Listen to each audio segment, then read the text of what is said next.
And we are live for a special, that's not the Rumble at the Reserve, ladies and gentlemen. This is the No-Nit Thursday, and I have a very special guest in the booth with me tonight, Vampire. Such a pleasure to have you in here today. Really appreciate it. People that don't know Vampire, as Vampire, his name is Mike, by the way. But anyway, if you're a regular on the live stream, you have seen him play. He's developed a special relationship with us here at the Reserve, and this just seemed like a great opportunity, and he presented the opportunity. Dom, how about you go play, and I'll commentate. Dom jumped at the opportunity, and Dom is uber pumped up right now, right, That's Mike? good. Yes, his adrenaline is really going. It's really going, and that's a challenge, right? I mean, anytime you sit down at the poker game, your mental attitude is very important. You have to be sure you're not too high or too low, right? Yep. And for me, the best way to combat that is to just play often. So the experience will just get you to a point where it's just second nature. Yeah. And that goes for anything in life, really, I guess. If you do it enough, it's kind of just second nature. We'll take care of a little business here at the Reserve in Toledo just before we get the cards in the air. We're talking about what's coming up next, which is the Summer Series. And Mike, this is going to be a great one. As usual, when we have our series, spring, summer, fall, winter series, we have multiple events, and then it leads up to the main event. This time it's a $200,000 prize pool guarantee for a $240 buy-in. You can go to reservepoker.com and check out all the flights we're going to have, but we typically do 2 on Thursday, 2 on Friday, 2 on Saturday, culminating in the day 2, which is Sunday. We've got 2 tournaments on Monday. We've got everybody's favorite, the team tournament on Tuesday, 2 on Wednesday, and then we're even throwing another tournament in on Sunday, right after the the day 2 gets started. But tonight, as just about every Thursday, we have a satellite to get into that. So they pay $110 to buy in. 1 in 10 wins a $1,000 credit, and they get to use that. Just like a credit card, come up and say, okay, I'm going to buy into the seniors event. I might fire another bullet. That means I got 600 left. I'm going to save 400 for the main event. I'm going to play, this here, that. So it's a great concept, and that's the beauty of the satellites. Then coming up, of course, big time coming up in September, another Millie, and this is the Card Player Poker Tour Midwest Championship. This is a $1 million prize pool guarantee. Oh, boy. And it's a big one in that we've got Card Player involved in this. These are all of the day ones right there. $600 buy-in. The big thing is here, multi-bag bonus of $3,000. The day ones will be a 30-minute levels, and the day 2 will be a 40-minute level. We'll bring a lot of live stream commentating action with these day ones, but of course it'll culminate into the day 2, and we'll do a feature table and then final table for that. The first hand of the night, as always, is going to be a bomb pot. Starting it off right. That's what I like to see. Yeah. My favorite game. And we've got, who's got a flush draw? Looks like Enright's got King 9 of hearts on the bottom. On the top, see any sets there, Mike? I don't see any sets. Got 2 pair on the top for Garrett. Garrett bet that because he's got a pretty good hand on the bottom and the top right now. And no surprise, here comes Enright. That's a compliment when you get the set. Well, Enright does have the gut shot straight flush draw as well as top pair on the top board, so he's got some equity to roll with. I'm definitely seeing another card if I'm Enright. I would say that's a compliment. And the board pairs on the top and on the bottom. That's as good as USA. Interesting. Garrett checks Mike and, this turn here. Okay. Vampire. Oh, that's what Vampire swapping. The turn card really doesn't change much for either of these guys, does it? Except maybe a expert analysis. Well, I mean, for the bottom board, it pairs. However, the top, like you said, yep, it didn't change as much, which is probably why I would continue betting if I was Garrett. try to deny some equity for a free heart coming on the river for the bottom board.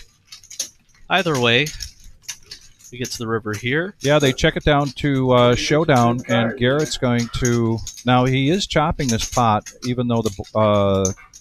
It's actually aces, the queens and tens, but I'll take Oh, no, he doesn't need... Now he's realizing he doesn't need to chop.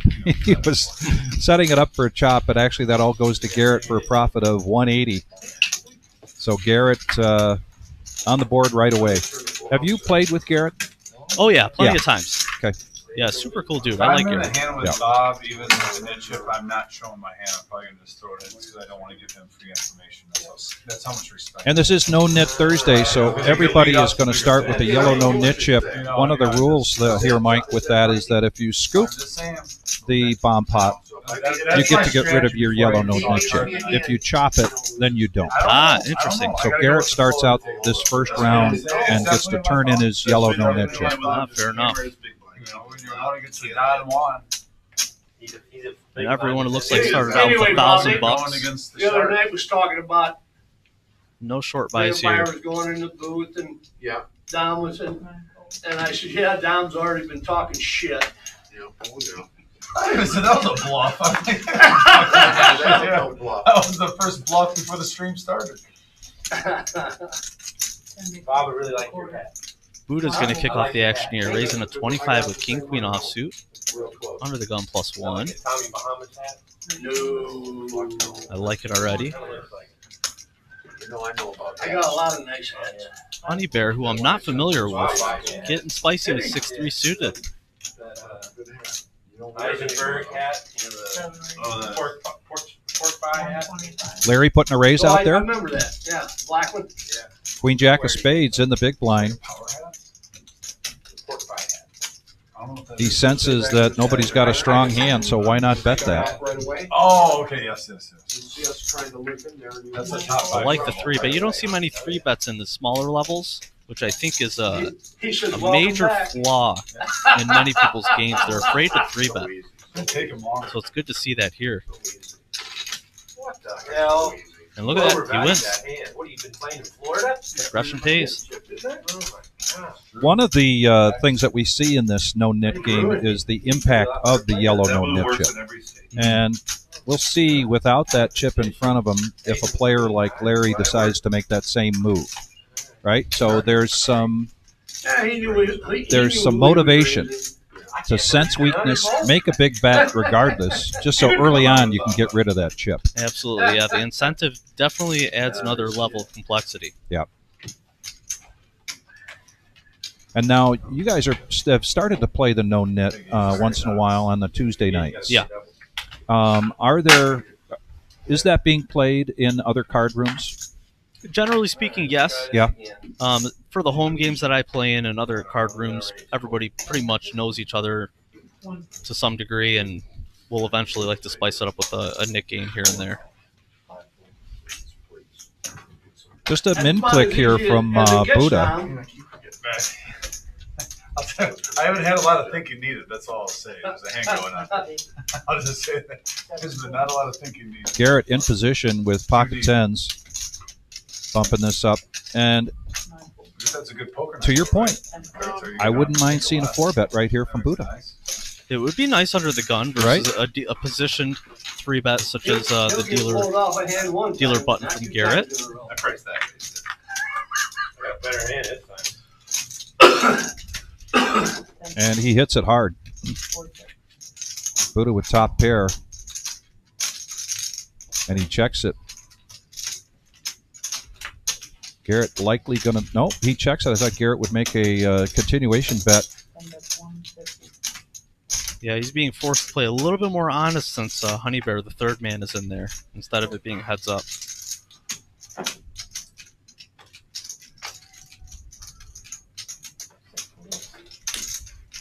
And Buddha takes down that hand. Well, you felt pretty good with that. So, I go in there and I ask for shout-outs from the players, and then we'll do a shout-out when they win a hand. In this case, Buddha has a shout-out to Dr. Boring, wants to thank him for all his love and support.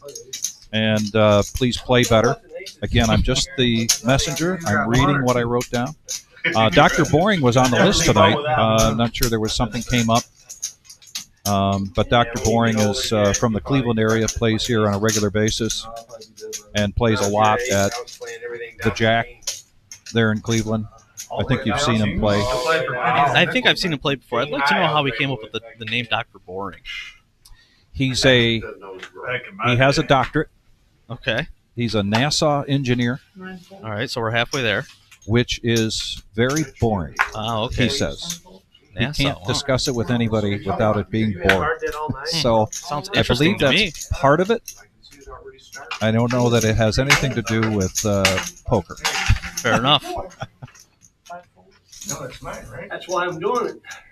Wow, tens and now aces. Garrett in the cutoff. Guarantee Vic's going to tell Free me. bet. I'd like to see that. You're gonna get drunk. Yeah, I did a snap fold on it. You know, Nikki's not here either to keep me in line, you know. Haven't heard it in months. Going banana. Since we did this. I don't know if I because Nikki's normally on your case right when she sits down at the table. Are you sure you just didn't tune her out? No. It's not. So you're Kick not Garrett tuning her out. lasering in on end right. Put them back in there. It was too fast since we came here. You're full of too fast since we came here. These two have a lot of history. Yeah, I mean, people have not put it on the bottom. Well, we'll have to ask Nikki when we see her. She'll be in there. End right does pair up with the Jack. It's middle pair, however. Yeah, he does. 100 But, and I a mean, snap call. It's never Yeah. too fast. Look up snap call, and you're going to see that. Now it's like Doesn't hurt to take a second before he calls. not anymore. But if you know, some people like to just get to business.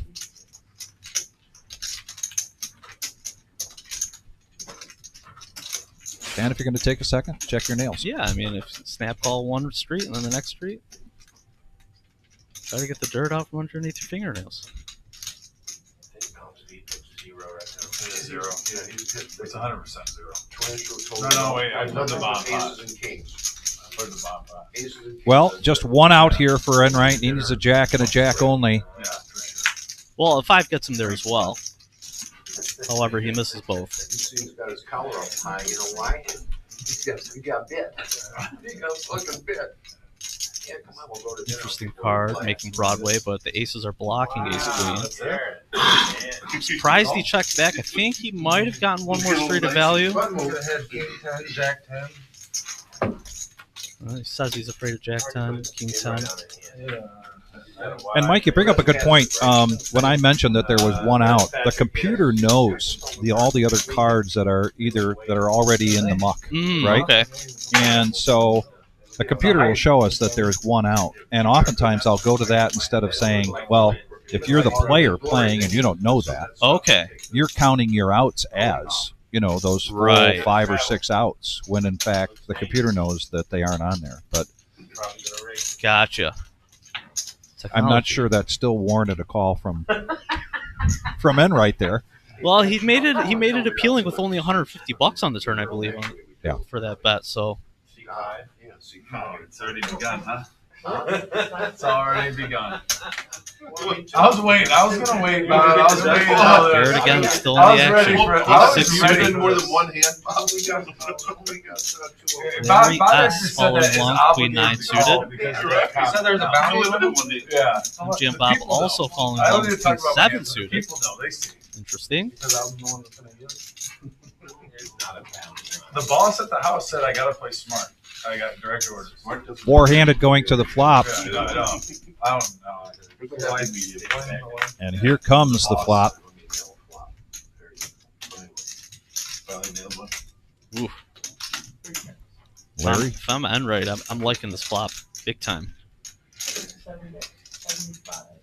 He loves being open-ender.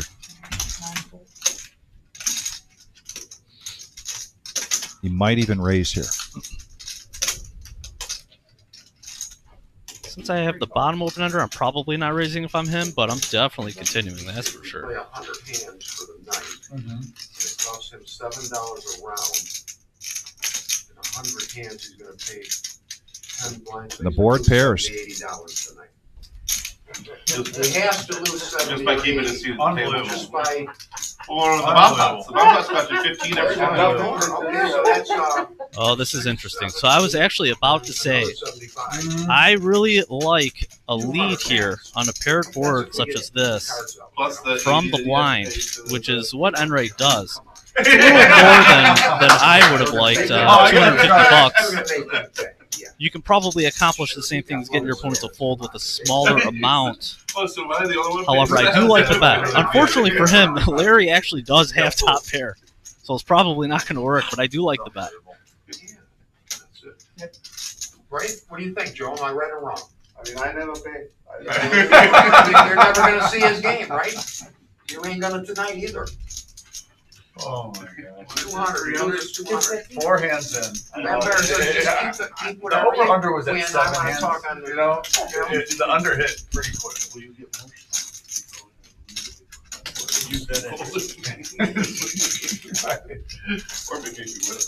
Oh yeah. Larry's really going into the tank here. He might actually get a fold here. Larry watches almost every live stream. Okay. So while he has some playing experience with Enright, he has seen him play a lot of hands. So it's fair to say that Larry knows that Enright is capable of making this play, but he Yes. still folds. Yeah. Excellent bet by Enright. And because he's got the yellow no-nit chip, he shows, and typically Enright does not show. Okay. And I noticed the other night, Enright had pocket tens, and a 10 came on the board. He checked, and then there was bet, and then he pushed all in. Yeah, I bet. And there was a couple calls, and then he just ripped it in. And I said, you probably have pocket threes here, and you just don't want to play. Yeah. And he smiled at me Yeah. and mucked his cards. And then he told me later that he had pocket tens. So he did have pocket tens. He did have pocket tens. Okay. He was not lying. Everyone in? One He round? just did a straddle. But No, that brought up a Bob, I'm conversation here, that man. I see where the straddle's going. Dom and I had about your style of You're play. the one that We'll stopped. stop to it. Last week, Where- just saying, put it out there. When it's not him, on top it's of your easy. It's strong easy. reading capability, It's easy. you when it's also not him. have a subtle way of trying to get people to to give information Yes. instead of just saying, It's so bad "What'd you when have I- there?" Right. or something. You Oh, say it no, in a more it's- subtle you know, way. it's one or Right. nothing. Do you feel that that's something you've worked on in your game, or does that come naturally? It's not something that I've worked on. It's just something that's been developed over the countless sessions of He playing. doesn't seem a little Because worried about his accounting. us humans, we are very habitual. And we're more similar than people think with each other. And you can get so much information by simple questions or anything. You just got to be observant, really. And people give away more information than they know. I think Bob, he's making nip predictions that I can already. Bob, I think I got you. Now we got Larry coming in with Queen High again, I haven't even done anything yet. in somewhat of the same predicament, this time against the aces. This could spell trouble for one of these two players.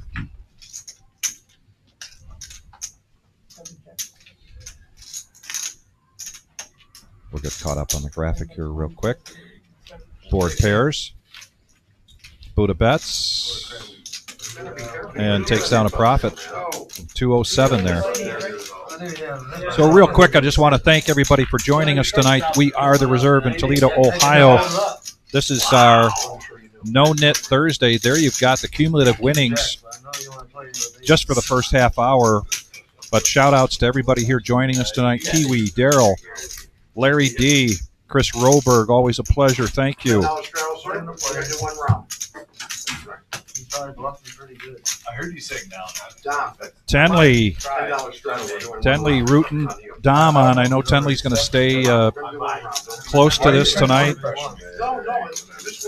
know what, Bob, I'm a leader, not a follower. Alan. I don't like straddling. Alex and Laura came on Tuesday night and said, "Go Vampire," and here she's back again. I told her when she came on, I said, "Now, Laura, be sure you join us Thursday night because you get to cheer on Vampire as well." Yes, yes, indeed. My number one and only I fan. never heard anyone talk about this. I just think he's. Yes, indeed. Maybe Vampire told him no straddles? So, question about the bounty on Dom. Actually, Dom keeps mentioning that. He hasn't shared that with me. I don't know who's got a bounty on him or what it is, but it's out there enough for it to be in his head. I would definitely use it in my favor if I were him. Look at your cards. Now I bet he wishes he had a straddle. Call. We're all gonna call him and crack him. There's a bounty out, right? Hey, Smokey, does I come in one, eh? Rumor. Good to see you, buddy. How many dollars? Just a little fluff. Just a little. Six-handed, something we see typically on Thursdays and Saturday nights, not always on Tuesday nights. Right, right. And it's one of my favorites. I love it when we've got all these hands in here. Yeah, it's beautiful to see. Something more you see in the lower level stakes that players play too many hands, you could argue, versus higher level. But I mean, it also makes for better viewing experience, I would say. It's very interesting here.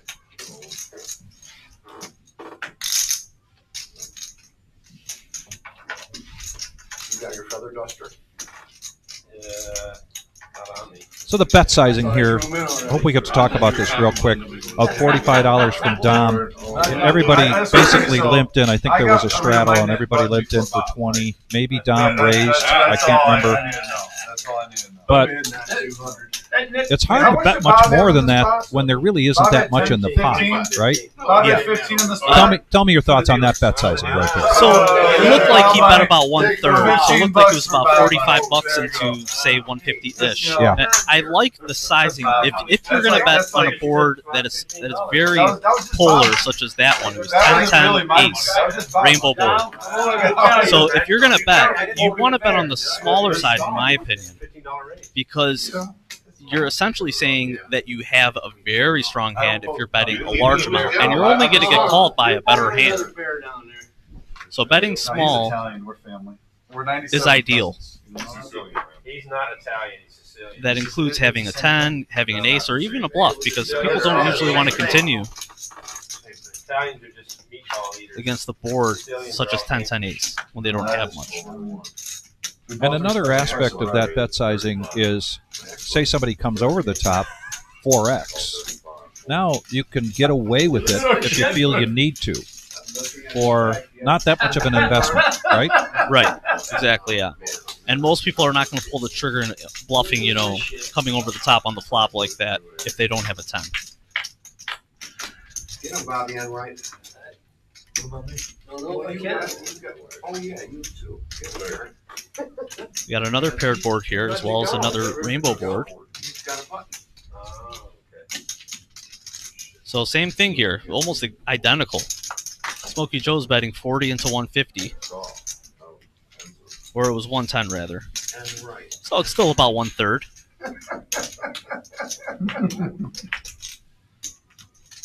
You have a continuation from Enright, just ace high. Smokey Joe checks back for a little bit of pot control, which isn't terrible. I mean, he's got the dealer button over here that he's playing up against. It's possible that he has an 8. There's a lot of 8s on the dealer button right now. I would choose to continue with another smaller bet, just because my king kicker with the jack is really good. So you're going to get a call from a lot of worse jacks, and I don't want to miss any value with my king jack. But pot control isn't bad either. Going to the river, we got a 3 of spades here, so pretty much nothing changes. Now he's trying to go for some value. See what Enright does here, facing a $300 bet. Oh, Carl, we got our seat.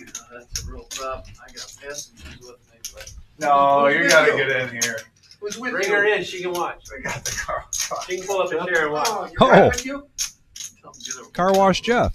That's I recognize the voice, You're right, yeah. but I couldn't tell from the hat, Yeah, give her $100, a couple hundred. the Bring incognito her in, she can pull up a chair. attire. It is Car Wash Jeff, though. Yeah, You ride your shoulder. When are you racing? great smile. Oh, yeah, he's the best. Yeah. You hog the big bomb pot. You want to share with you. Oh, no, I gotta. Are you racing? Take all Saturday? I see they're of watching big races. No, we're the state, Ohio State. So we've got David Ray on here. He is the Concrete Dave. And he's Okay. the one that the cement mixer was named after here at the reserve. Yes, He's I heard about that today. anxious for us to talk about that 9-4 hand, as is everybody on Tuesday night. We're going to find, I promised him it's coming. There's been a lot of banter on the table, so we'll find a quieter time. Yes. Maybe a dealer change or, a chop pot where there's a lot of work for the dealer to do, and we'll talk about that. So get Sounds that locked, good. get that Sounds locked good. and loaded. I'm ready for all the questions. It's coming, Dave.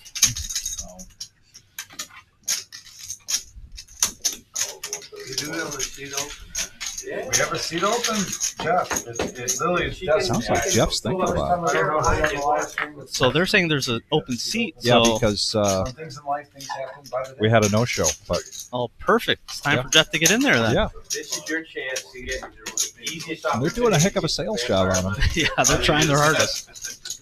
And I'll tell you what, Buddha, excellent salesman. It'll never get easier than this. I'm right here. I'm sitting right here. MGM Bob, one of his, we've done 2 truths and a lie, and we had him do that one night. We did that with the chat, and one of his truths was that for 3 years in a row he was the leading Chrysler salesman in the state of Michigan. Okay. The car sales. Okay. So he's got some sales blood in him as well. Gotcha. Oh, you're missing an element. You started on that. He knows who's number one. And your background is as an attorney. Yes. Going back 25, 30 years ago in poker, we saw I ain't never. backgammon players, chess players. We saw that mindset that was really strong in the game. Now with online play, we've seen maybe a shift away from that where people are playing a lot of poker. But do Yeah. you still see certain professions that do better at this game? Personally, from my observation, so this is very anecdotal, I do not believe a certain profession is better or worse than other professions. That, I mean, you see a bunch of attorneys that are really bad at the game and really splashy in terms of money, and then you see some attorneys that are not bad, and that goes for every profession. Yeah. Honestly, every profession. Engineers are very analytical, but some are good, some are bad, so on and so forth.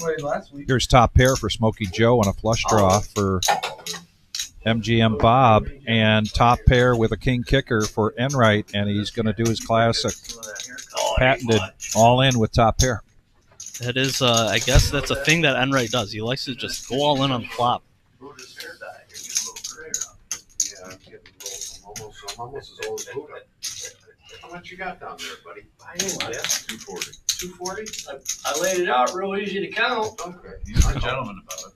Calls 240. I don't mind it here because, honestly, $240 compared to the pot size of 100. If he bets, 1/3 of his stack, anybody who calls is going to feel pot stuck on the turn anyways. So this overbet of 2.5x is actually warranted to some degree. You got to deny some equity, any straight draws and diamonds. Got to make him pay. An opportunity here for Smokey Joe, whether he's aware of it or not, to create a side pot.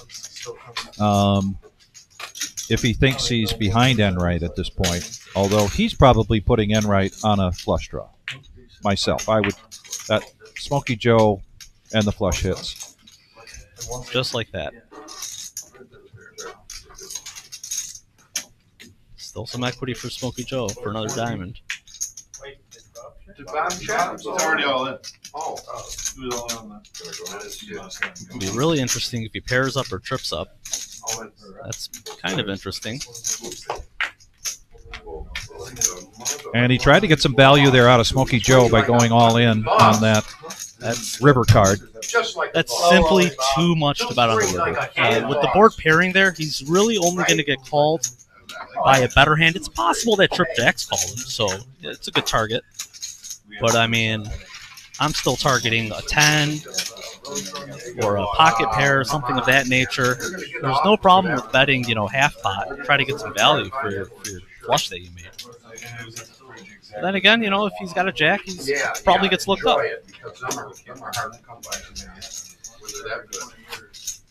One of the things that Dom predicted was that in his first hour he was going to keep his VPIP pretty low, and he's staying to that game plan. True. However, at the same time, he really hasn't had any hands from what I've seen that were borderline playable hands. It's really just been nothing so far. But the night is young. He bet out first, so then he's got to complete, so he's got any flush decision right now. Or just get a fridge. Quarter of our kitchen. But the problem is, I Ace 10 offsuit under the gun from Buddha, and he's raising. Beautiful. People say Buddha is too tight. I mean, he's raising Ace 10 offsuit under the gun at least. Thanks, brother. You don't need more than one.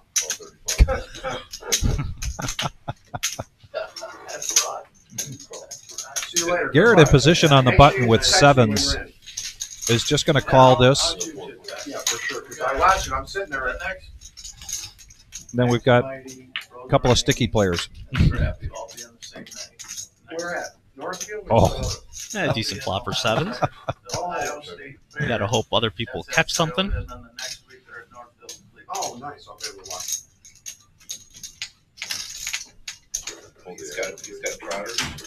Yeah, he's got. Yeah, And they're good ones? He's got a stable. He's got one of the fastest Ohio trotters right now. I mean, this horse won a 300,000 last year. And got taken down. Really? Yeah, he's a win, but they put him second because he interfered. But he's got a really, really nice.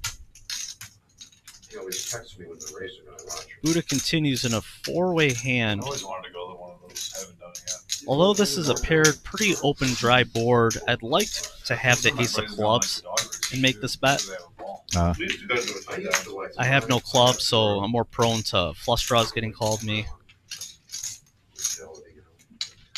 They're only run the dogs down in West Virginia.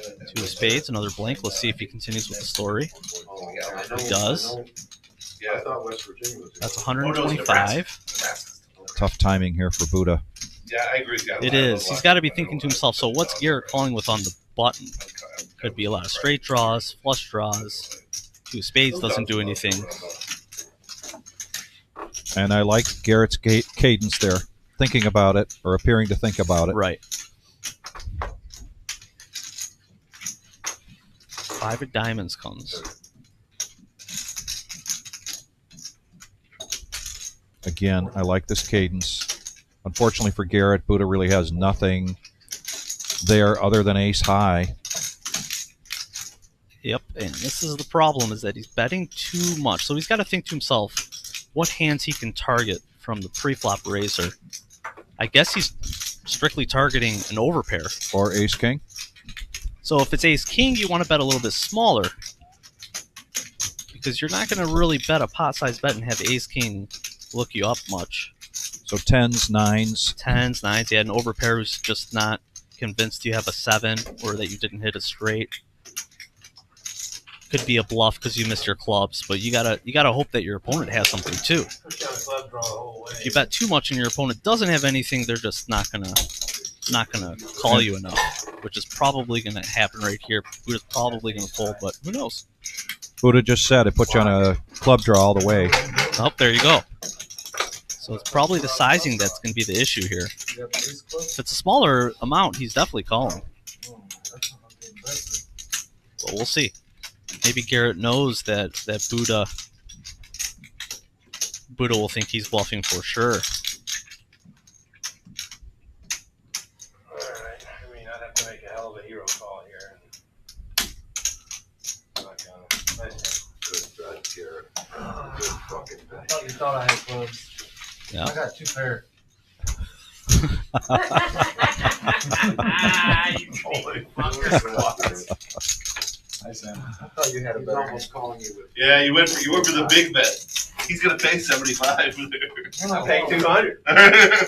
Any other player He's like, To me. stronger than ace high. I was check calling. makes that comment, and it almost sounds a little snide or insulting. It's just the way Garrett says it, and he's just such a nice guy. It just, Yeah.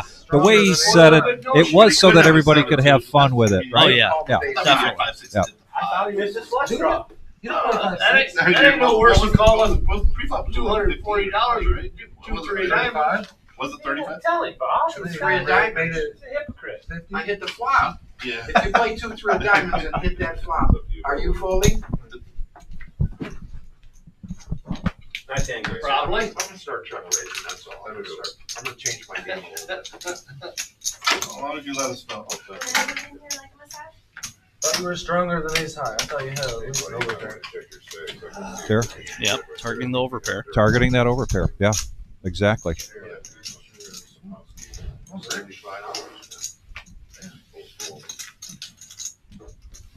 I almost called 200. Buddha says he would have called 200. That's what he says. That's what he says. I mean, he thought about it for a little while, so unless he's showboating, Yeah. You see me do it last you gotta take the first word there. I figured he had a couple of flops. And we move on to the next hand. Now Dom is in this hand.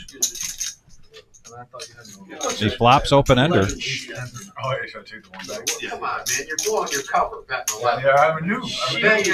He bet $11. All right, I gotta pick on Dom a little bit here. He Yes. open called, which is something I'm almost never a fan of. Almost never. There are certain times to do it, and I mean they are playing the Nick game, so it could be warranted here. And right over here. But open calling, I do not like doing, just because it really caps your hand. Unless you're one of those players that likes to limp, you know, aces, kings, and then just try to go over the top to another raise, which I'm not a fan of. I like to come in for a raise no matter what. If I'm the first person putting chips in there, I'm raising. That's just me. No, I'm telling you, honest to God, I knew you weren't gonna play no hands, so. I mean, being honest with you, I just knew you weren't gonna play no hands. I have to tell you, Mike, You're gonna be I hard to played get that way settled for aside. years, and I almost never open call anymore. If I'm coming in the hand, I'm raising. He's got strict orders. All of it. I do try to pay attention to the person to my left in terms of their body language and their Water's fine, acumen. boys. We did it just so Vampire could do some announcing, that's all. Vampire. And right now, pocket threes under the gun, all in. $965, just rips it with threes. Welcome to Thursday nights. Interesting. What, 2, 3 diamonds? Enright just likes to get down to business.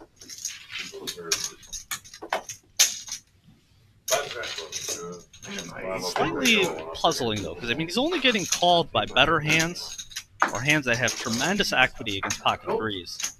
So I don't see it being a positive EV play, as the kids like to say, long term. That's for sure.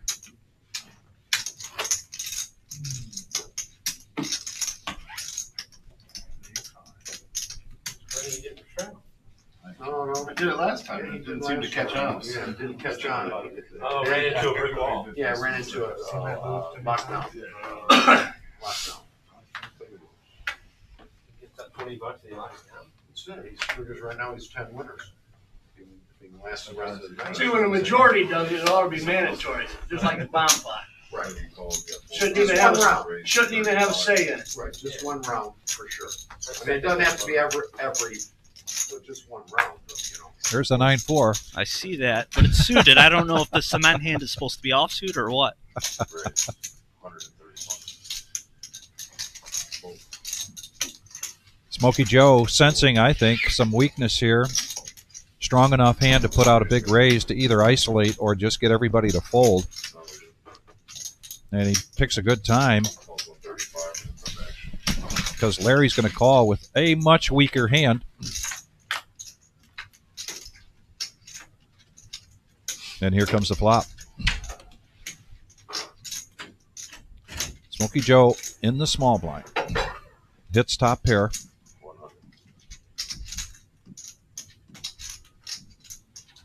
Larry for the third time hitting middle pair That is no good.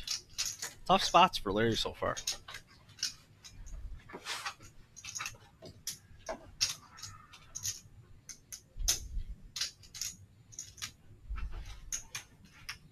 Raise to 350.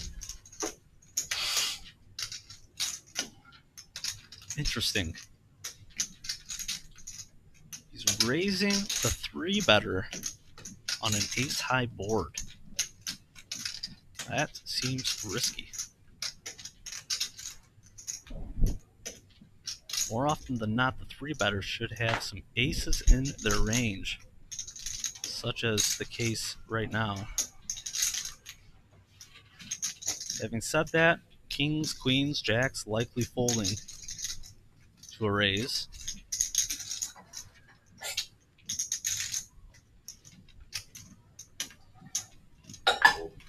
Wow. Wow.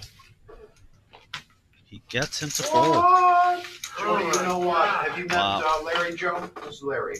That's Joe. Larry You played knows with something. him? No, never played. You're gonna play with us now. Been around, you know. Been around. Did Smokey Joe invite that action by just betting? He bet down from where he bet pre-flop.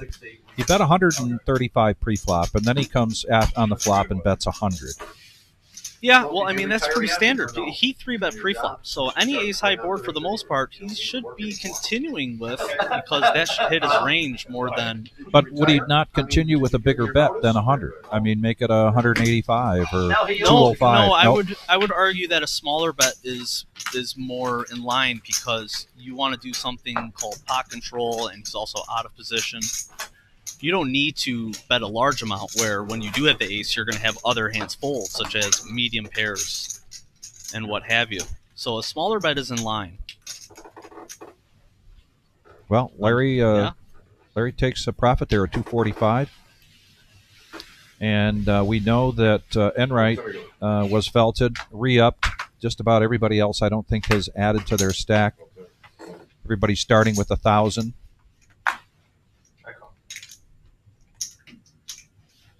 And the bat signal is out there, ladies and gentlemen. If you're in the area, there is a seat open for this 2-5 No-Nit Thursday. If you are interested, call here ASAP.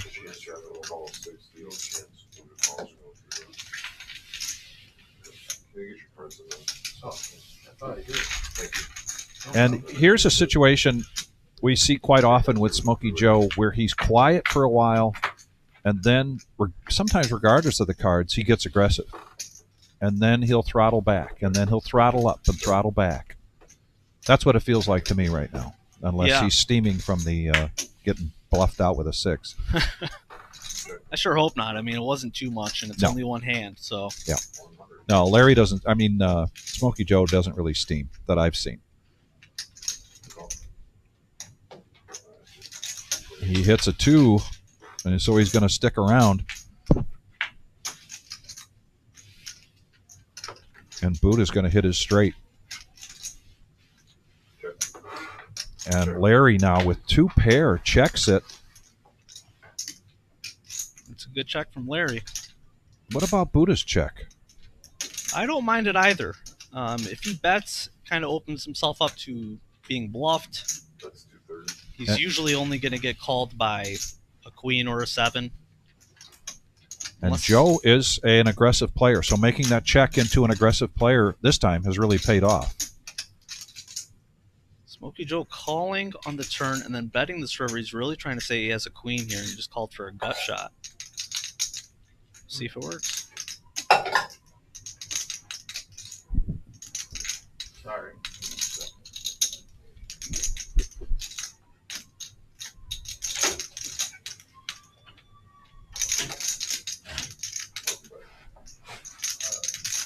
Jim wanted to talk to you for a minute whenever you get a chance. I don't think it's urgent. 230, call 230. Wow, Larry with a player behind decides to call. And Buddha just making the call, so you think Buddha was worried about that queen? Yep, and that's a problem for me if I'm Larry. Even if I think that the better is bluffing, I'm not closing the action. So it's possible I still lose to the third player. It's an unknown variable, which is what happened here. I'm calling $230 for nothing. With no straight, you don't have the straight. You're You don't raising think with so? the straight. You just flat calling with the queen there. It could be king queen. No, board wasn't paired, but king queen was definitely out there. Yeah. Yeah. No, I was thinking if I had the queen, you want somebody to call you with the two pairs, so you're better off calling. Because one of you guys has two pairs. All right, so Buddha's. If Buddha thought Larry didn't have the queen, then why didn't he raise when he had the opportunity? Well, if I'm Buddha, if I'm thinking that, I'm just calling. Because if I'm raising, what hands am I really getting called by? Oh. Okay. Suddenly he represents the queen or king queen in that situation. Right, he's turning his hand into a bluff if he's raising. Unless he knows that these players are really sticky with two pair.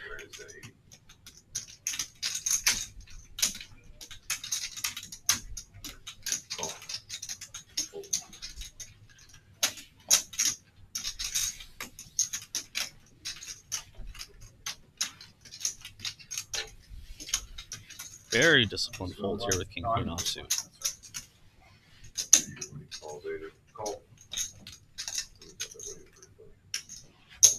Disciplined and justified or questionable? I don't mind it. I mean, it's offsuit and he's out of position for the rest of the hand for the most part. So, I mean, it's not looking too promising post flop. There aren't many situations where I'm super happy post flop. Now Smokey Joe flopping the flush draw. See if he bets it. He's got to realize that Enright's going to make a continuation bet no matter what is out there. Seems to be his thing. Even if it's four-handed, that's kind of Enright's thing. He will still just blast away. Yes. No, wow. I'm testing out the new mics that they have for players, I guess. I didn't know I was going to do it, but I'm doing it now. So they're going to be micing out. He got a couple in eventually. Garrett with a Get all the mics butterball individually. and a backdoor flush draw. Choosing Yeah. to fold. Can they control individual mic? I don't know. You, me. Nobody wants to hear what you got to say. Hey, what are you doing down there, Joe? Jack 7. Okay, chat board, before we get to this dealer change and discuss that 9-4 hand, I need your input. We are testing out a new system tonight. Dominic is the guinea pig, and he is now wearing a microphone. So we're looking for some feedback about volume level, quality. I think I'd be the first one. Did you pay 2 in a row? We've got such a great chat here, Mike. People that join us on a regular basis and the participation. And they back up their support with love, as we saw during the Salute to Service tournament. And we just saw great contributions here on the live stream chat for that. So I could go on and on and on about how much we love our viewers and the people that participate in here. Yeah, so I know I can count on them to give us some feedback here as we toy around with some new stuff. Having some fun. It's a great community that's being built from this Toledo Reserve poker room. Oh, he's up. There he goes. I'm on lockdown. I don't need to play He's anymore. going for a walkabout. Call me when it's over. We run out of clue. We'll blind you out. So Buddha's up 600 and he's going to walk around for 45 minutes? That's the play then. On No-Nit Thursday. Hey, Adam. Hey, how's it going? The professor. We got a wet flop that's scaring everybody because nobody has an ace. But another ace comes, which says that the likelihood of other people having an ace decreases. So we'll see who wants to take the stab. And it's Garrett. No, pizza. Ice cream for me. Max value. A little mint chocolate chip. Mint chocolate And all folds and Garrett. First one to bet wins. That's right. Yeah. Cumulative winnings here, No-Nit Thursday. 4 of the players in the green, 4 of the players in the red, and this is just after the first hour, so we know this is going to change dramatically. Special night with Dom playing. We've got a dealer change, and we're going to talk about the 9-4 hand Tuesday night.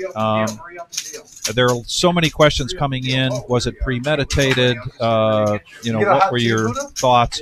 And you've got just maybe a minute here to share with us. What would you like to tell people about that hand? Okay. For the cliff notes, quickly. Yes, the cliff notes. Premeditation, no. I don't target people in a sense of saying for sure in this session I'm going to do X, Y, or Z to a certain player in the session. That's not good planning because you don't know what is going to happen. There are way too many variables out of your control. So for cash games, I like to go one hand at a time. Now, why did I choose that hand? Well, it's because of the player. My hand didn't matter as much, and the player, being Ned, is a smart player. He's a thinking player. This kind of goes to a next level kind of thing where he knows that I'm bluffing in the position that I'm at, and I know that he's bluffing, and he knows that I know that he's bluffing. So I got to just continue with it. With 9-4 or whatever I had in my hand, I was continuing with because I knew he was weaker. Especially with Ned, he chooses to, and this is going against my better judgment to say this live here, he'll probably switch it up. He chooses to choose King X as a polarized bluff hand from the small blind. More often than not, you'll notice he chooses that hand. So I thought the whole time that he had like a Broadway, King 10 or King Jack. I was scared of the spade. The spade didn't come. The king came, which was actually really scary, but at that point it was kind of like I got to go for it now. We've traveled this whole way and we got to go for it. But from pre-flop, I chose myself that I was going to bluff this hand at a certain point. Granted that I knew he was still weak, which I developed on the turn. That was basically how it worked out. I don't know if that makes sense. Yeah. To most people out there, it's kind of like doesn't make sense when you're looking at it, but there are a lot of nuanced decisions that are happening throughout the hand. Garrett's got a set of queens here on the top now on our bomb pot time. And we got an open ender for Smokey Joe and 2-pair. Buddha lets it go. Back over to Enright. Still trying. Enright's like squeezing the cards, trying to make something out of that. and this is going to be interesting here. He comes. We got a lot of good value hands here. 3 of them in particular. Garrett's got top set. We got a beautiful topside wrap with Smokey Joe's hand. And then you got aces and fours, which is a set, and he's got the nut blocker with the ace of spades. And what do you know it? An ace of diamonds on the one board. Holy bejesus. This is going to get wild.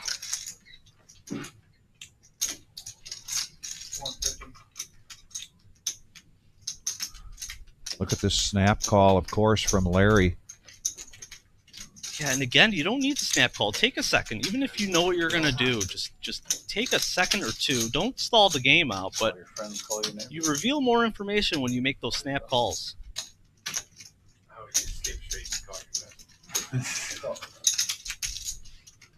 And Enright coming along with the flush draw on the top.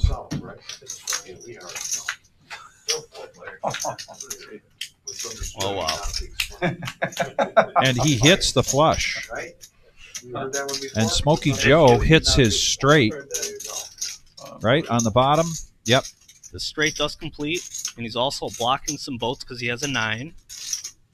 Makes it less likely that somebody else has a boat. However, I'd be scared of some spades. Even though there's 5 out there and 1 in his hand, I'd still be scared of some spades. Everyone was really happy and then just got really uncomfortable with their spot, except for Enright, knowing that he's got the nuts on one board.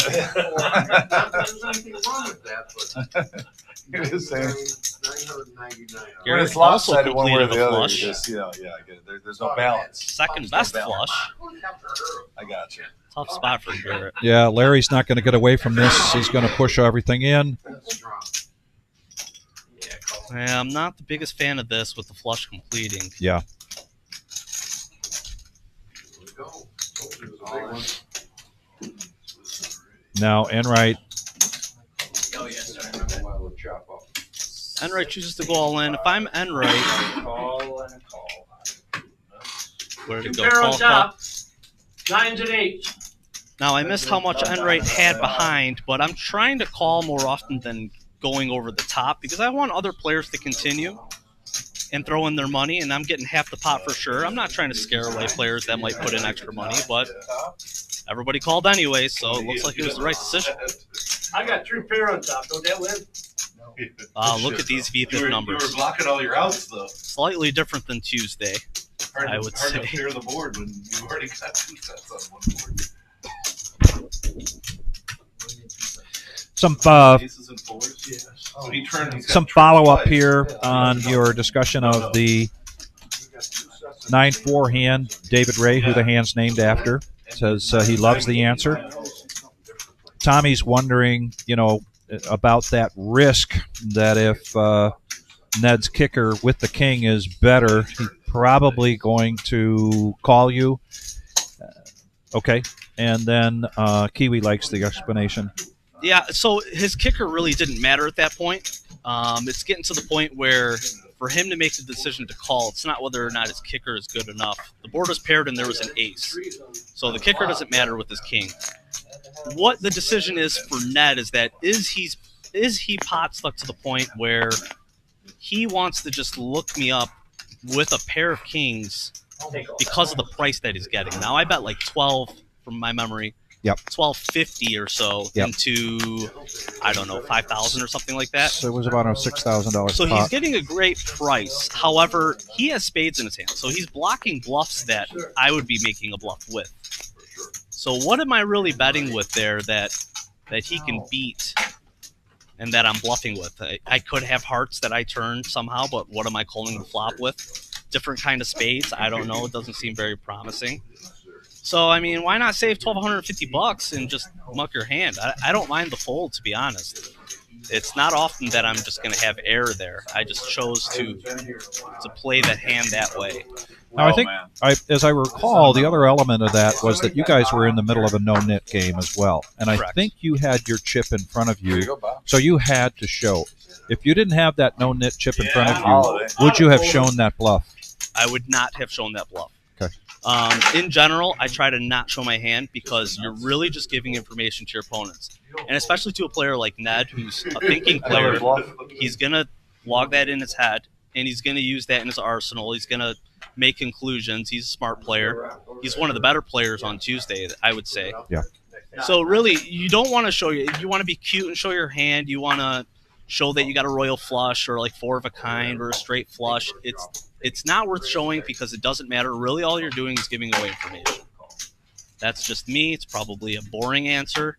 No, There are times where, other players show their hand. You want to give it back too. You can't just be a curmudgeon that's just a silent dude that's mucking their hand every time and it's not, jovial with the table. There are times where it's worth it. Man.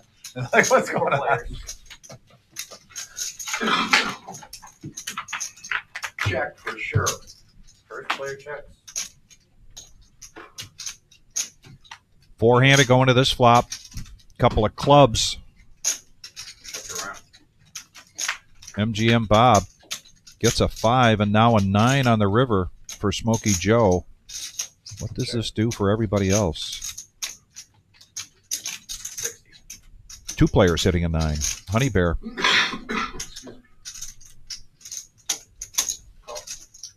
Smokey Joe with that 6 now also has the gut shot opportunity.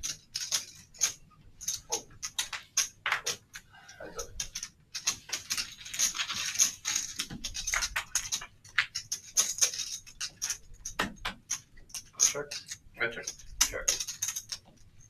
Nice. 9 with a 10. Oh. Any value in those either of those players putting a bet out with that ace? I'm not too sure. Another thing I wanted to mention here, I'm commentating. I don't know most of the players at the table. There are a couple different levels of analysis that viewers don't know about. Number one being the nit game. it adds another degree or layer of complexity because players are playing differently based on the snake game. Not only that, these players play with each other a lot, quite often. Yeah. So there's a lot of battles within battles that we don't know about. So we're just looking at these hands and saying, wow, I can't believe they're doing this. I can't believe they're doing that. This in a vacuum would be terrible. But there's context that we don't know about and is unseen to our eyes. So, you know, sometimes there's a reason for players making decisions, and it's not just all black and white. There's a lot of gray area in poker that people don't realize. Yeah. All right. Thank you. You're good. No worries. However, I will take issue with Dom limping in with Queen 6 in the cutoff. If you're going to come in with that hand, you may as well raise with it. In my viewpoint, maybe 3.5x with a 2-5 game. Him just limping in says, hey, let's take this 4 ways with Queen 6. Mm-hmm. I'm not a fan of that. I'm not even happy going, 2 or 3 ways with it, let alone 4 ways. I mean, you got to envision what kind of board or post-flop action is going to happen that you're really happy with after you limp with Queen 6. And now he's going to bet it. Yes. After allowing 3 people to see the flop, he's going to say, all right, now I'm going to put you to the test. Sounds like a bargain. It's like value world. We'll see what happens here. Great player. Now he's targeting the blinds players, which is likely that they don't have big cards, so that makes sense. Check. 2 quick checks and a check back on a 2 of hearts. If there's any card that I want to continue with on my bluff here, it's going to be the 2 of hearts. Instead, we let them see the river for free, and they both catch a club. So we're in trouble now. I think they call a deuce a duck because it looks like a duck in the water. That's what's smart. It acts We like might a see duck, some too. fireworks here. But that's why they call it that. Never thought about it until you said quack quack. We've seen Larry be, pretty aggressive early on. Make your mind wander. If he was going to stick with this aggressive posture, you'd think he might come over the top here. 1 through 5. Well, if I'm Larry, I'm thinking about getting some value with my hand. Yeah. I'm thinking of what is the number I can raise where MGM Bob calls with, Queen 10 or 2 pair or whatever. But little does he know, yet again, he's in a bad spot. Yeah. Second best. What's Flush over flush. He's had a rough go of it so far. Lost art. Hubert, Humphrey, and Nichols. Wow, it really sounds like he's either calling or folding, which is pretty amazing. There you go. A fold would I think be your dad's the only one unbelievable. involved in that. Wow. Yeah, I think you got Great fold. Excellent fold. Yeah. That's fold with a flush. Sometimes you're just going to be in tough spots for a whole session, and it's the good players that separate themselves from the mediocre players that can stay disciplined throughout the entire session, because it's brutal mentally. You got a heart. It's Little all heartiness. easy. Easy if you got a heart. Excellent fold. Yeah, you've upgraded.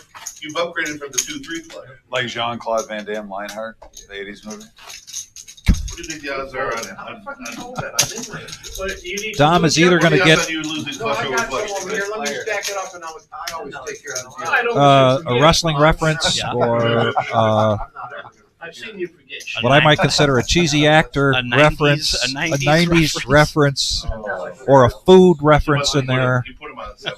Oh boy. So Dom is on his game.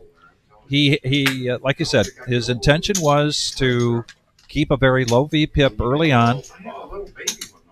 He got some coaching about how that is a good plan. You want to make sure that you're feeling out the table. No, that was in the back of my mind too. My coaching to Dom before this game was to find his inner Yoda, Here's the definition of a one-upper. because he was pretty pumped up, as he likes to say, pumped up on Mountain Dew. Wow. Honey Bear is getting Getting froggy with 7-5 offsuit. When you raise, you know I'm calling it 5-8. He is in position. Heads up, check. 50, go. 50. You want to think about it for a little bit? Check. Check. And a check in the dark. Check. Jacks. I knew you had a pair. Big No shit. I like how you told me what was going to happen there. Rock on the button. I better hit my set. Another topic. Check in the dark. Do you use it? No, I do not. You got any blue chips? I do not make blind decisions that just give my opponent the advantage. Yeah. You are essentially tying your hand behind your back, It's like this. you know, for a poor analogy, if you will, 300 there on by the turn. checking in the dark. You're taking away your options. really Well, just why had do to, that? You know what I mean? Why do that? It makes no sense. I know you saw it, because you tipped. The worst thing about Tuesday is 10 on the they button. play the knit game, and then they don't give the money to the dealer. No, well, that's not even a nit game, they're playing, they're just playing it. That's just action. But it gets me to like, I see the guy with a Cape Cod. Raised to 40. Threw $2 over there. And here's a hand that I've misplayed in the last 2 streams that I've played on Tuesday. Twice at least. Ace Is king. Ace King offsuit. I've played it terribly in the last couple of months. What do you think led to that? What got into your head? So generally, they were in hands where I was facing a raise and a 3-bet, and I was yet to act. And the problem with that, for me, is that you don't see 3-bets enough in live cash poker, and because of that, the ranges are really confined to premium hands. You've got 2 in a row. However, regardless, Ace King offsuit is a hand usually you want to 4-bet and take it down pre-flop, or in some way see all 5 cards. It benefits from seeing all 5 cards on the board instead of just the flop and then folding. So you got to be a little more aggressive with it. You gotta just roll with the punches for the most part with it. And I've been failing to do so with that hand in the last couple of months. Now the club comes, and Smokey Joe with the Ace King in charge and the flush draw bumps it from a $40 bet on the flop to a $150 bet on the turn, and shows and gets rid of his yellow no-nit chip. Is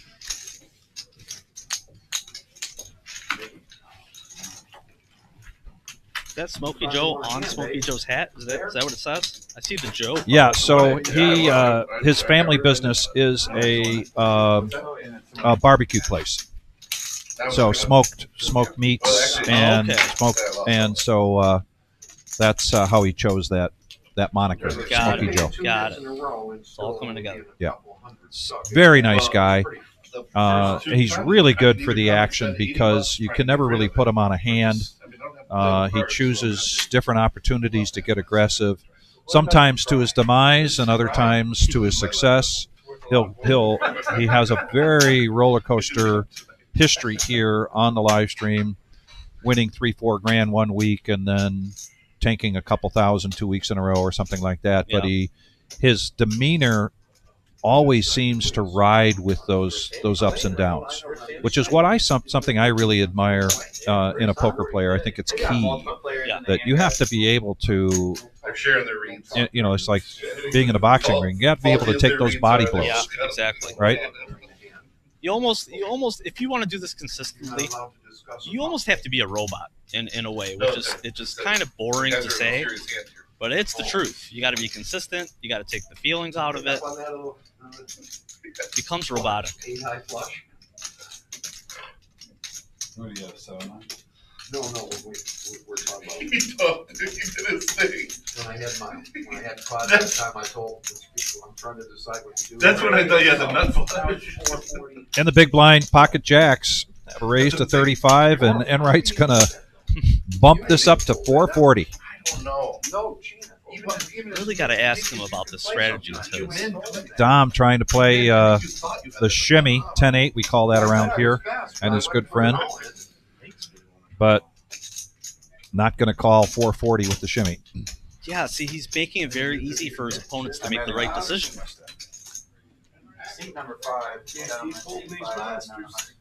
One player per hand, please.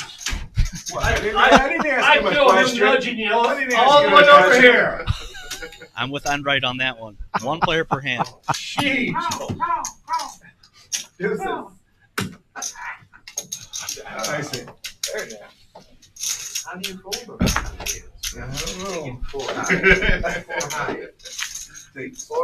So I've known Bob Enright for probably 25 years. You know, Toledo has a big poker history, particularly in home games all over the town. And I first met Bob in a cash home game, and that's when he was working as a iron worker.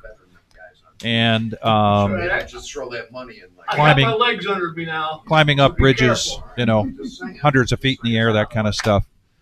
And he had a much more owly disposition than he does now, if you can believe that. And candidly, he used to scare the hell out of me. And he loved to he loved you could tell he loved action, and he loved to mix it up. He's got a huge heart. His bark is way much worse than his bite. However, if I'm backed in a corner and I got Enright on my side in a situation, I'm very happy. He's not going to back down from anybody. Indeed, okay. Yeah. So there's my synopsis on Bob Enright. That seems like a good guy. It's another reason why I drive a little bit of a distance from Michigan to play here, is because I like the group of players. Yeah. You know, they're generally, you know, talkative and fun to play with. You still made what you make. He was a big winner at the end of the show. He was a big winner. But he sat down late with 1100. I know, you played good that Huh? night. You played good Tuesday. Yeah, he played with hands. No, really. He didn't play like he does on tonight. He played kind of tight there. What is it, buddy? So the Nick game is constantly on, correct? Yes. Okay. Yeah. Where the hell's Ninja been? I'd like to see him, if we can get like a periodic overshot of the table to see the knit buttons every so often, maybe. Okay. I've been downtown a couple times. Just so we know who's got a knit button or not. So in our earlier, when we first started this, we had different graphics. The Wizard, Jim Kandersky, the owner, he actually had a method of putting that yellow button next to their name. Okay. So you would see that as they're in the hand, that they still had the knit chip. And it's something I'll ask him, if something we can. So in other words, if Honey Bear had still had it, it would be right next to his name there. Yeah, I was going to make a notation. I actually think like putting a yellow circle in the middle bottom of their name and amount of their chip stack, just to show that they got the knit button. Because, you know, when people still have the knit button and there's only one or two left, all of a sudden the ranges start opening up. Yeah. And case in point, Buddha's. Oh, I thought he called with that Queen 3.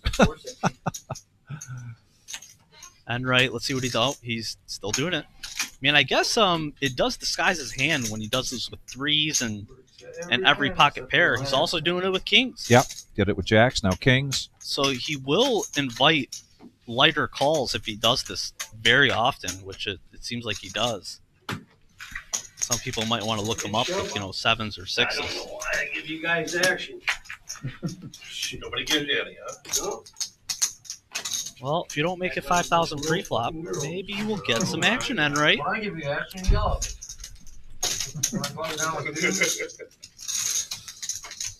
So you can say, show me the bluff, right? I don't know if he would share with you his strategy. The question I would ask Enright, and I've never asked him this, but is the aggression that he puts out there with those big hands just so that he can establish his male dominance, or that, you know, not male, but, you know, that dominance at the table, you know, the pack leader.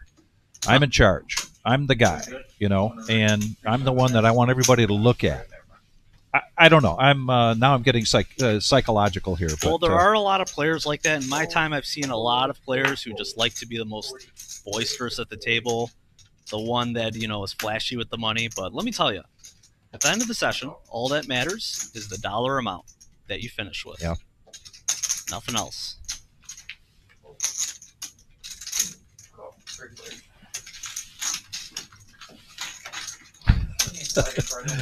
Concrete Dave. I think he says police to me, but board's paired with 2 hearts and Smokey Joe with a flush draw here. Oh, you can? Yeah. You said don't turn it off. There was some pre-flop action with the raise. No, You're on the mic all the time. no, no. I think Here, start running. No. Stand up for yourself. Hey. Oh, no, I don't You don't care. So I believe those are the 3 that are left. Dom has his chip. Right. Yeah, Now it's gonna be even more. Larry has his chip, and then Buddha has his chip. Click the button. that Yep. keeps it And so Larry's in the big blind. Dom's on the button now, and Buddha's under the gun +1. So regardless of Dom's hand, Mike, man. he's got to try to win this hand. Bob, remember, if you go in the bathroom, As long as there's not some major action in front of him, viewers want to hear that. he's just got to play the players All now. right. You are such a baby. Was that a late straddle coming in? Yeah, late straddle. All right, late You looked at your card and you liked it? Yeah, the first one. straddle. No, if it was Buddha good, I'm folds. gonna So that's not one nip straddle. button out of the way, and now he's just got to go against the big blind. We got a player here with ace-king, so he's got to go multi-way most likely. But I'm calling with a lot of my hands if I'm Dom. I'm even calling with 10-7 offsuit.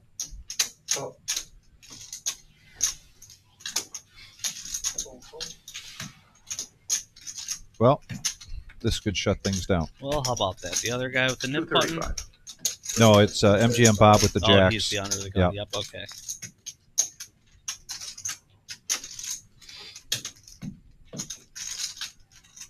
Now $35 on the drain for Dom, but that's okay. Let's see what Smokey Joe does.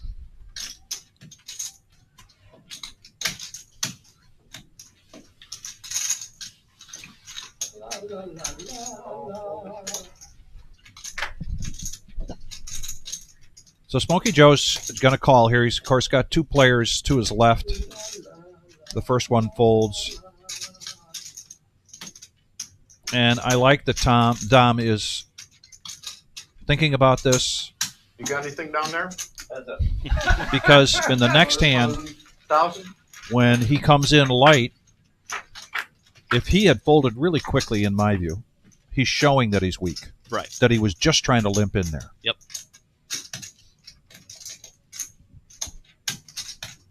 Not a bad flop for jacks. 400. 400 into 550. I am not a fan. What would you like to see in there? In that position, under the gun. Well, I'm probably betting small, probably betting 1/3 ish. You gotta deny some equity to the ace highs and king highs. It's a dry enough board where we can bet a small amount and get away with it. Sometimes we're gonna have ace high and just take it down because the other person has a worse ace high. But betting so much makes it too easy for your opponent. They're only going to call you, for the most part, with a hand that beats jacks, and they're going to fold hands such as ace high.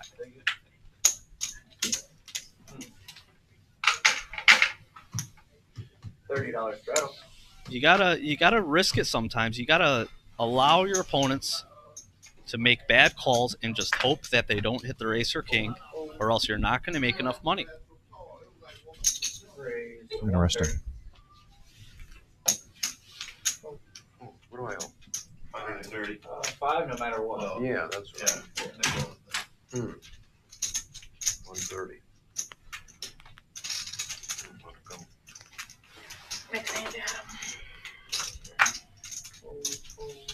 Jam Bob folds king jack offsuit in the big blind against the dealer raise from Garrett of 7-6 offsuit. I'm probably folding too. If I'm not folding, I'd probably 3-bet, which is what Smokey Joe does. Yep. I'm a fan. I am a fan.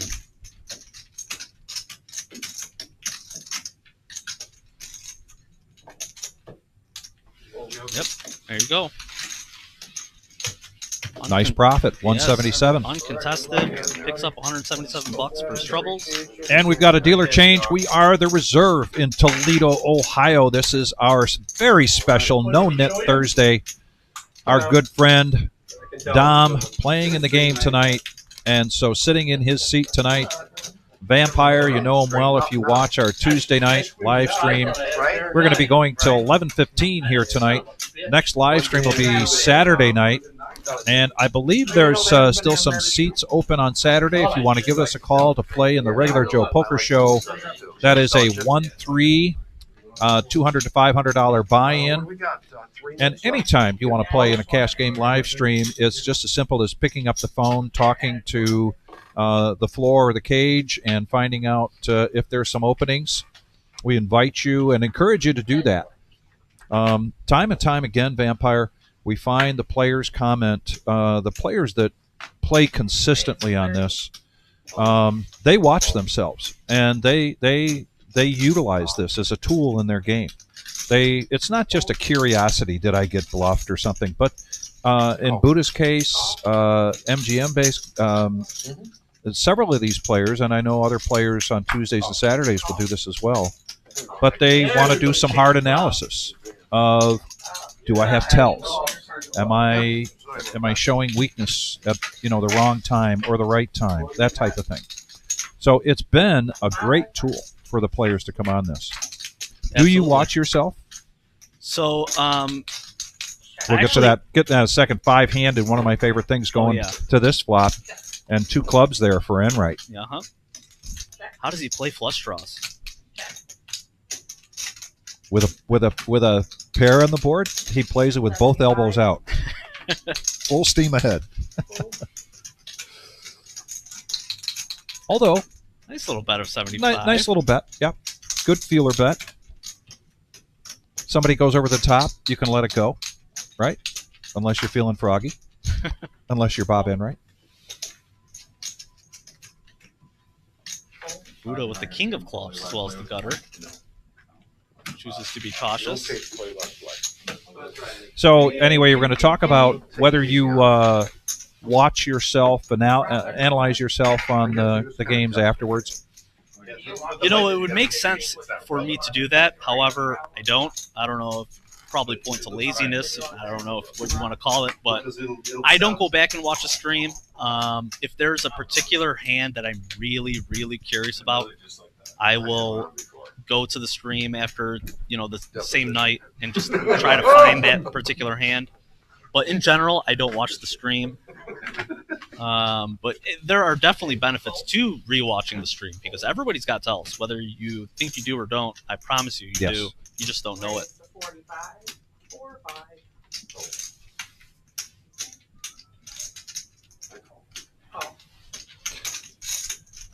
I would talk about those tells on the live stream, but I don't want to make any enemies. We want the players to feel encouraged every week to come back. But I agree with you wholeheartedly that there are tells. Well, I'm a special guest here, so I'm not pulling any punches. I am letting them loose. All right, good. But I will say this about tells. People should use them more as a deciding factor on a 50-50 decision, where you're facing a river bet maybe, and you're just not sure it could go either way, and you have some kind of precedent or history where you can base the tell on. People use it way too much where it's not warranted, and they skip, technical analysis of the hand. They're just like, well, he's scratched his eyebrow, so... Yeah. Or he's nervous, and he's shaking his hands, and they just make too many rash decisions on these physical tells that they're just not too sure about. These two going at it again. 3-bet from Smokey Joe. Garrett with pocket jacks. Smokey Joe, flush draw here, Mike. He's the 3-better, so he wants to continue with his hand, which makes sense. I like the bet.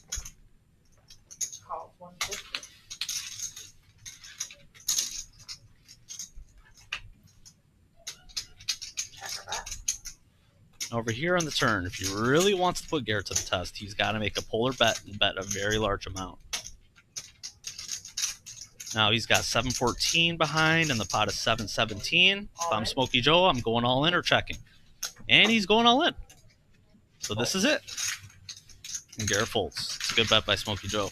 Solid player, it appears to be. That's right, Nick.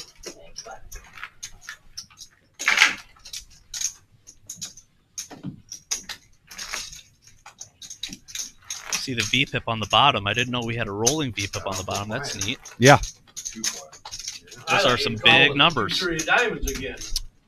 Yes, they really are. I mean, say what you want about the level of play here in terms of it's a 2-5 game, $1,000 buy-in.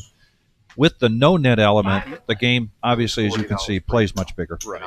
And the tail is in the tape of the aggression that you see or the amount of hands that people are playing.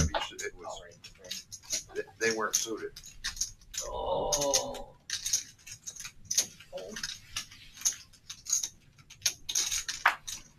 Garrett raising here with King Jack offsuit. Nobody coming along so far. All the way to Enright, who's in the big blind with King 6 offsuit with the discounted price. Says why not? Another So, 300 heads up to the you'll be flop. walking around looking for scout a player. Here, you want to take my place? Anyone want to take my place? Checker bet. I need to go wax my car. You're the only person who's ever We got a done that. 7-4 deuce rainbow. Usually going to favor the big blind. Because I won. Folds to the bet. I do remember that when you Off we go. But you actually, but you don't really. We The way traded he sounded, him for he Ninja. felt- He sounded like he felt betrayed. No, we He traded felt him for betrayed, Ninja. like you left him at like a ballpark game or something, like went to a Tiger game and just left him. So there's a $10 button straddle by virtue of what we call the rock here in the no-nit game. So we made a If you have great the trade. rock Then in your the stack Ninja robbed us. and you're under the gun or on the button, it becomes a $10 straddle. He tried to sell it. Really, Buddha should just start the game off. So the action will be on Bob Enright. You know, let him get his pot. And for those of you who look in terms of big blinds as far as your stack, please be aware that when there's a straddle, that automatically reduces your stack in terms of big blind. So what I mean by this is that it's a 2-5 game, Raised to 55. and instead of dividing your stack by 5, you now have to divide your stack by whatever the straddle is. And that's how many big blinds the effective stack is. People don't think about that as much, but it's important to consider when you think of the stack to pot ratio after the flop. 55. So when you're in a game and they start doing straddle, restraddle, restraddle, Heads up. you can't ignore that, can you? In terms of calculating your position at the table. Right, yeah, you want to take it into consideration because when there are multiple straddles, all of a sudden it gets to the point where you're only going to make 1 or 2 bets on the flop, and then your chips are going in. Everybody's got their money in the middle of the pile. Oh, big hand here for Dom yes. now. What a turn. What a turn. 145.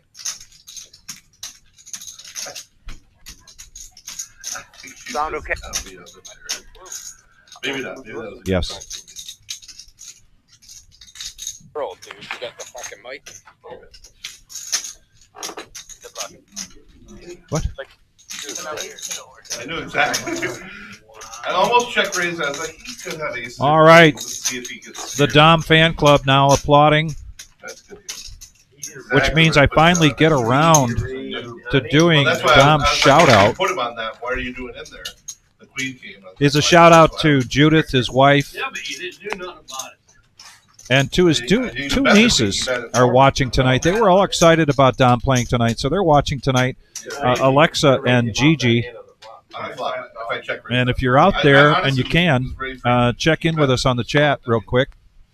How'd that work I want out? to thank everybody for joining us tonight. We are going till 11:15. after calling with ace queen. So Oh, 2-net warning. Oh, actions on Bob. you guys think that that's like bad play? I'm happy with that play. Raised to 35. Don't look at me and say that. What do you I'm all think? for it, tight play. If I jam that, he's calling with You see my two ace bananas? king three. To answer DC the Brain Supreme's question, how did I get my name besides my hair? That would be from Corey. I don't want to say his last name. I'll say Corey B. That is his last initial. He gave me that nickname the first time I played here at the Reserve. This was several years ago. And I've just been Vampire ever since over here, at least in Ohio. All right, going to the flop here. Another paired board. Where everybody basically whiffs here.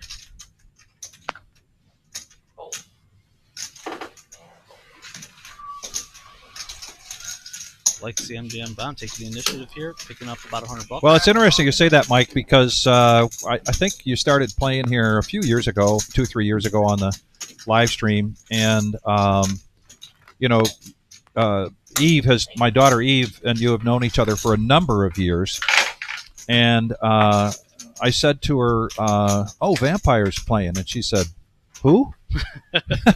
I thought, wait a minute, you know Mike pretty well. How did you know? She said, "I had no idea that was his nickname." Yeah, in Ohio, that's how I'm called, but not in Michigan. Yeah, and that's where she knew you from, was right up in Michigan. Yep. Raise the 35. Roll.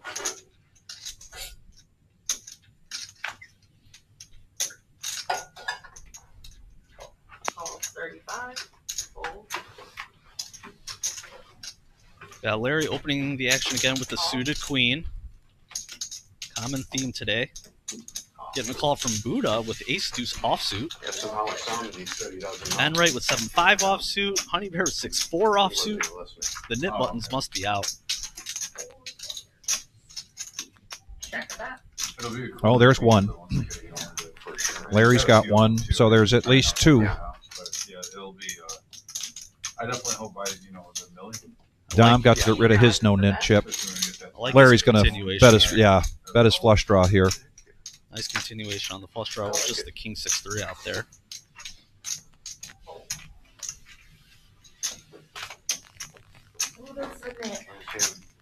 Honey Bear doesn't even look it up. Nope. So Buddha will be the last person standing in this particular round, and as you can see, Mike, they just go right into another round as soon as that ends. We get typically 5, sometimes 6 of these nit games going. Yeah. Surprised Honey Bear folded there on the king 6-3 when he had 6-4. I mean, everybody's got a nit button. I'd like to continue and see another card and what Larry does on the turn. That's like reminding. He might have the best hand. You could bluff him. He's got position. Reminded me to show it. I would have folded. But he chooses to go to the next hand. We shall do that. 5 to play. Where's the rock at? Yeah, he does. Run out there, Dom. I'm sorry? Let's rock out. Oh, yeah. Still getting used to it. We talked about that earlier, that some people have to be reminded when they've got the rock. I'm not used to the rock. Ah, yes. And of course, the first one tonight that has to be reminded is Dom. 4, 5, and 9. Dom, get your king. Yeah. Punish him. You got to raise the 60. Right? Pay attention. From Siege. 7. So raise, fold around. Yep, raise the 60. Fold around to Garrett. Oh. Pierre, can you wait? Thank you.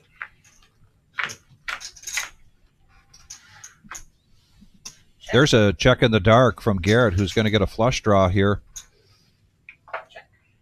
And a check back from Larry, the pre-flop aggressor. So a free card on the board pairs. I like the check back from Larry. No clubs in his hand. Got a gutter ball. Might as well see it. I like the call on the pair turn as well. And now he hits the gut shot. Hits the gut shot. Try to get some value here. 125 is the best round.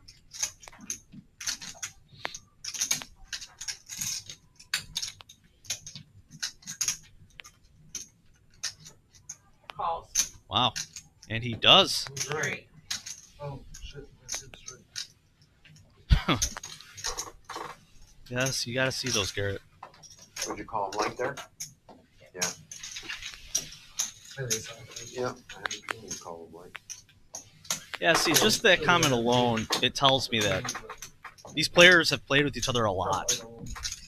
And I mean, Larry betting, getting the value, MGM Bob even knowing what kind of relative hand strength that Garrett's calling with, it tells me that they are playing particularly against the player because they have a extensive history with each other. You played with Larry before, you know all that. And there you go. Confirmation. Thanks, MGM Bob. I'm glad you're here. As if you can hear me Usually right the now. biggest I take out of that. I just trying to play a little poker on a Thursday night. Just trying to relax. Got back home to Michigan. I'm glad you're back. You still keep the game full for us. Raise to 30. Raise to 100. Look at that. Fold. The first open that I've seen Dom make in his lifetime, and immediately gets the rebet from Garrett because it's a cutoff versus dealer button. And it's the no-nit chip. It's the no-nit chip. This is a hand ace-9 offsuit in this position here. It's worth the 4-bet. It is worth the 4-bet, and I bet you it would have worked because a 4-bet coming from Dom at this position, it's going to look. Everybody at the table is going to run away. Let me tell you, even if they're not in the hand, they're going to run away.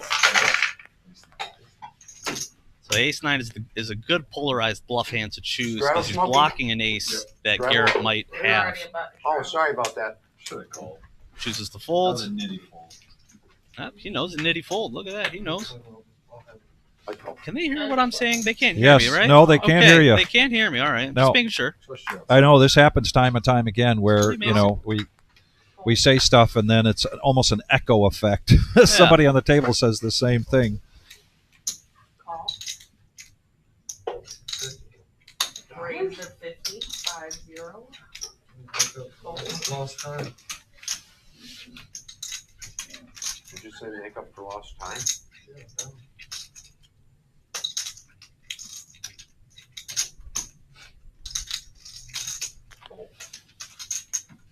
Good fold from MGM Bob. From the small blind, out of position, with a hand that could make the second nuts. It's not very Pay favorable. attention, vampire. I'm paying attention. So Trying my hardest. Would be the over and under and how many hands Buddha plays while he's up. I swear it's like they can hear me. Per hour? Maybe I'm talking really loud. I don't know, but here Dom does hit the best of it. He's going to check it. However, hard to like that board. It's very hard to like that board. See what he chooses to do. Does have backdoor I mean, you can diamonds. see the stack ain't going to go down. It's going to go down $7 a Oh, round. bottom pair though. I know. Very Looked like wet he was- board. I know. I'm keeping track. He sized up the stack, which I don't know Yeah. what he meant to do there. Maybe a reverse tell of some sort. Just saying. Just saying. This is his favorite game. And they go check, check, and the board pairs. Dom does have the check mark here. It's a good run out for Dom. And he does check, opening the door for Garrett to bet him off of this hand. Yeah, I feel like if I'm Dom, I have to call here with this run out. Call. And he does make the call. Yep, there you go. Good call. And a nice profit there for Dom of $290. He throws over the hand with excellence there. Did you see that? Yes. With some vigor. Darn scared chips. How did you know, Dom? What about the jack or the queen? Or the 9-10. Oh, he's playing I some thought for poker sure tonight, eh? He wanted Moose to be proud of him. Wow. That's what vampires love. Vampire, good job. Good job. Well, I know Vampire's talking big shit right now. Yeah, did you see my guy? Did you see what my guy just did? That's half mine. That's half mine. I'll just call for it. Can I get 800? 800. Can you call for 800? That's a good call there. I got money. 800. I got money. I don't know if I'd have made that call. Damn. Maybe if someone was staking me, I might have made that call, but I don't know. What do you think, Larry? Pretty good call, wasn't it? I like MGM Bob's post-hand commentary. Oh, for sure. That's what I said. I thought it would stay. You know. It's on a facetious level, but it's dry enough where it's funny. I like it. Yeah. That is the typical banter here on Thursday night. And usually some what did you call it? Salty. Some salty conversations going on between typically MGM, Bob, and Buddha, and Enright. 4 players. And that's why one of the reasons people love watching this Thursday night. I've played with Buddha before, and I know that people just love to dig at him. Yeah. They love it. 20. What do you got behind you? He's got 8. Hang on a second. Enright jumping the gun here, asking how much Garrett's got behind him, and it's not on him yet. Thank you, sir. Wow, what good service. Shut up. That's a good floor guy. Hey, that's a good floor guy there. Hey, I already told him that. huh? I already told You don't him that. even, did you even order it? He just brought it right to you? Now, I'm seeing the rolling V-pip on the bottom now. Let's, in theory, say there was no Nick game here at all, but we had the exact same players. What do you think these V-pip numbers would look like? Enright would be, Smokey Joe and Enright would be at the top. Honey Bear would be below 36%. Garrett, you know, he has his nights when he slows down. 5 to play. But definitely Dom and Buddha would be where they're at now, Gotcha. typically. Fold. Raise to 20. Call 20. Fold. Raise to 80. Fold. Honey Bear really runs warm and cold, I think, in his style or his aggression. And actually, I've talked to Honey Bear about this. He sees a lot of value in mixing things up and not always presenting himself the same way each time.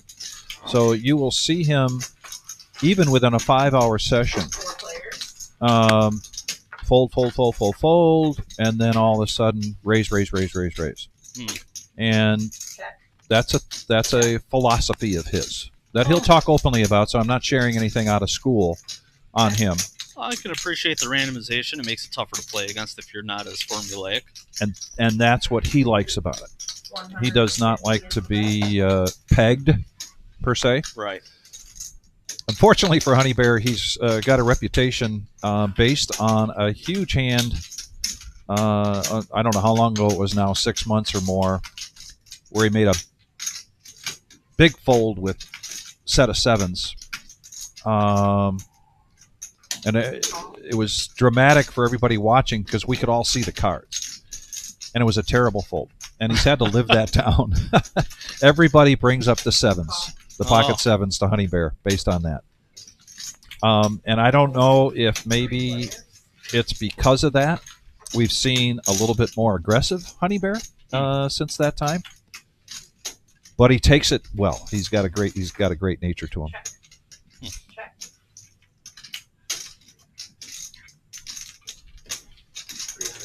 $300 is that. And I believe we just saw an ace on the turn. I'm getting the graphics caught up here real quick.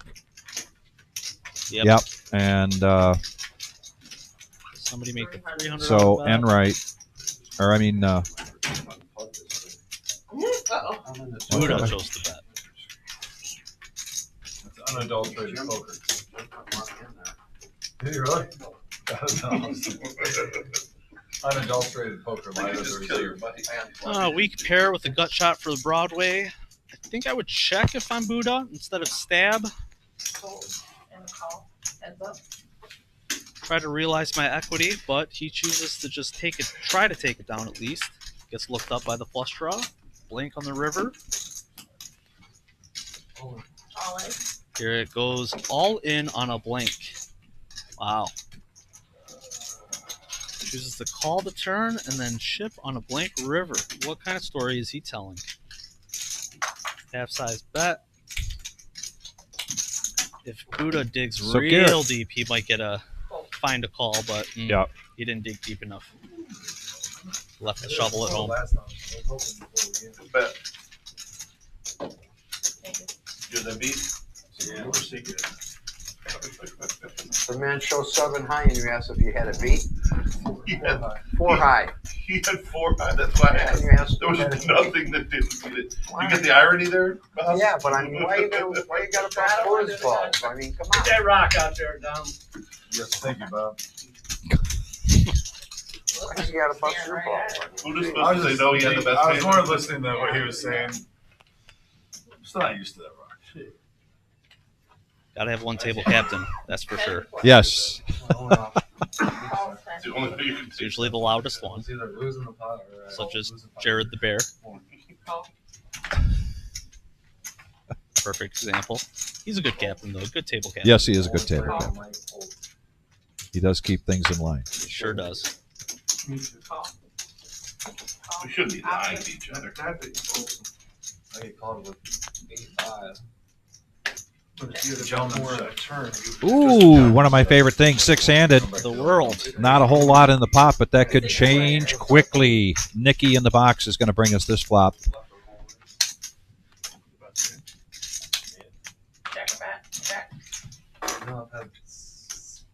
And this is going to get messy, folks. Yeah, you didn't. Did you pick up the straight Two players, top pair. on the turn, or the deuce the turn? Dom folds middle pair. Nobody with the diamond draw. So you didn't have the straight draw. Yeah, just the flush draw. I was thinking you picked up the straight draw as well. Gut shot for Bob, but he says no.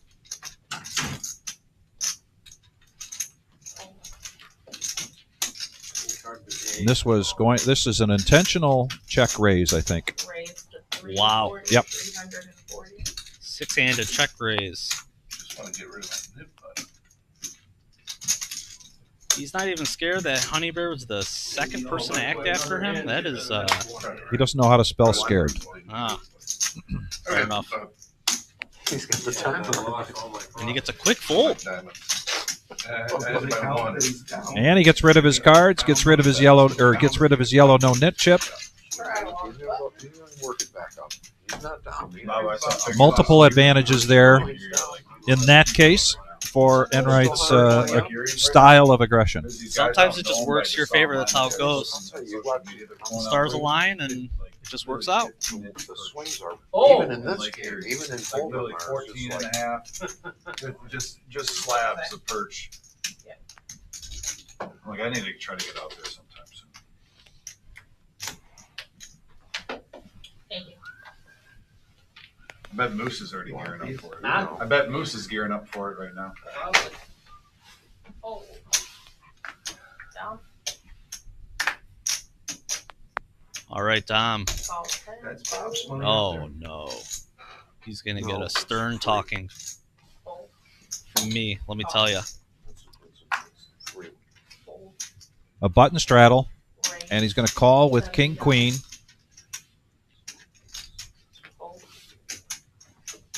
Just trying to limp in.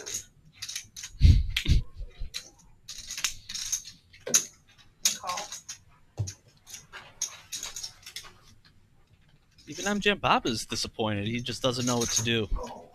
Looking at Dom, what's happening? And here's a matchup we have not quite seen yet tonight. Smokey Joe and Dom. Check a bet. Check. 80. Pre-flop aggressor with a continuation bet, feeler bet, if you will, and Nice bet. I have a feeling if he would have opened pre-flop, Smokey Joe with 8-5 offsuit probably would not have even seen the flop. right. But we'll never know. We'll never know. Smokey. No. What are you doing, And man? Smokey Joe, from what I've seen in this very small sample sizes, he's been one of the stronger players at the table, making very smart decisions and very what seems to be correct decisions Said thus bullshit. I far. know you're full of shit over there too. Bullshit, $60. As far as the nit chips go, I see Buddha, MGM Bob, 10 in there. Honey Bear, and I believe that is it at the moment. We'll see if that affects anything. Larry, who doesn't have a button, a no-nit chip Right. button, raises, open raises with 4 deuce suited. I like the mix-up.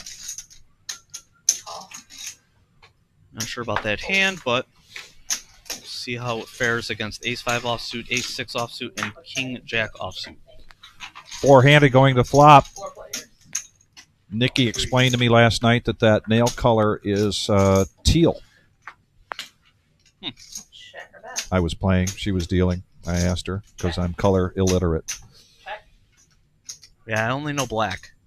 55. Call 55.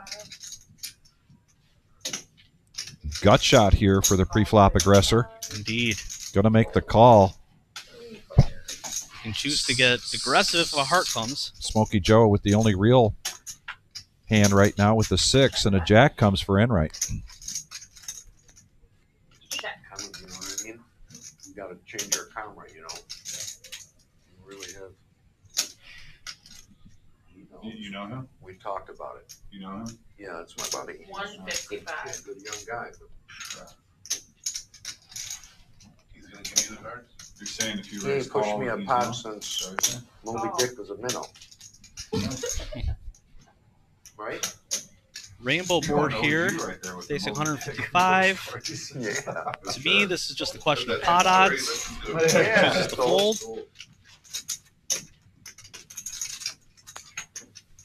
Take it easy. River's another overcard. Making peace with him before he sits down. See how that affects the play now. Smokey Joe chose to bet on the flop and on the turn. Elects to check on the river. It's already 9 o'clock. Enright checks back. Pair sixes. And a showdown, and Enright takes down a nice profit there, 387. We got a dealer change. Young Eric coming in. This gives us a chance to get the cumulative winnings 2 hours in, and it's bomb pot time. So you did travel out to the World Series of Poker. Did you go for the main event, or did you go for other events? Both. Both? I play the main every year, and I try to play as many other events as I can as my schedule permits. I can't be out there forever. Gotta come back to work and, back down to earth and to the boring life eventually, right? But I was out there for a couple of weeks. I am currently 0 for 6 or 7 on main events. So that tournament has not been friendly to me, but it only takes one. Yeah. I cashed several events. I think I cashed 3 or 4 this year. Other events Other than the main? events, yeah. Before and after the main. So it wasn't too bad, but I really want to get, a deep run in the main like everybody else. Yeah. Oh, so I don't have a. And when you go out there, It looks like you got one. He's got a I mic. got 2. and when you go out there, do you target bracelet events, or do you play events just based on other value? So me personally, I just target the bracelet events.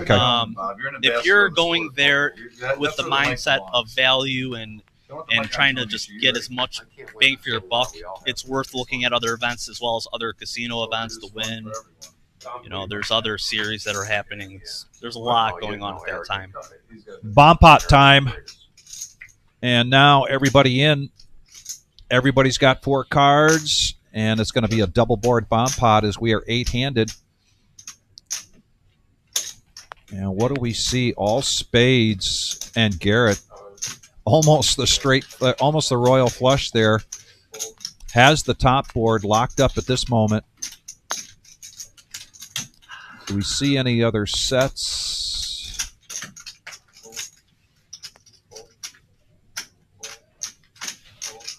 Garrett does bet below the pot size, $80. Dom has a 3 for the top, and unfortunately for him, he's got some equity there on the bottom. Oh my.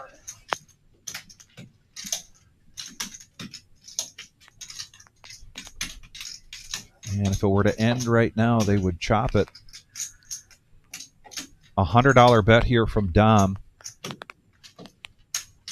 He has a full house with the 3s and 4s. Interesting. Wow. So Garrett goes for the raise here. Now, and take this with a grain of salt, I'm just one person here, not a professional. For the bomb pots, I want to raise in terms of a bluff when I'm heads up, when I for sure have the ultimate nuts on one board, which I don't have if I'm Garrett. And it could change with a paired board coming up on the spades below. Luckily for him, it doesn't pair. And if you feel like you're chopping, this is what the conversation we have all the time about bomb pots. Do you call for the sake of a chop? And he does call. He does call. Here, I don't mind the call because the ace comes up on the top, so he's less afraid of aces full coolering him on his full house board. So it's a good call by Dom. I don't mind the ship on the river this time with Garrett after seeing this river, because he's really putting him to the test, which is fine. It'd be really unfortunate if he ran up against a straight flush, but it is what it is. Bomb pots are bomb pots. You got to be really cautious, but at the same time, you got to know when to take your equity if you have it.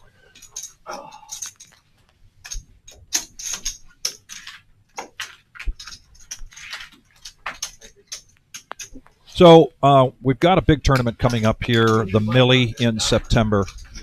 And I'm not going to say that compares exactly to like the main event, but when you're going out to the World Series of Poker and you're playing some events, you're playing typically 3, 4, 5 day events. The main, of course, being 8 or 9 days, right? 10 days long. Right. And Dom and I talk about this all the time about the mental and physical state you need to be in.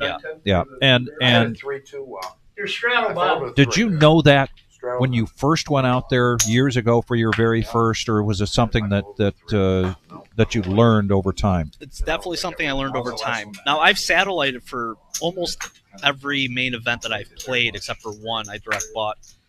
But when I first went out there, this is like 7 years ago or so, I had no idea, I knew of the structure, but I had no idea of actually going through the entire structure for just one day. It is really exhausting. Yeah. Because you got to be focused at all times, and the margin of error is very small. One hand can just blow up everything. So you really got to be on your game and focused the entire time. And, that's taxing at the end of the day. It's very taxing. You need your sleep. You got to eat well. It's both things that I am not particularly good at. I eat very poorly, and I don't sleep at night. So, yeah, it was a wake-up call for me. I made many mistakes. I still make some, but... We got a hand brewing here. Garrett's going to 3-bet this to 150. Smokey Joe making the call with 4s, and now the Enright element coming in with Queen 10. Oh, yeah. So one of the better pre-flop pots we've seen.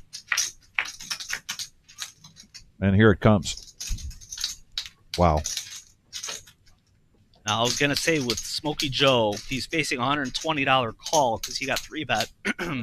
I do like his call because he is getting the correct amount of odds if he does hit a set. Generally, you want, 11 to 1, 12 to 1. And Garrett has 1,800 behind. So he does have the correct numbers to continue, and he does get rewarded with a set. We'll see if he can squeeze some money out of Garrett or not.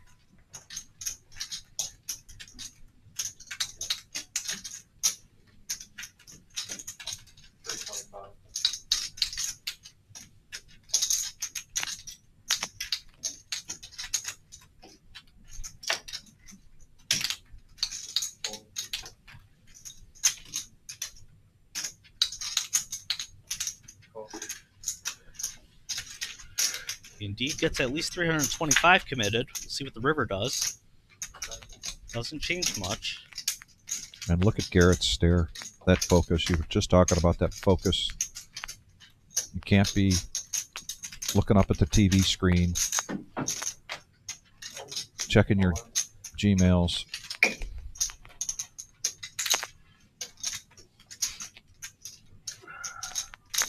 A lot of history between these two players. Now, if I'm correct, did I hear him say all in? Yes. Okay.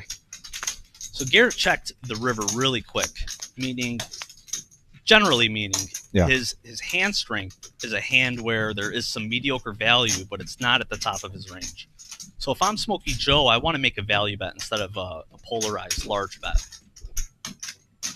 Now, of course, this is much easier to say when we're looking at the cards from both players.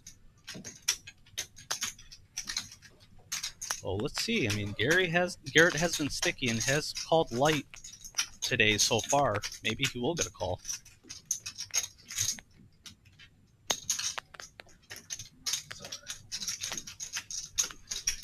Looks like Garrett wants to phone a friend. Yeah, he's saying to himself, man, do you really have spades? What are you bluffing with right now? What you got over there? Yeah. There it is again. 4, 5, 6, 7. They're making me feel like I'm screaming.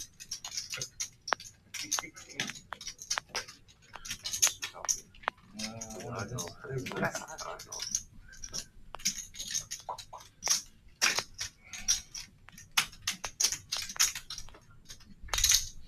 I'll tell you what, I've played with Garrett a lot, and he is not afraid to put chips in. No, he's not. So he might get a call. And he does call. And he does call. He does call. Excellent bet by Smokey Joe yet again. Good decision. And pretty much the pot of the night, not necessarily, it may not be the biggest pot, but I think the biggest profit pot here going to Smokey Joe. Maximize the value on the sets. He did have the correct pot odds, and he did maximize on his value. Well played by Smokey Joe. And Shimmy checking in on the chat here. And Shimmy, there is a seat open. I know you've got some other stuff going on. But you had the night off and could make your way over. I think you'd love being a part of this game. No, we don't have to do Not this time.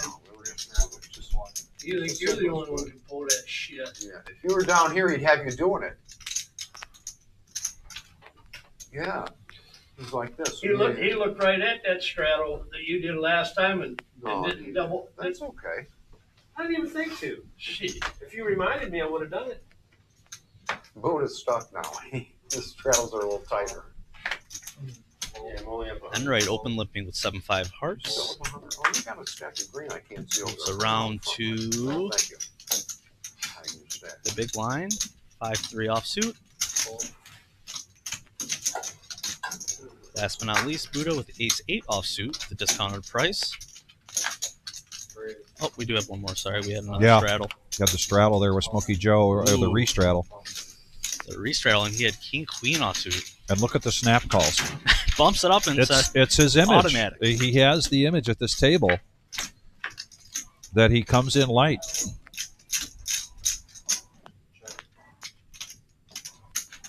So wet flop. See what Smokey Joe does. Why? Oh, okay. Buddha with the call.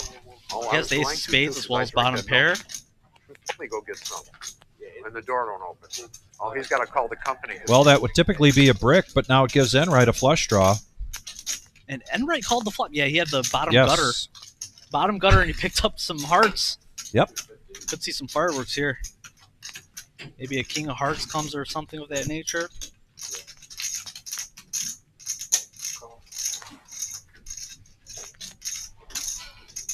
Smokey Joe continues again. A little small for my liking, but milking some value, I don't mind that either. Enright picks up a pair, misses the flush, but picks up a pair. See if Smokey Joe can yet again get some value.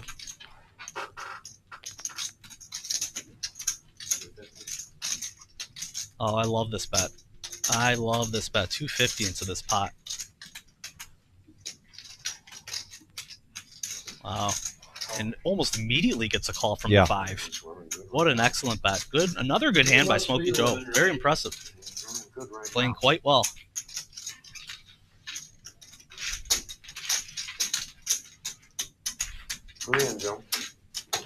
So it sounds like, again, ladies and gentlemen, just want to enlist the assistance from our followers tonight. we are, besides everything else that's going on, we're experimenting with some different equipment. So right now, Dom has been mic'd up with an individual mic, and it sounds like MGM Bob now has the mic as well. So just we appreciate your insights, your feedback on the volume, the quality level of those microphones. Honey Bear now, with the straddle into effect, picks up pocket nines. And he has his nip button there. Definitely wants to win this hand.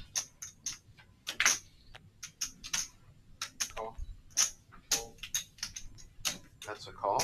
Yeah. 55, yeah. This Oh, was the my initial bad. Okay, I see it now for sure.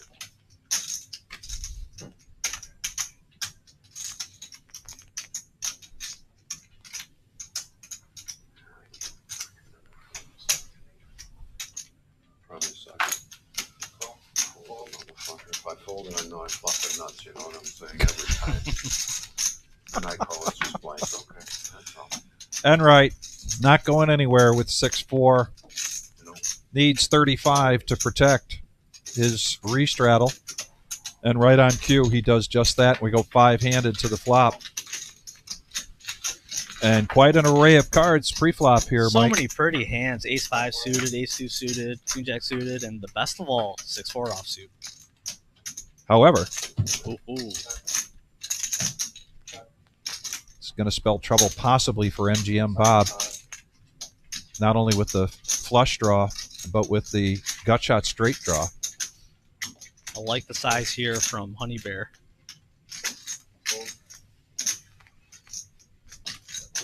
See what MGM Bob does now. Gutter ball and the nut flush draw. We'll see.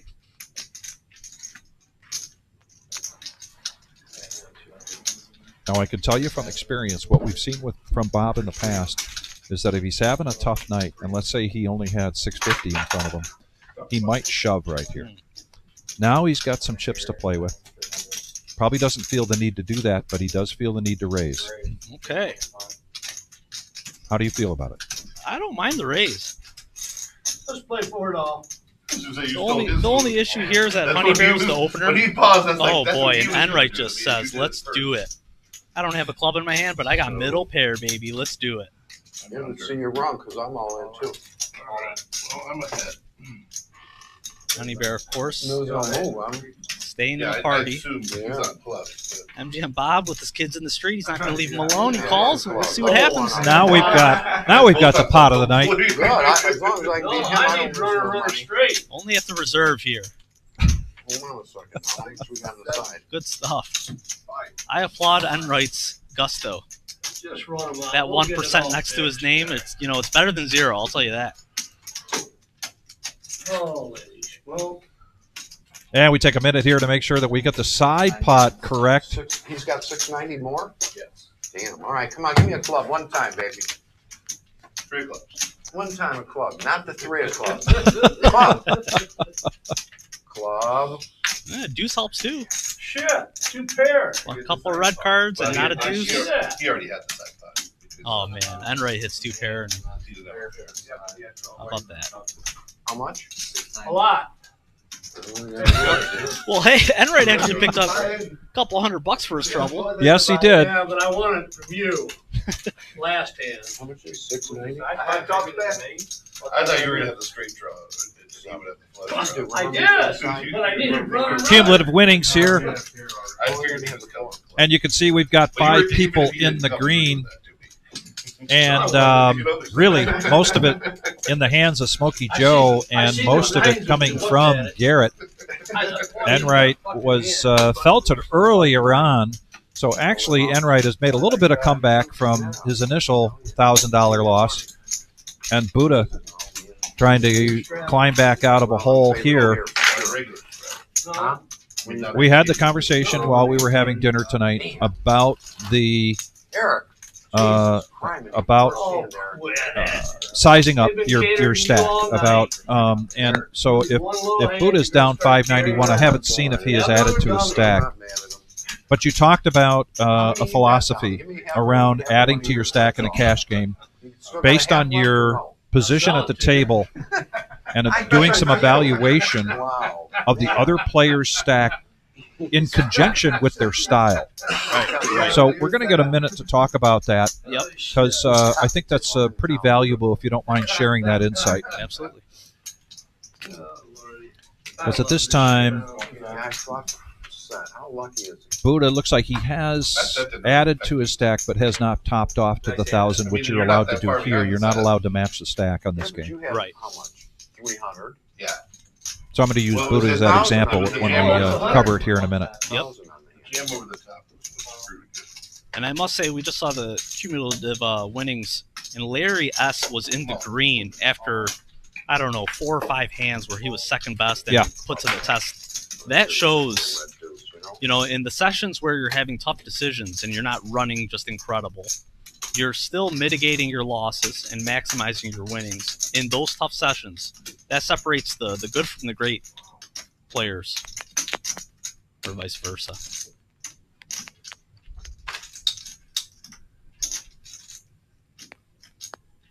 You start this ship and can't follow up, huh? Oh, Honey Bear just ships to 1,300. See, the problem with this, it goes 100 to 1,300. So he's folding out hands such as King Queen, where he has dominated, where he wants them to call. Yeah. So he's missing out on possible, you know, earnings that he could have. Or, I mean, he could be getting unlucky and a queen could be coming. So, I don't know. You never know. Start this ship. Well, and I'm not sure. He might have had his yellow no-nit chip. And again, that's another element to this game. Yeah, I didn't see if you had it or not. It That's definitely, a good point. It definitely impacts the action, the bet sizing. Absolutely. You want to incentivize folds from your opponents when you have the nip button. That's for Right. sure. Good point.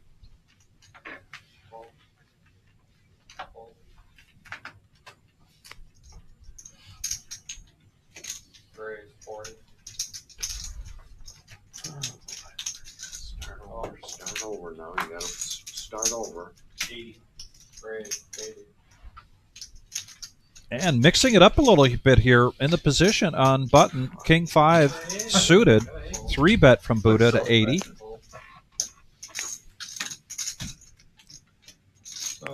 Love to see it.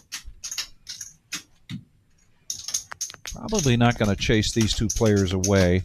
At least not MGM Bob, I don't think. He's got his nip button and Well, he's got a pair. and speaking of the opposite of being chased away, Larry now 4-bets this. You gotta start paying better attention. Jeez. And I don't think that was a yellow nit chip motivated that time. He and just, he didn't have knew to what show. was going on. Larry's playing very well. Yeah. He just saw it. What do you think? I'm gonna fold to a fucking min raise? into the streets down there. He min raises me. Now the alliance is What falling the apart hell? that quickly. You opened it right back up. Man, oh man. Man, tell him, MGM Bob. Tell him. Play a little better, man. Play a little better. A flop there. I've got a 3-better fold strategy. Wow. Jeez, that was terrible, man. Min raise, just let them come back at you. Oh, here's some more. Take some more. Everyone's a professional. You didn't have to. You see a flop, then find out where you're at. Have you ever heard of 3-better fold? I don't need to remind everybody that these two are very close friends. Yeah. Love the banter. Larry says, you guys keep messing with each other. I'm going to keep raising. Right? What'd you show? Did you show your hand? Did you show your hand? What'd you have? You should hug your friend. You don't know. Pair? You have a pair? Yeah, I had a pair. That's all I'm trying to flop the side. All red here. Enright with hearts, Bob with hearts, Larry S. diamonds, and 2 diamonds on the flop. As well as a king. See how this plays out. Decrease the action. That would have been a flop. It would have been Defend the other end. Larry bets out 75 and a snap call from Enright. Yep. Now it's heads up. Your guys' play was so intertwined. Ooh. A meaningful 9. 175. Actually don't mind checking if I'm Larry here, whereas most times I'd like to bet. But he picks up some equity with this medium pair. I'd like to control the pot if I were him, but chooses the bet and right calls. And we got the ace of spades on the river. Boom. Okay. Now I get my money back. So, Mike, I already have a thought in my head before this plays out. I'm not going to say I knew what was coming after the fact, but I knew what was coming.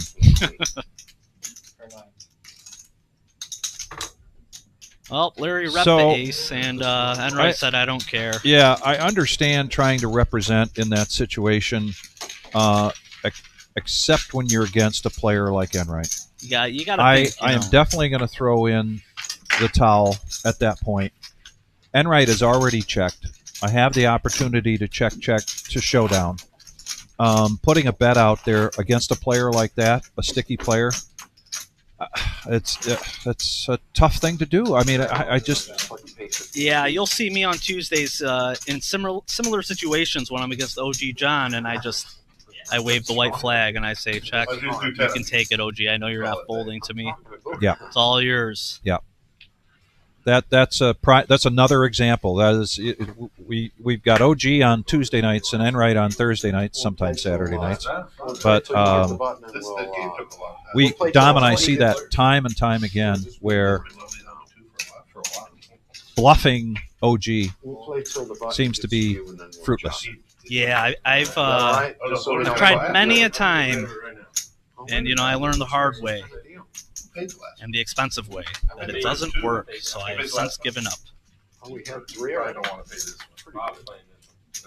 So before we get to topping off, I want to talk about your comment right there. We were talking about OG, and I've watched some hours and hours of poker with OG.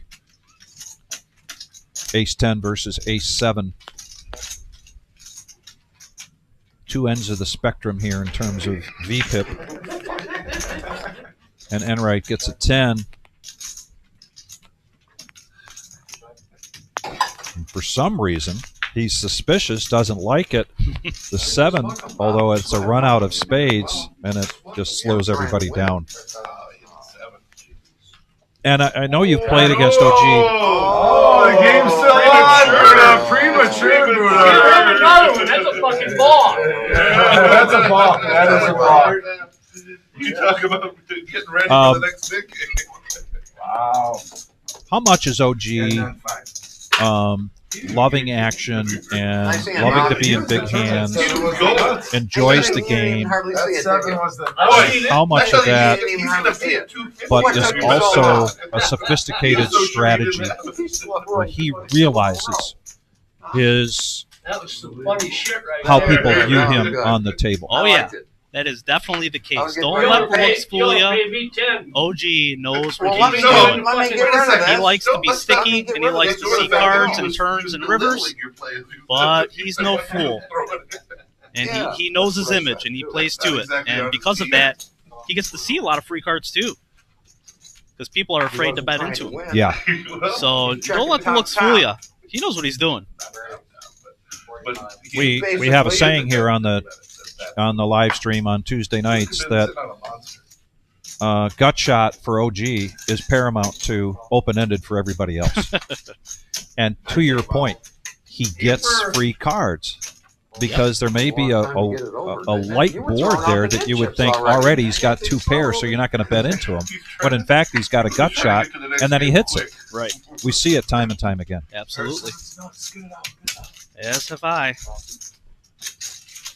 We got kings in this hand here. Smokey Joe raising in the hijack with 8 deuce suited. And just a call with Enright. With kings. Just a call. Not shipping at all, just calling. Interesting. Very interesting.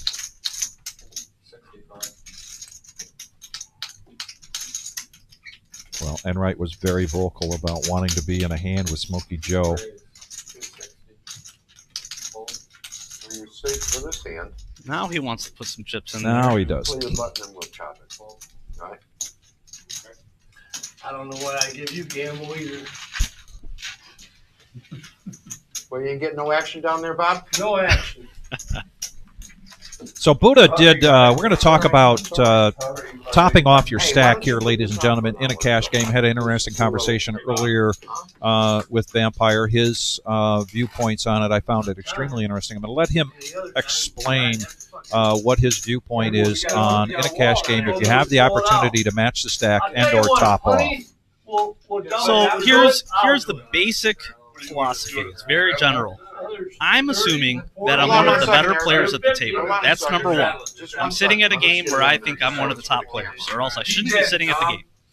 Number two, if I go all in and I double up, which I intend to do so, and I only do it for 800 when I could have done it for 1,000, I am missing out on a potential $200 worth of value that I should have had. I'm glad I did. That is the general philosophy, is missing out on equity when you hit your hands. So you always want to top off where you feel like you have the advantage against the other players at the table.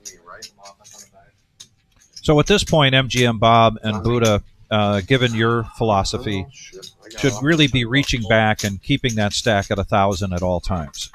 Yes, personally, I would, and I would have extra chips in my pocket. I don't want to be annoying and top off $20 at a time. Right.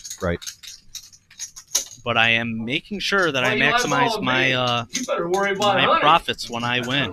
He's That's a for heavy sure. hitter, I ain't. I'm hoping you check.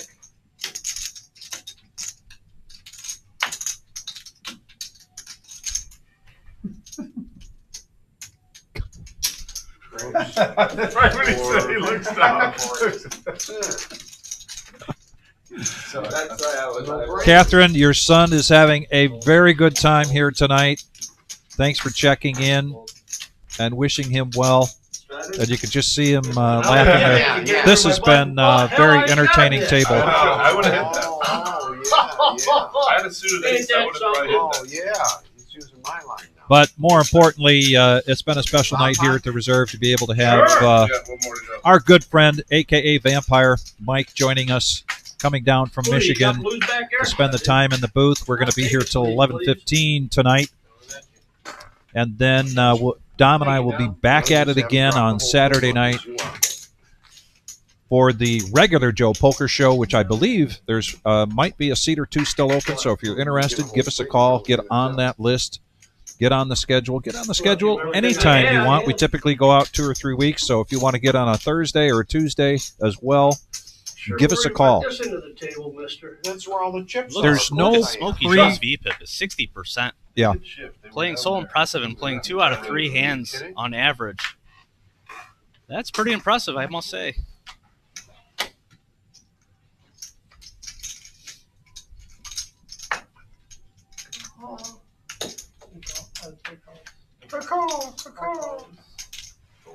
Wait a second.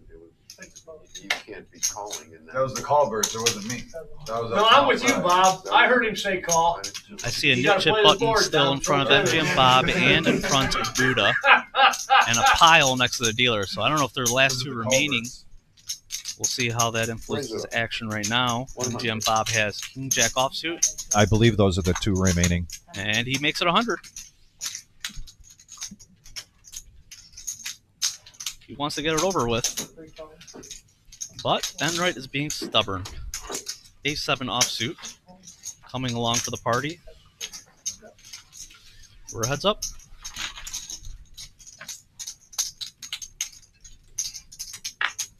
Keep in mind, this is the King Jack that Dom famously calls the nemesis hand.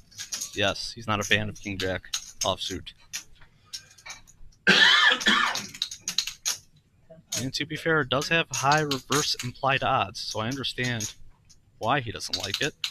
Going to this board here, we got 10-10, deuce 5, 2 diamonds and 2 hearts.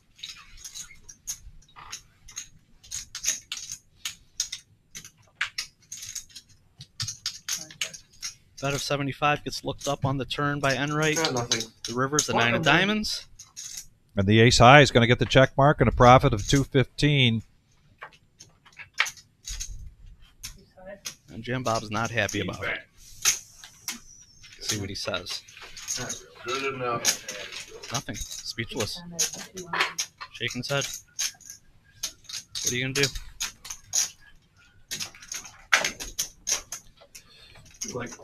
Brian asked a question that I asked Vampire earlier about whether he does watch the live stream, and the answer, good answer, but was no. However, you know, I think the majority of people that come on here do watch this. What about other outside educational materials that have been helpful to you over the years?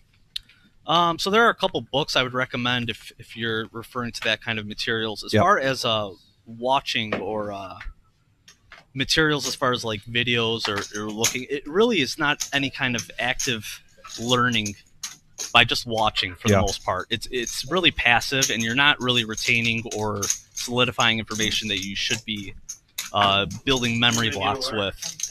You really have to do some actual work, writing down and reading, if you want to get better at some of the nuances of the game. It's not necessary. There are tons of excellent players that just have the intuition of, you know, geniuses for poker. It's not like required by any means. Hey, but big hand I'll alert. I'll give you some books in a second here. Let's talk about this hand. Yep.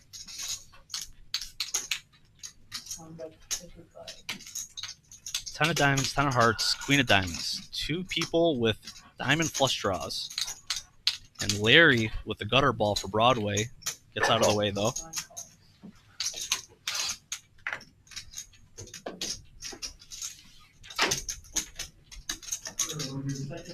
Jack of diamonds would be quite interesting. So the ace of diamonds. Instead, we got a black 5. Thanks, honey. And they go check, check. Here we go to the river. Black king. See what Bob Bob wants to do here. Bob didn't need it, but he got it.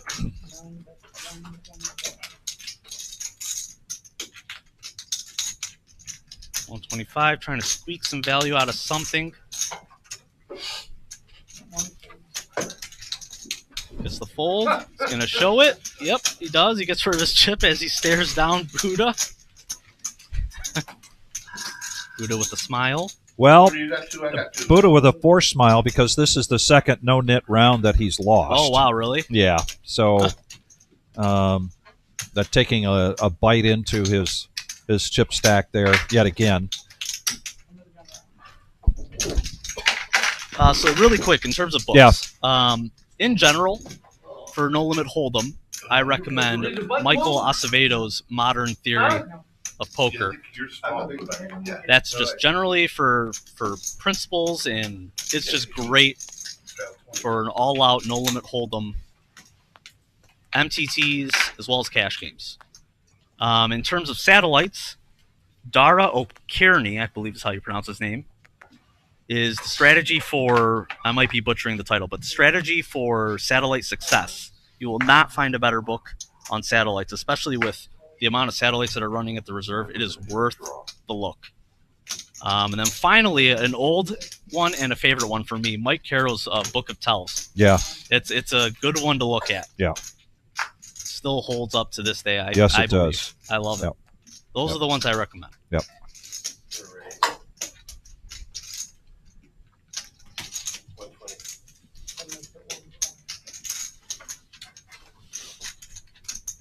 The goodies here for Buddha with ace king of diamonds. 3-betting this to 120. Oh yeah. Enright investment is $10 by virtue of the rock, which really isn't an investment at this point. And Larry gonna look him up with the 3-4 of hearts. He's got position on him. Feels like he can outplay him. Yeah, we'll see what happens. And he outflops him. However, Buddha gets a diamond. The nut flush draw here. Oh, yeah. He's going to charge him for it. Wow, and the old check raise almost immediately. Very strong play from Buddha.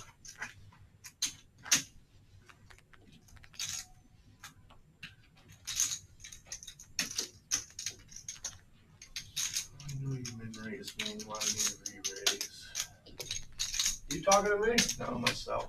Oh, okay.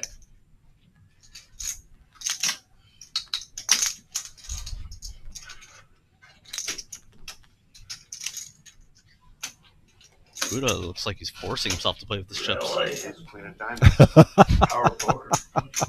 Decide what to do with it. What a draw. Good raise. I had 4-5. Even the little stuff. Because I don't listen to You either win big or lose big. what we're all saying, and I'll be like, So prior to joining the reserve 4 years ago, 4.5 years ago, I was on the road as a salesperson. I had oftentimes a lot of time behind the wheel, and I was very much into audiobooks. And so I picked up Annie Duke's audiobook, although she's done a few of them, but the one that she wrote more about her personal life. And I like to tell this story because I want to recommend Annie's book, not necessarily for poker. She is, of course, a professor in literature, so she writes very well. Okay. And she then did her own audio on this book, so it was very pleasant as well. She would do a chapter on strictly poker. This is my thought. This is how blah, blah, blah, blah, blah. The next chapter would be quite revealing about her personal life, starting with her as a youngster getting started with board games and stuff in her family, and they were very competitive. And, of course, Howard let her brother, they were very competitive. Here we go. Heads up. Smokey Joe and Enright. These two. Enright still looking to collect a decent-sized pot from Smokey Joe. Straight draws galore for these guys.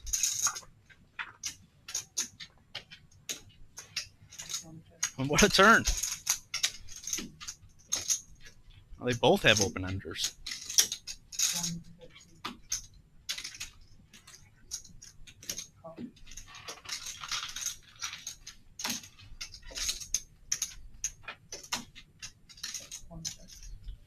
Oh, and Enright. How about that? Wow. Pulls an OG here. Pulls an OG, all right. Oh, I look so disappointed about that. He reaches for chips. How unfortunate.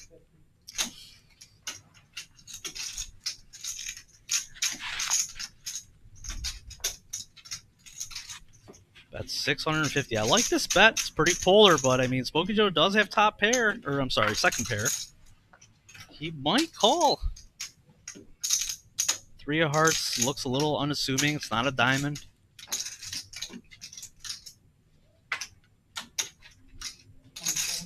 Good fold. He was about ready to re-raise me. Yeah, you wish, Enright. Huh? Another good decision by Smokey Joe. All right. 4 or 5 again. Yeah, it's working for you. So it sounds like that Annie Duke. So it's like really good. passive, And around that time, my wife and I went on a vacation together, a long drive. So she actually got to listen to it with me, and she really enjoyed it, even though she's not a card person or poker player. It was very entertaining, very good book, and very from the heart, very revealing.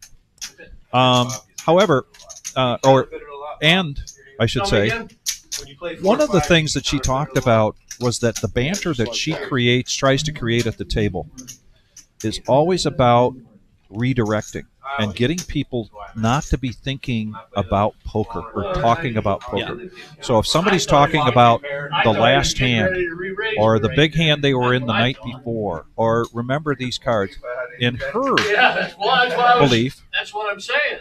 Now people's brains are on cards, and she wants them off of that. So she will bring up other topics, other things to talk about. She calls it a redirect. I have enough to, I can line it out for a little bit. There's so much in the book, but that particular point of it stuck out in my mind. Lo and behold, within a month or so, I'm out at the World Series of Poker. I played in the seniors event, my very first time. Got knocked out an hour before the end of the first night. Here we go. We've got heads-up action. 8-4 against Ace-4.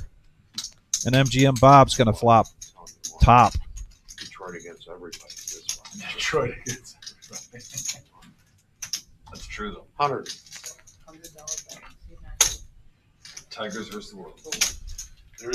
So the next day, a buddy of mine and I are roaming around the big room, and there is I think it was a $5,000 buy-in horse event that she was in, and I'm on the rail and she's right there. So I'm watching her play, and she's at a table, and suddenly the talk is about the last hand, and she says, "Hey, weren't you supposed to get engaged last week?"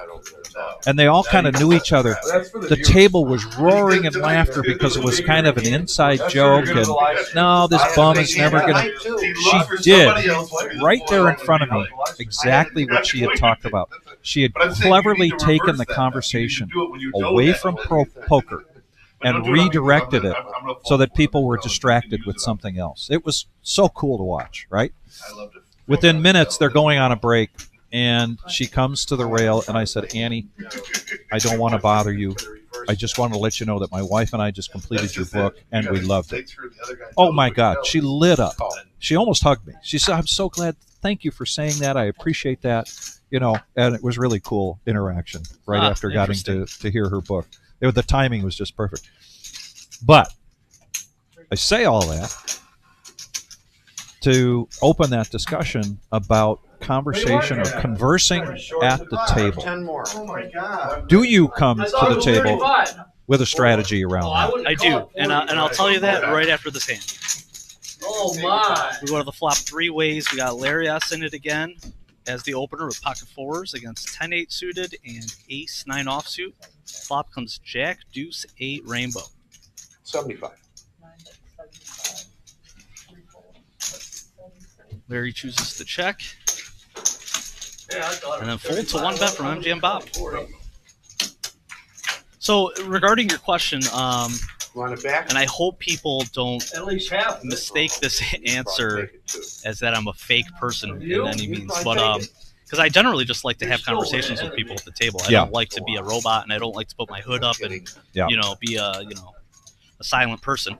But everything that I say or provoke as a reaction of every person on the table is for a reason. It derives information in any way, regardless of what the subject is and regardless of what the answer is.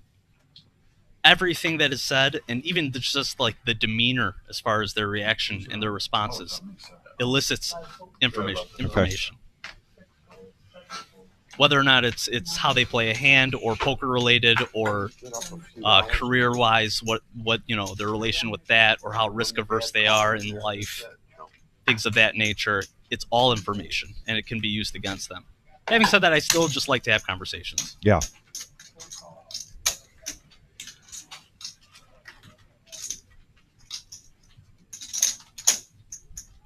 Garrett on the big blind now with queens. He's going to 3-bet this to 180.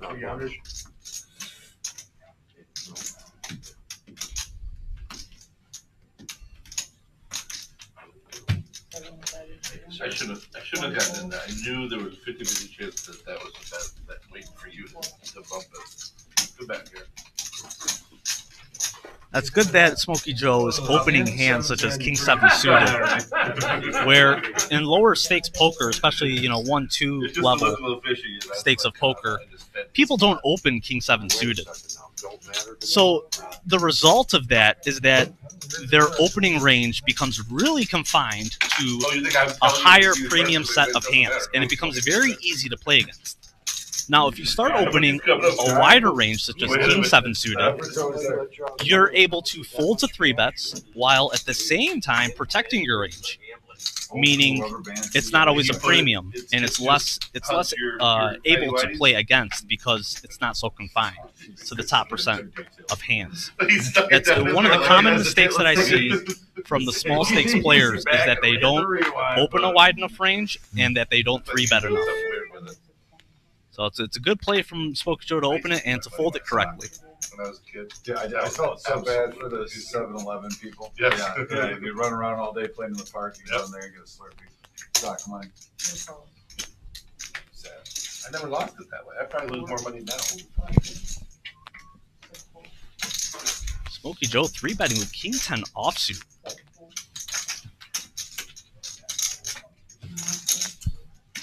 From rather early position. against Buddha, who was under the gun +1. Enright cold calling with ace queen offsuit from late position. Also an interesting choice. And Smokey Joe. We're going to see some fireworks here, I think, with 2-pair. Enright again. He's going to get sticky with this ace queen. Buddha gets out of the way, so we go heads up.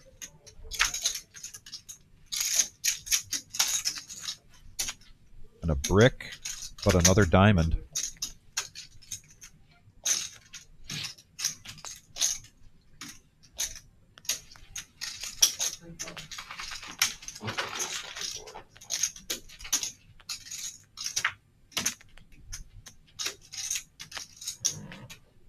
Another diamond coming off. See if this slows down Smokey Joe. I doubt it will. You gotta How- look at how that much to shit bet? again. Huh? Well, that typically means Enright's going to fold. Oh! And I'm wrong! Wow. You do live right. Looks him up with ace queen. No diamonds in hand. What does he think Smokey Joe has? Button's correct. I don't know. Huh. I wonder. Smokey Joe 3-bet. What could be worse than ace queen on that board? I don't know. So there was a question about the book that I was referencing by Annie Duke. She has a number of books out. And I would typically type that in so you could see it, but it's a long title. And it's Annie Duke, How I Raised, Folded, Bluffed, Flirted, Cursed, and Won Millions. Flirted, yes. I can believe that. Women are different at the poker table, let me tell you. She's very open about utilizing Sure. for her presence at the table when quite often 90% of the time she's the only woman there. Right. And she's attractive and intelligent. And I want to know if she really just opened up about a lot of things in her life. And it was like I said, every other chapter she'd spend a chapter talking about her personal and then switch right back into poker strategy and how she did things. It was a fascinating structure for a It book. sounds like a decent audible passive read while you're in the car or something. Yeah. All right, we got some action in this hand here. At least regarding the amount of players. Another 5-way hand going to the flop.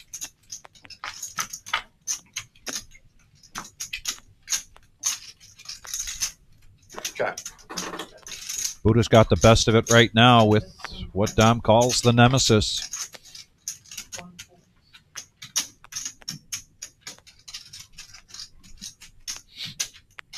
That's almost a full-size pot bet.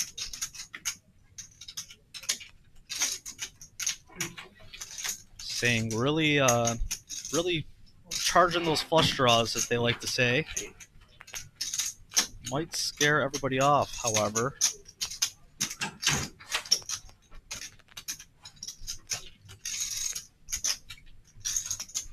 See how loose is MGM Bob feeling. Does have the ace of diamonds. He's not. He's just trying to give his buddy a hard time. Yeah. I thought so. It's a good size. Nip chips, it looks like one in front of Larry and one in front of Honey Bear. And that's it, unless Dom has one in front of him that I can't see.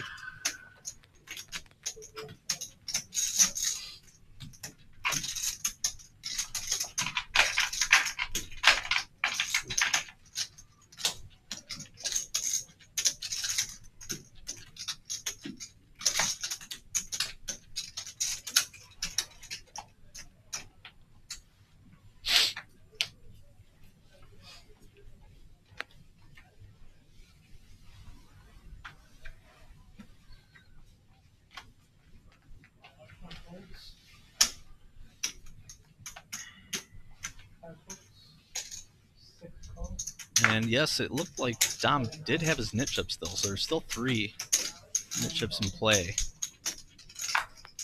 I feel like Dom's been rather card dead this session so Get far. a VPIP maybe if he's got it patched. See who's playing hands here, who's not. Get an idea, you know. MJ and Bob demanding VPIP numbers stat. You know what I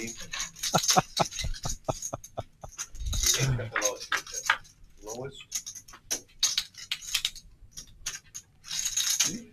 Yeah, sure. At least might be. In the meantime, Garrett flopping trips. King 9. They add 20 to Buddha's. We are 6 ways. Buddha open-ended 6 ways. Leads out with an open-ender. Wow. They keep track of it. They keep track of it. Well, I know you don't want to know because you're usually down there on the bottom. Just a smooth call here from Garrett. Today? A 9 would be You've something been playing a lot. Yeah, you've been playing a lot of hands the last couple of weeks. for both Larry and Buddha. We could only hope, although it's a brick.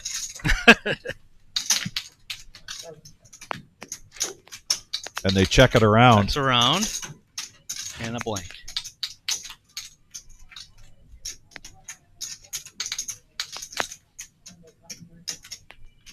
Buddha going for it.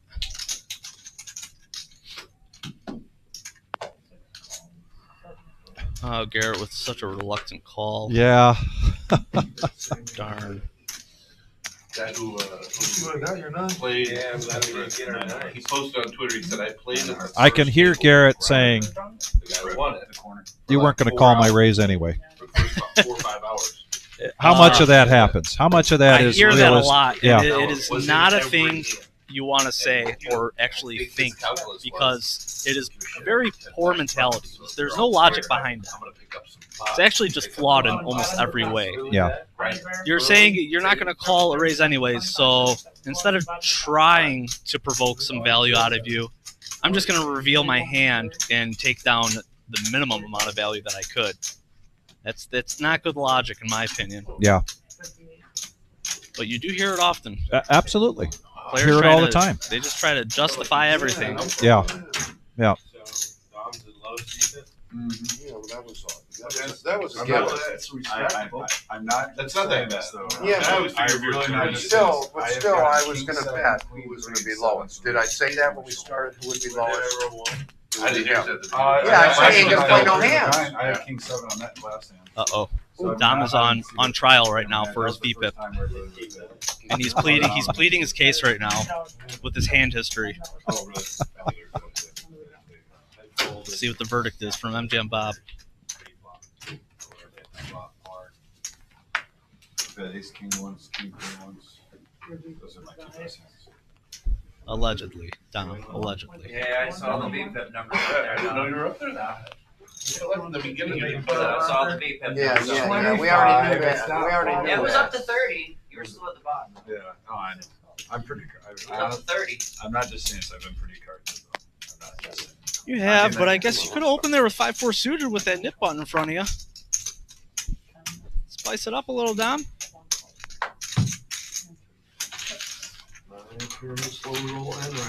Five-handed. Yet again. Quite an array.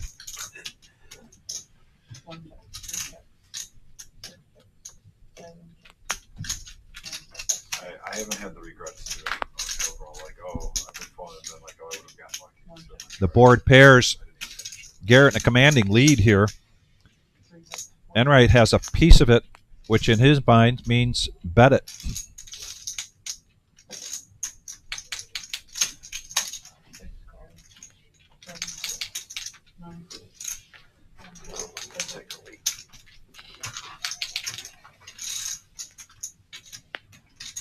And they glance over, almost lovingly. I'm not on a spade roll.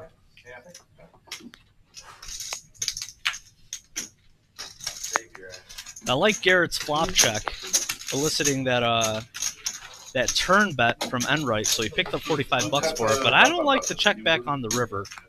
I don't mind betting small, and Enright's shown the capability of calling very light just to see the cards. Why not throw another $50 and try to milk that out of him? Cumulative winnings here at the Reserve in Toledo, Ohio. This is our No-Nit Thursday with a very special night here where we have our good friend Dom playing there in seat 5 and sporting a $150 profit so far with a couple hours to go. And yes, John Coffey, it's still early. Things could change quickly. Also, to my right, you know him well on Tuesday nights if you're a regular vampire, a.k.a. Mike, and thoroughly be enjoyable. I hope you're having a good time, Mike. Oh, yeah, this is fun. Good. Never done this before. It's a good time. Good. It's just like WSOP. If you go out there, they got events where you win lammers. Not anymore. They changed it. They didn't do it this year. Or last year. I don't know where. What are they talking about? Winning lammers on the... So to me, the lammer is a little clear chip that you yeah, use. so before, if you won a satellite, you would get little lammers that were representative of tournament buy-in chips. Okay. So if you won a satellite for 10,000, you get lammers that would represent 10,000 chips. You could buy into any tournament with those chips, not just the main event. Okay. But they have since gotten rid of the lammers. That's not a thing anymore. Okay. Here's bomb pot time. And a set of 6s on the top for Garrett. 2 pair for Enright with that 8-3.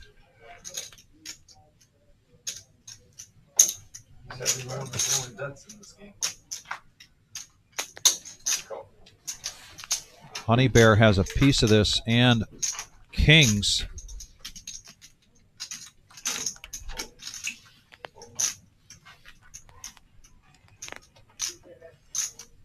Enright probably just realizing now he's got the 2 pair, so he's going to make the call. Flush draw also for Honey Bear on that top.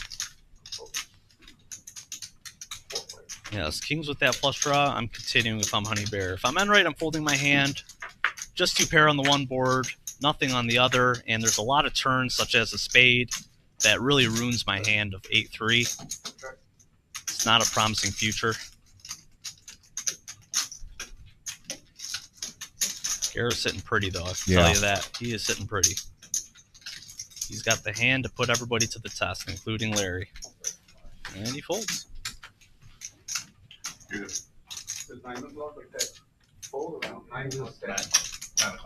been a good night for Garrett on the bomb pots. He's going to scoop this one.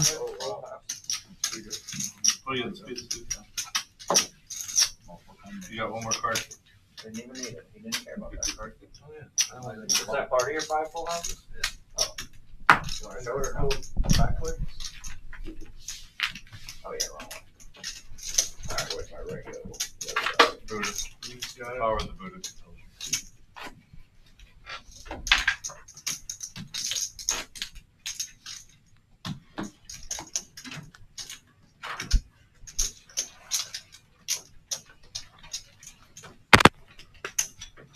Adam, a.k.a. the Professor, coming into the box now. Turn it off.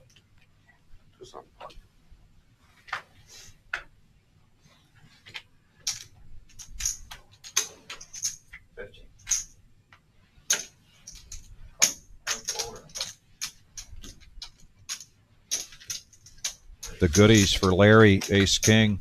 3 bets this to 60. Smokey Joe, definitely in his range, but he lets it go. Kind of thought he might come in, although he does like position.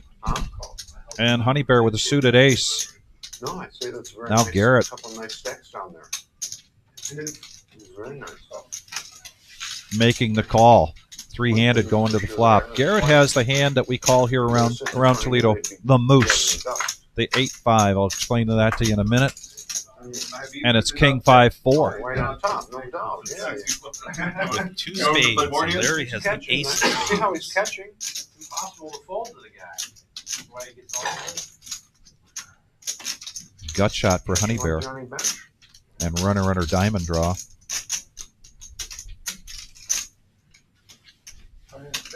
$187 in the pot, and he bets 150.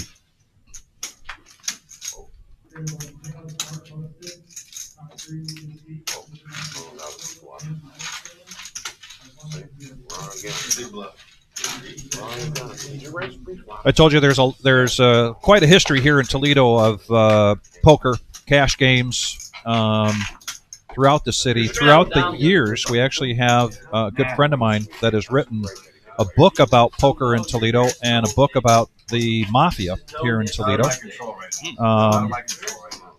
But I first started playing Texas Hold'em. How old is Eve now? She's 36. And she was 14 at the time. So, 22 years ago, whatever my math is. Yeah, it does. And there was a little Monday night $20 buy-in tournament. The max was 60 players. We played in the round table, and it was past the deal. And prior to that, as a young man, played a lot of poker in the silly games, AC-Deucey and, crisscross and follow the queen and night baseball. Look at this. Oh, I love it. We've got seven-handed going to this flop. And Dom flopping top two pair. Top two pair. Patience is a virtue. It is.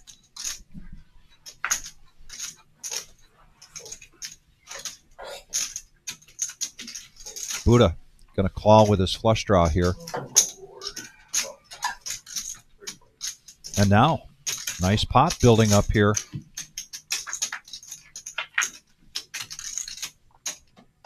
Nice card there, Dom. Well, you can check back here and let them catch up with equity. However he's going to bet it. Small bet's fine too. If you just know your opponents are going to continue to be sticky, and that was a quick call from Buddha, so seems like he knew.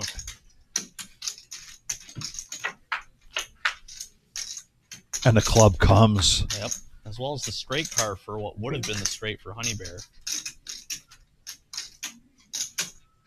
See how much money gets in the pot. There's 550 there. Buddha's got 900. Dom's got 1,000.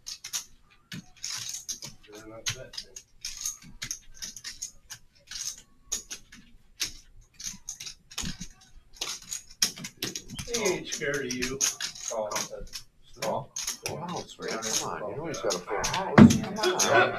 I mean the straight. I knew Wow. Oh my God. They straightened up. Did Dom check call? That's a good question. No way it would check call. That's going to be another. He still pounds it. 3. What are you putting him on, Buddha?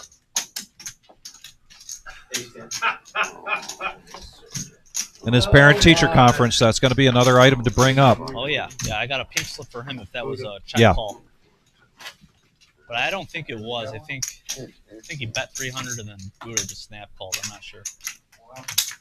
So at that point, I'm introduced to the game of Texas Hold'em, and I said immediately, I'm not playing any other poker ever again. This is the game for me. I mean, I fell in love with it. It was it was every Monday night tournament. And, of course, what you're going to have in almost any room, plenty of personalities. One of those being my good friend Mike, who went by the nickname of Moose, and he loves 8-5, and he's a very animated person. If Moose is in the room, you know it. And so around Toledo, it became the Moose. I have been to Rockford, Illinois, poker room, and somebody turns over 8-5 and said, the Moose. That's traveling. So it has traveled. I don't know if it's ever come up in Vegas or not, but it's got a very popular name, the 8-5. I've never heard it called the Moose, but, now I know it. Three-handed. MVM now. He's going to play his heater and hit middle pair with the 10 kicker.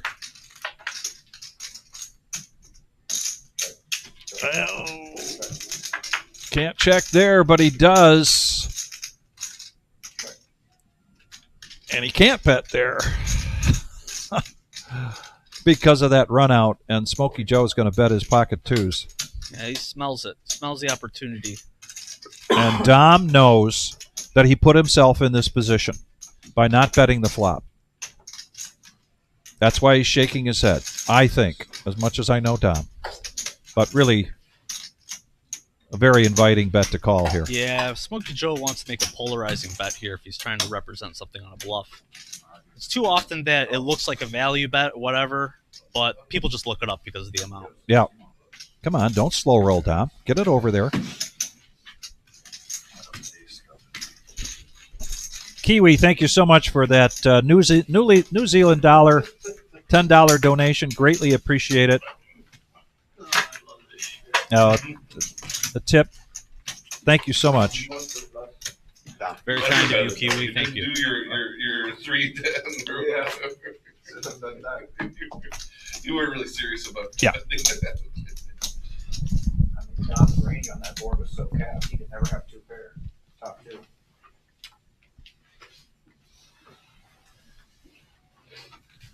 Big blind.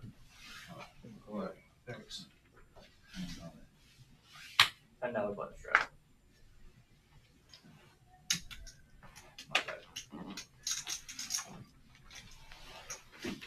Oh, Garrett away from the table. Would have had pocket sevens in the big blind. There is a button straddle in effect. Smokey Joe raises it up to 75. Mystery hand there for Enright. Just didn't pull it back close enough to the button, to the mark. Smokey Joe gets rid of his yellow no-nit chip. You're right, Kiwi. This has been a very special night. We hope that we can continue to bring more of these special events to you. Guest commentators, other great fun things here at the Reserve, for lack of a better term.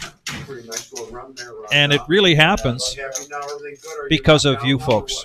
We really would not be here I'll tell you what. without our viewership, without our comments, without our chat. Very important to us, and you're of very high value to us, if not max value. A little here, a little there.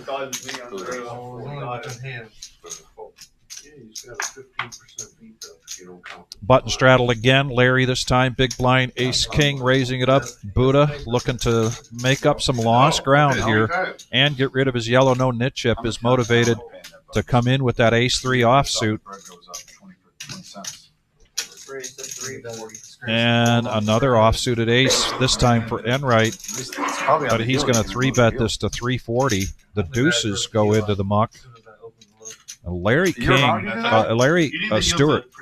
Larry King, sorry. Larry, I expect this to be a 4-bet. Take that clip off, spin it around. And that's Anybody else makes this 3-bet, and it's just a smooth call. But I was wrong. It just makes the call, and Buddha gets out of the way. So heads-up action. No, he just used the heel for your corn on the cob. We're getting close to that, aren't we?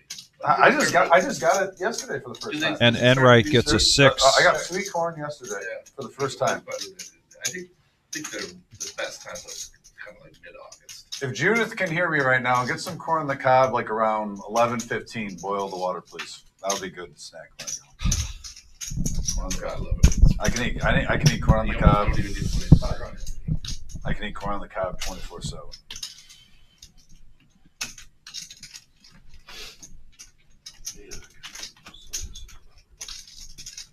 This was a 3-bet situation by Larry with the ace king, and I'm sorry, Enright with a 3-bet. You can see on the left-hand side the betting sequence. I kind of thought Larry would suspect that Enright's doing that in a light situation and 4-bet it. But again, we get back to a conversation we had earlier. If you're 4-betting a sticky player, you've got to do that with the expectation of a call, not with a fold. Right. Right? Absolutely. Enright muscles him out, though. And Judith confirms, Dom, although he can't hear us, that she will be picking up some corn on the cob. Now Dom's using the format here to send grocery lists to his wife. Resourceful.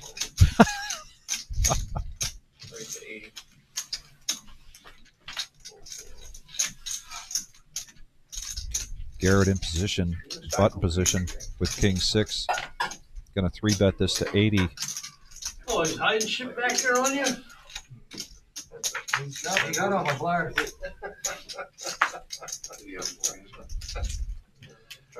Oh, shit.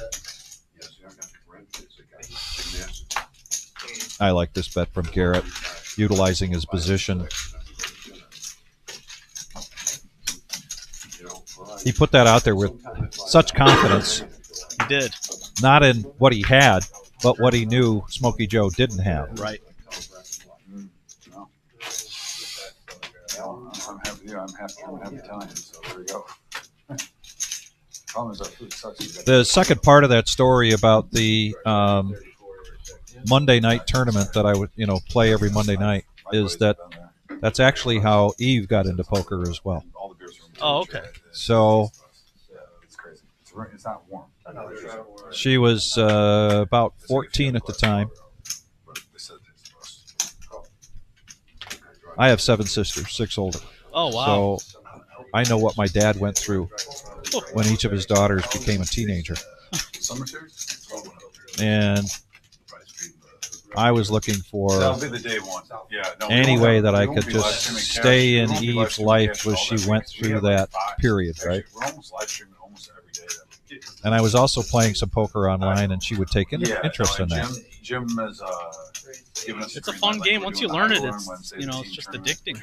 So now Buddha 3-bets this with ace-10 on the big blind, anxious to not only get rid of his yellow no-nit chip, but make up some lost ground. And the usual suspects are coming along. Not normally Friday. Oh wait, Friday we're doing it Friday. I'm just not doing that. That one's where Brian and Vic. Yeah, me and Vic and Brian. There's 3 live streams for the main event. We're each doing 2. This one, there's not. It's just one buy in each day, right? It's not like I do. They have one each day. Yeah, one. Yeah. And then a turbo on Saturday night. Yeah, and then like on Wednesday though, there is a. I like this bet from Garrett. Yeah, he's protecting his 3. Early start time, and then the regular. It'd be nice if that king of spades was the king of clubs, but right. He can't just let 3 other players see everything. He's got to try to win. Wednesday, but they start the same time. Wednesday is a high roller. That's the best one. Starts at noon. That's the best structure. You get longer blinds. The field isn't as big, but the payout's juicy. I gotta take that. And a nice card there for Garrett. He doesn't know how nice it is We'll be live streaming that too. against that The ace-10. only day I can come play at day 1 is Thursday, but I figured there would be no stream that I'll just come play at day 1. That's one of the played. coolest Well played tournaments from there of the year. I love that. So it was a $20 buy-in tournament, and Eve was showing interest in the game, and I was looking for ways. Is that a 500? So Yeah, 500. No, what's the I sound like a degenerate father, Oh, okay. but I would bring her to that game on Monday night, and I would buy her in. And one of the stipulations of the game, or one of the things that they allowed, was after the rebuys were done, that time period, if you had a big chip stack, you could sell it to the highest bidder. And Moose, we're talking, was usually one of the ones that was scouting around looking to see. And the agreement with Eve was that I'd get her 1 buy-in and 1 rebuy. I don't forget that shit. And then she couldn't stay because it was a school night. My wife would come and pick her up around 9:30. So if she busted out, that's fine. She went home. But if it was 9:30, then she'd start putting her stack up for sale to the highest bidder. I would love to see how much they'd be bidding on those stacks. I can imagine. Larry's going to get the best of this top pair, and he bets it. I believe he still has his knit chip. Oh yeah, you had the one day where Yep. he's on board. That's loaded. I called him when he had a set of 4s and 3s. And Oh, that's what you had. Buddha.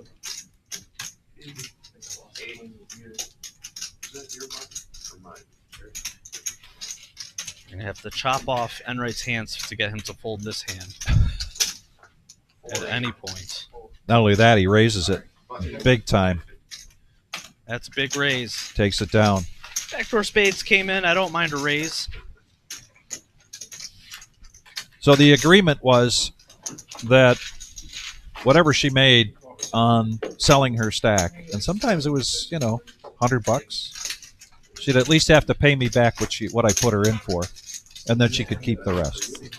But Eve, at an early age, became a very aggressive player, and I think she knew that all she had to do was run up that stack early and then get a good price for it and go home for the night, right? Hey, sounds profitable to me. So she would do that. So much so, she's 14 years old, and there's all these guys in the room.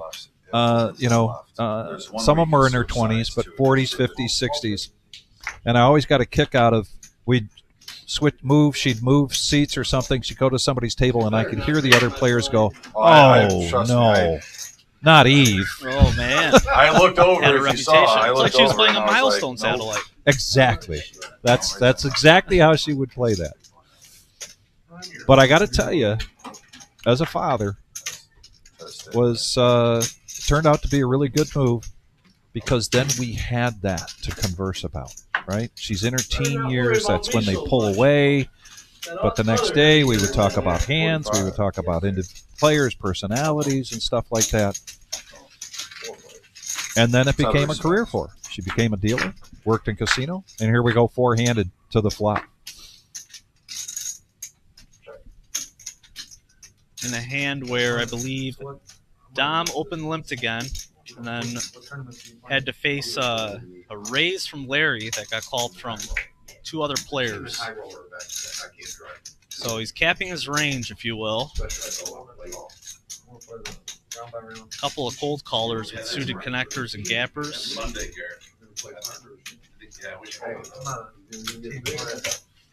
See what Smokey Joe does. Middle pair with open-ended. It's worth seeing another card. I did it with Vic last time, and I had a ball. That's an interesting one. Yeah, it is, because Larry now hits the straight. I had a ball. Well, he's only got $175, so he's thrown it in there, that's for sure. It's Tuesday. It's always the Tuesday tournament. Right, but remember the one night it went forever. So then the next time they did, they tweaked the format, right? I don't remember going forever. And against the pre-flop raiser, he's probably not good against any combination of cards, really. So you split, once level 12 happens, you combine stacks in the one tournament. I think it's worth finding a fold here, but no. Two pairs hard to get away from. Only thing he really beat was pocket eights. There's two sides of the tournament. And maybe Jack 10 spades. Or I'm sorry, Jack 10 suited, not of spades, but. And then at level 12, you take both stacks Post and call. combine them. Well, and Mike, we're going to go back to that conversation, talking about topping off, or at least keeping your stack. And in this case, great example, where Larry, had he at least kept the stack at, say, 600, 800, not necessarily to 1,000, but in this situation, he would have gotten paid off. More, yes. He would have bet larger on the turn. Yeah. And probably would have received a call. It's hard for players to lay down some pair. Yeah. Particularly hard for Smokey Joe to lay down two pair. I mean, he has been making the right decisions Yes. so far, I would say, from what I've seen. I think he's more than capable of laying it down, but it is tough. Oh my God, are you serious? Can you think of another way There's to an slow open down seat the right game there. so we get less hands? Can we do something to slow the game down so we get less hands? Yeah, I'm talking like 3 seconds, okay? Is that slow? 3 seconds? I got you. I don't want Bob to do it. Quit babying me, man. Unless I forget. Jeez. Oh my God. Look at this. 3 players, each with a king, Wow, but and all hearts. hearts. Ace high flop as well. You know what they say about that horse that starts off fast? You don't shit well. So many players in Garrett's position would be afraid to bet that out. I like the bet. Yeah. I like the bet. Thank you. What's going on? It's a nice small bet. If somebody's drawing to a That was heart, off my radar, Bob. I didn't expect that to come have out. them put some money in. Little does he know, Honey Bear is already there with the nuts. Are the alarm bells going off in Garrett's head already? They would be for me if there was another turn call. However, it's such a small amount that he probably is calling with a flush draw still. If I was Honey Bear, I have to raise the turn. I can't just call. Is that slow roll? I was kind of confused. No, you made it sound like you had the best hand. You showed your hand. You didn't have to. You said, flipped it up. man, we were so good. Yeah, I said, I can't believe you were that good. I wish I'd done. I played that poorly. Right. Yeah. I did think Garrett won the hand before I saw the cards. Right, what you said. Honey Bear is just mad that he didn't get more money. Yeah. Hey, you gotta watch that, Hunter. He definitely should have raised the turn. Try to build the pot. He's an ambassador of poker too. He knows. Oh, wow, that one confused me real hard. Yeah. He even had the dealer confused. He was depressed that he won the hand. One man hand, like for 30 seconds. 30 seconds. He didn't have to show his hand. He put it up. That means it's like I'm waiting. As soon as he showed it up, I threw mine over. You did. I had a comment. You did sound sad you It won. was not meant to slow roll. No, but you sounded really sad you won. I was sad because I could have milked him for more money than I did. I just asked who Maybe. you thought won the hand. I didn't That's ask. I won the hand because I only lost 100. Like, oh He man, was aggrieved. I just won this pot, son of a sea biscuit. I wanted to bet, not to show his ace king. Wishful thinking. 35. That was, because you know me, I don't like it when Garrett does that to me, so I did it right back to him. I was not trying to. I did think I All won. right, Joe. Me and you, buddy. You thought you were good. You're Well, yeah, when you said a man, couple you grand won the losers. hand. You got 9 now. We're right now. I didn't know You're like coaching him up about his hand. Ace King's a sweet hand. Bob got a piece of it. I thought he had ace with a heart. Oh yeah, by the way, I have the nuts. Bets it. That pays off for him because he gets rid of his yellow no-nit chip. Yep. Is that Blue the last one again? Or is there another person? I think it's Dom that might have. No. No, it was Buddha. Wow. Tough night here for Buddha on the nit chips. Maybe we should go to the chat right now. I'm not keeping And have a count, chat but I vote. think that's Was the it- third was it a time slow roll? he's lost it. Was it a slow roll? You don't Vic, Vampire? Why? It's unanimous here. What's the check? Just to reinforce what you said. The problem is that he didn't have to show. He put his cards over. That's not the problem. You got to show to win. He was being You got what? courteous to you, You're showing They're you still that he arguing I about the won. slow roll. They are. They Revealed are. my hand. I did not do it. He come up with the big long story. What I saw, Honey Bear flipped his cards up Well, I wanted to pretty rebel. quickly. Yeah, I mean, Garrett threw his cards up almost immediately, so he's just Yeah. looking at his cards. Yeah, I didn't. Come on, that ain't for me. If you got a winner against me, just show it, man. Okay. They're just trying to pick on Honey Bear because Yeah. they know he can take it. Yeah, I wasn't sure I was And, good. and Garrett's a little frustrated from the loss, so you got to dig at him when you can. Yeah. I've had one where Ace King for Larry sure seems like this is the third or fourth time he's had that. I was really expecting him to be like, yeah, I didn't think he knew what he had. Dom limped in with the Didn't know what he had. Yeah, pair of kings. sixes and now looking at 50 to call, and he does. Yeah, because we talked about it for like 8 minutes. And that's a really nice flop for sixes. Yeah. Hold on. I'm not sure yet.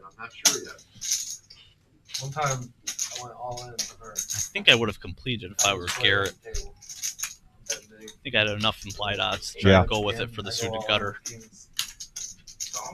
140 in the pot. Dom makes this 80. And Larry's response is, really? And I'm like, you're good. And he just stares at me. And I flip over my aces and he's like, yeah, I got kings.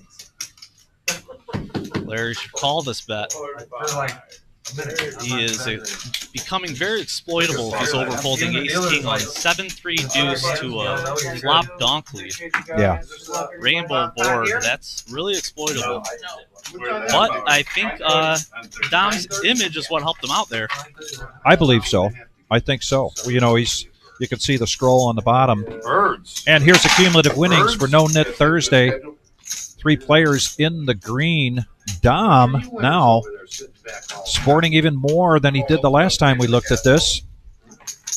We've always said here on the live stream, It's nice to start out with a bang, but it's even better to end strong, right? You can usually tolerate some of those ups and downs early on, but if you can end the night or the last couple hours, oh yeah, you know, that's where it really counts. In the meantime, They still talking we about got it. Kevin Ewing, cheeseburger. Thanks for joining us. Another motorbike, like I think you were gonna buy the one night. I said if I would have bought one. Wasn't it a bike? You had one night you were like, I'm buying this if I win this. I thought it was a bike.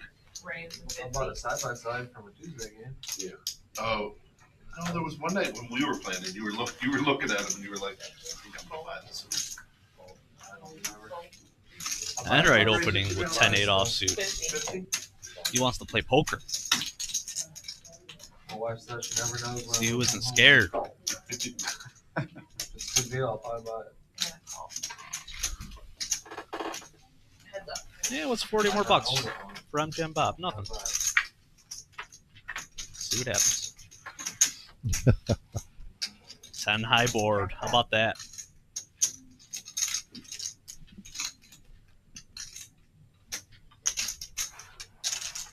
$150. 150 is the bet. Interesting. Besides the donk lead, Raise healthy amount, and then there's a raise. You're all in? 550 actually. Sorry, 550. All right. Let's go. Let's go what?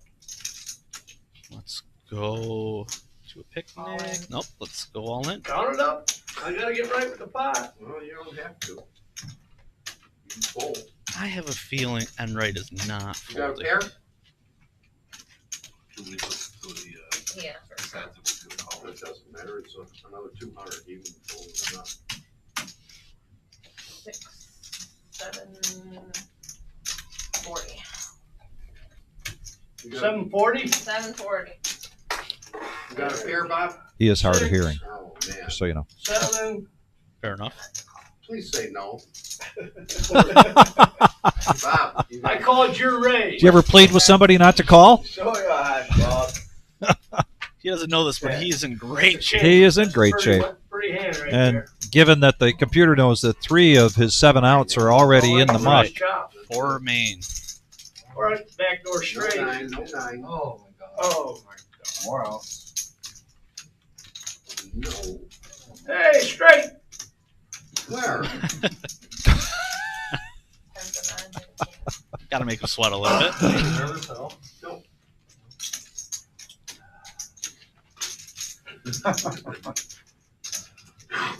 Do you see something funny down there? My buddy made a joke. Tell you ought to wind to the next dealer, but shake him up a little bit. Yeah, good. Jeez, Yeah, good, where'd he go? Good wash. he make me sick sometimes. I feel like I'm watching the movie 12 Angry Men, yeah, the original, yes, which is a great movie. I'm so glad you made that reference. That is exactly. Like my dad said, can't beat a drunk or a half-wit. And I ain't drinking. Nice tip. Smokey Joe is finding this amusing. That's right, Chris Roberg. Enright being Enright. Beat me 5 hands in a row. I win one hand and you get all upset. 5 in a row. Bo, you're right. This is unadulterated poker. There's no editing. There's no skipping. There's no missing tapes. I work hard from. What you see is what you get. Fold. Fold. Up to you, Bob. No forced action. And a call. Again, King 10 offsuit with MGM Bob. Says let's run it back. Yeah, Bob, can you put your cards on the down low? The last 2 days, we decided to build a hot Did you get it? room. Inside? But yeah. Enclosed pool. Doesn't flop top Oh, pair okay. this time. That'll be pretty sweet. 20. Still donk leads. Oh, now that's nice. Wintertime would be nice with that. Buddha calls with Queen Jack high. When I scroll up, I Turns a 5 of hearts. Nothing for either player. Queen high. We eventually Queen high? but it's just like They both checked so fast that we actually went to the river and they both checked again. That's how fast they wanted the handover with. I've been at like a hotel or And everyone's a muscle man on the flop, but then when the turn and river comes, they get scared. Just one that's like geared for adults. We had a conversation the other night here on the chat about you go to sit down at a cash game or even at a table in a tournament. Do you want to see 3 good players, or do you want to see 3 lucky players? People that really are not really that good, but they play the game a lot because they get lucky. Well, you can't identify the second one. I would argue that is impossible. Yeah. You cannot identify a lucky player. However, I would also say that I never want to see 3 good players if I have the choice of good or not good. Yeah. Relatively speaking, who's to say what's good and not good to begin with. But I always choose to have lesser informed players. Let's put it that way. Okay. If I have the choice. You want tilt now? Alright, I'll check it. Call. Garrett opening his range now, coming in after the raise from Enright. And Buddha also coming in with deuces. Smokey Joe doing what Smokey Joe does. 9-3 of diamonds. Here comes the flop. Yeah, if I'm trying to gamble, I'm not trying to gamble too much with an offsuit 7-5. But hey, look at this flop. Yeah. What do I know? 180 is the bet. 180. Now, if anybody at this table is making the call, typically it would be Garrett in this situation. Poker's very situational. Well, the good news for Garrett is that he has good implied odds because it doesn't seem like Enright likes to fold top pair. However, he misses. Huh?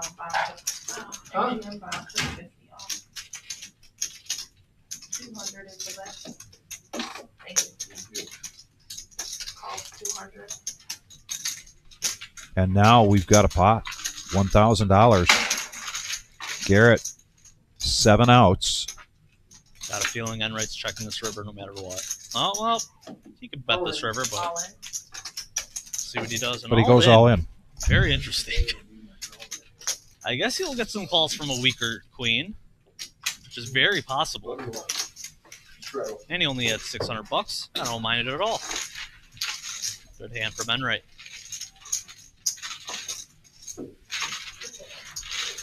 So to your comment about sitting down with good players versus undereducated or under-knowing players, the other side of that coin would be we go back to, again, that conversation of the bluff that you made against Ned on Tuesday night. You make that against a bad player.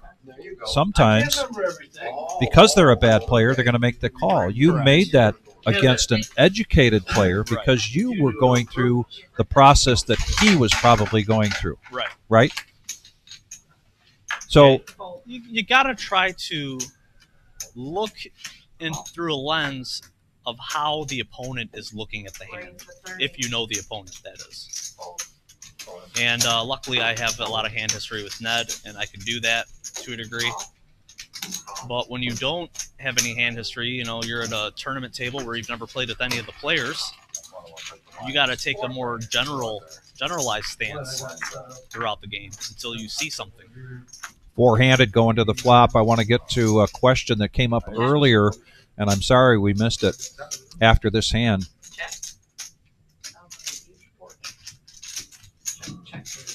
They're going to check it around.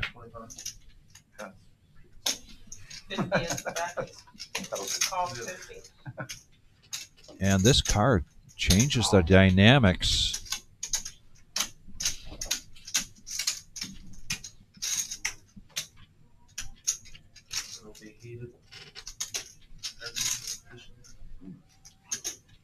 So you're gonna go to portable or hook it up to central?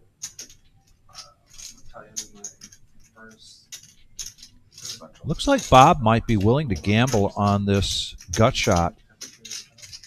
It's above ground, right? And having an overcard. Actually, double belly. And the jack comes. That gamble's going to pay off for Bob if he can get paid here from Smokey Joe. Everybody else misses. Well, you don't keep it hot. You will? I've had a few like BRBOs where you just have to turn it on like a half hour before you move that in or whatever. And the thought process has to be, what is the right amount? Yeah. Google says like $70. Just got to say, what do these other guys have?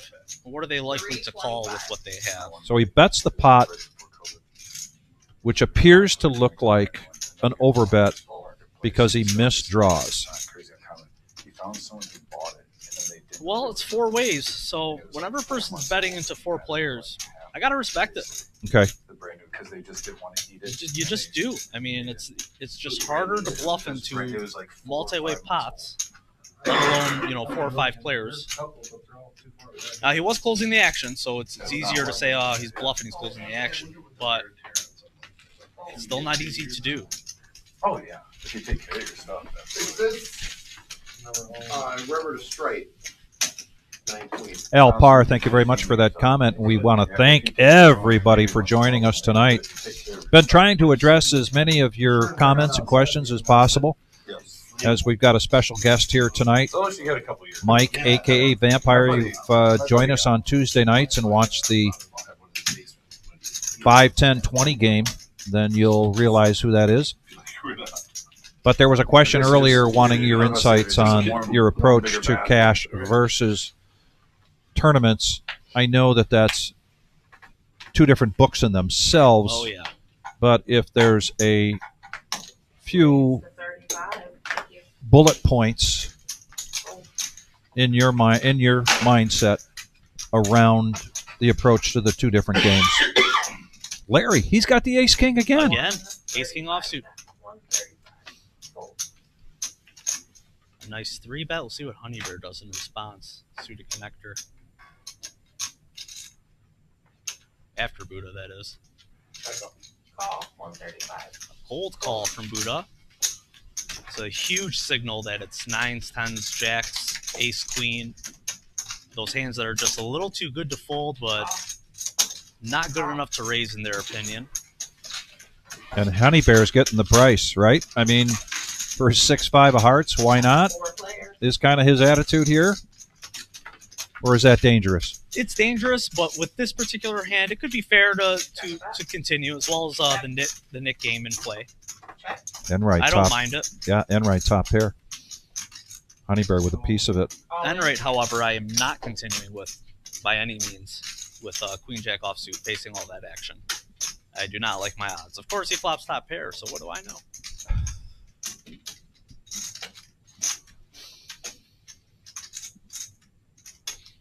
Larry ships it. Dry board. Says, come and get it. It's tough with Buddha's position because he's got a couple players behind him. Dominic, are you going to be playing with us every week now? Yeah. That's the question. I wish. I wish. Give me a count. I wish. 445.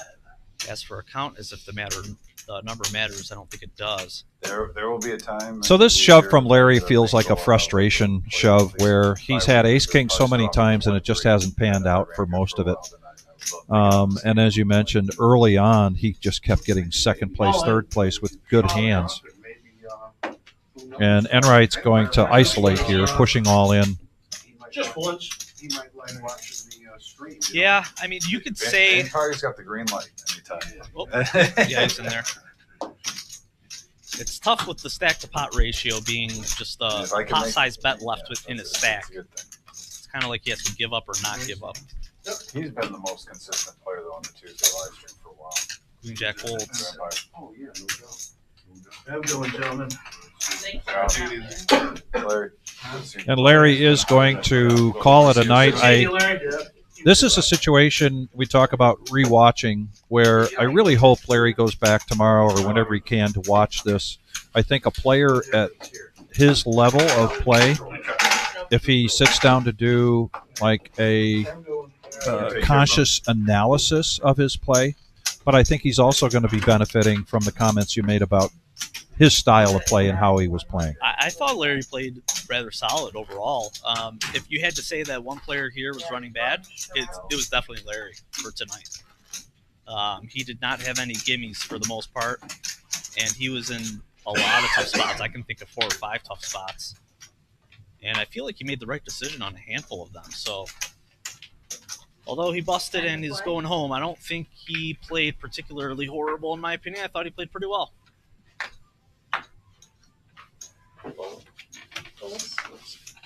The same hand 3 times in a row. Sometimes you just can't win. 3 times in a row you're supposed to play. No, not that. I'll tell you what it is after this hand. Call. Call. 3 players. Okay, we've got a hand without Enright.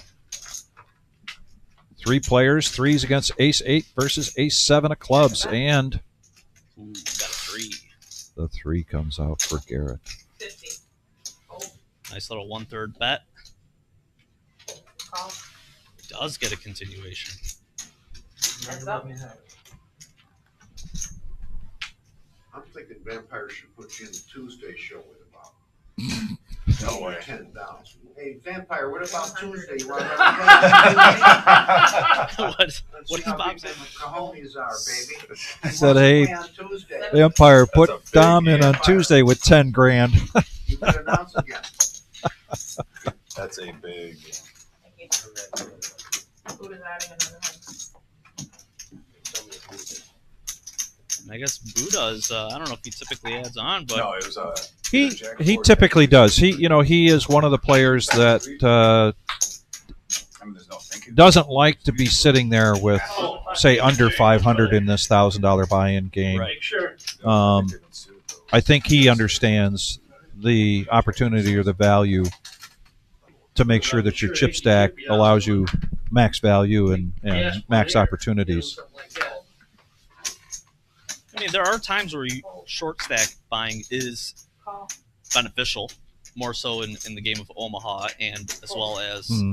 if you know that you're being outclassed in terms of skill, you want to have a shorter stack, less decisions to make, smaller stack to pot ratio to where you're just getting your money in and not playing post flop as much against better players. Call 60. So, you know, it's contextual. Call. I wanted the photos. 3 I have it. players. Garrett with 3 deuce offsuit and no nit button is continuing.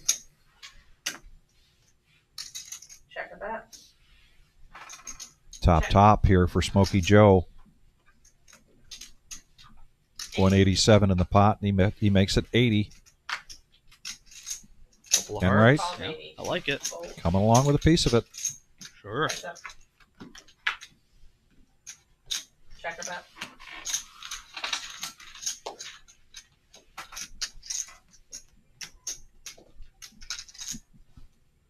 $175. Probably going to get a call here. Call.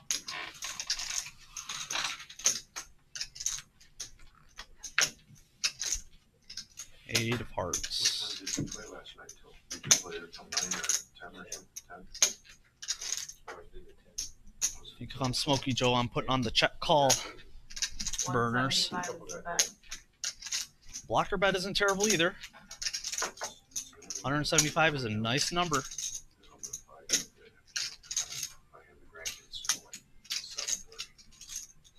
He'll get called by worse hands, but raised by better hands. So if he gets raised, he should fold. Call. That's a good blocker bet. He gets a call. Can't beat you. I feel like people misconstrue what a blocker bet's purpose is. Yeah, let's talk about that. They kind of just say it, and they don't really know what it means. Not to sound pretentious or anything, But on the river, Smokey Joe's making a bet that is a small enough amount to get a call from worse hands, so he's going to get paid, which he just did. However, it's also an amount that he can fold to a raise if somebody goes over the top.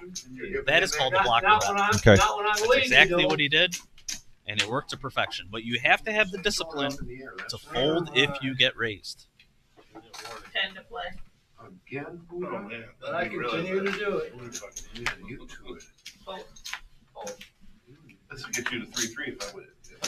3-3. You guys are the only two that take the hit all night. Raise to 40. Fold. Fold. Cost me 30. Give me 15, I'll call him. Hang on, I'll give you a little protection. I'll give you a chance anyway, buddy. And these are rags. Call. Check it in, Nitty. Heads up. So the sevens that I told you about months ago got him the nickname Nitty Bear. Still feeling the effects. 45 and a call. He's at 60 and 20. Can you have them bring 60 in the brown and 20 in the blue chips, please? Check. Buddy, you're on your own. Correct. Your net is 175. Certainly I haven't beat that. What happened? Did she shake him up for you enough? It's a good turn bet from Honey Bear. Yeah, he got MGM Bob to fold the best hand. You're welcome. Thank No you. limit, baby. It was a good turn. Buddha is the nick. Make fun of me all you want. I'll Say scoop in that the again. pot, says Honey Bear.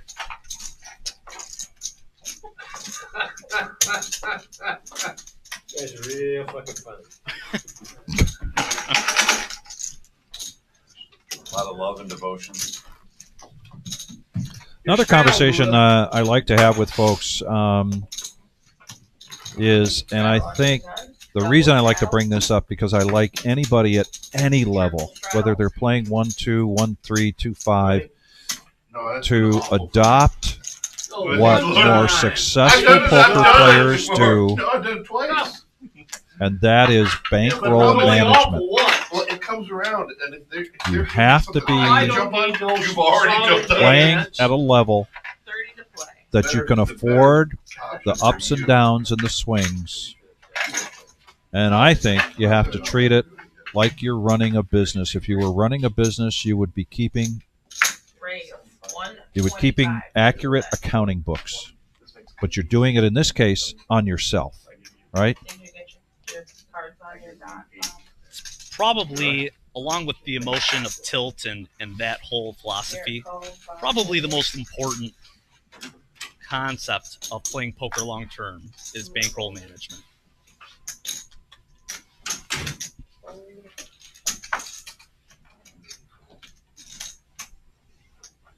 Call. 3 players. Well, Dom's going to raise up here to 125 with Ace Jack. Garrett coming along, and here comes Enright with 6-4. Dom in good position, though, on the dealer button. And he's going to get top pair with the Jack kicker.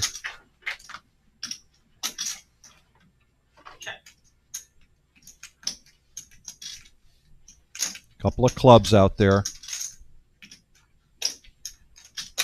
410 in the pot. And the bet of 230.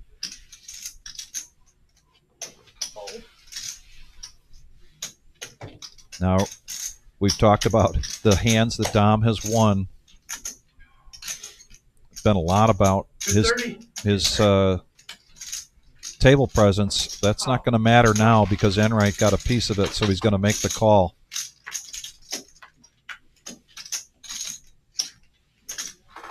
And a 5 of hearts. 2 potential flush draws out here. 2 potential straight draws. With 870 in the pot. 325.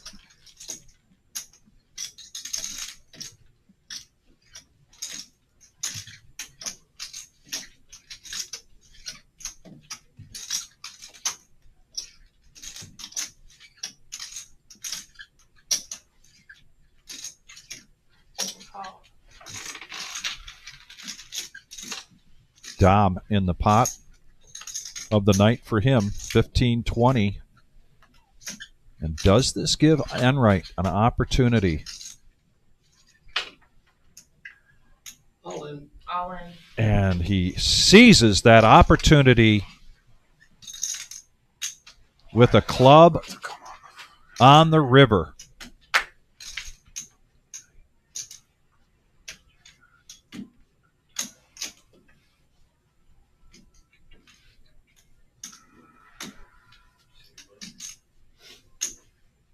So Enright is playing it perfectly as if he had a flush draw.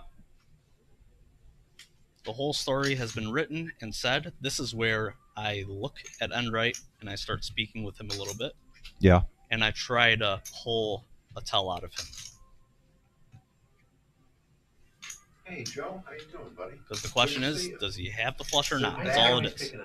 Life's good, huh? Life's good. Just constantly chattering. 4,000 winners just sitting back. Yeah, I got big suckers tonight. Huh? Kick back. You have to. There's a hand going on. What do I do? No, I know. I'm just talking. Look at his physical demeanor. Stare at him. Say something to him. Provoke a response. The board's not going to change. Either has it or he doesn't.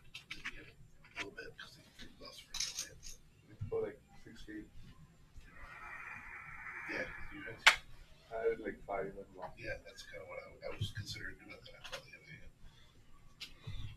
other hand. Sorry about that. We didn't meet you. Do you believe the whole strength is weakness and weakness is strength? Generally speaking, yes. So that was a sign of I'm in control here. Sips his coffee like he doesn't care, which is the sign of strength, which is really weakness. Actually, the reason why he sipped his coffee is because he doesn't want to sit still, and he doesn't know what else to do. That's why he is nervously moving and trying to fill in his non-movements with movement. I hope you do. Come on. Show us. You drink from that cup. He got you. You can't say I almost made the call too. I almost made that call. Good bet, Bob. So the You got me, rule buddy. in the no-nit game is that if somebody God, I almost made that call, tells you too. to show or reminds you to show, and you have the yellow no-nit chip, then you get the the chip. right? Yeah. Yeah. So now Smokey Joe has 2 chips in front of Put him. us- if you'd have done that and the club didn't hit on the river, I was calling And that. Joe didn't have to make that comment because Enright had a yellow no-nit chip in front of him. The only way he was going to get rid of that note is to show both of them. Right. So he could have just been quiet, but he didn't. And now that's what that reaction was in the room. Not to mention, he can just look at the hand later. He Ron's really got wants to some know. work to do now. Let's give him 3. Henry Zhao was asking your comment about, so he has to move, he can't sit still, and to you, that tell is that he's bluffing or that he's uncomfortable with his bet? So generally speaking, nervousness is not a tell in either way. Right. Okay? I don't care about You gotta set a baseline, meaning you gotta actually see somebody being nervous or doing an action and seeing their hand Right. in order to set a I don't baseline. mind. Because generally I don't speaking, nervousness is not a tell. I'm Now, just he more grabbed the frustrated. I was cup really and close he to calling drank that. out his cup so fast. I would argue. argue there was nothing even in the cup. My gut was telling So me to he's just think- trying I don't know. to take up movement because he didn't I know don't what know. else to do. No, I don't But that's not an overthink that. indication of strength I just- or weakness. I was close to necessarily. calling it. That's what I was frustrated with. It is the Power Hour, ladies and gentlemen. Thank you so much for joining us. And what do we do with a Power Hour? We got a dealer change. We do the update on the cumulative winnings, and we start with a bomb pot. What a finish. Set of 5s here on the top for Smokey Joe, but no more 5s are coming because there's one on the bottom. He's got a set of 5s on both.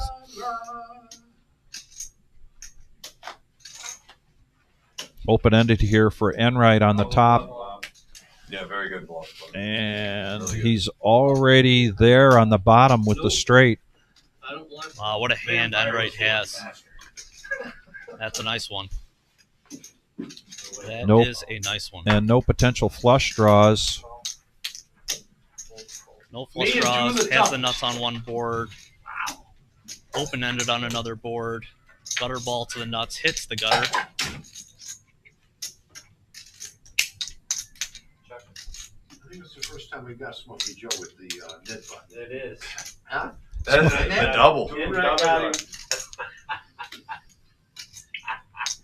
He was gonna say show the bluff too.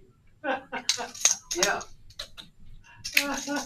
And boring last week. It's a good acting bet like there. He wasn't supposed to The get a only nit bet. button. Yeah. Getting ridiculous. Yeah, he just, he knows he's wrong.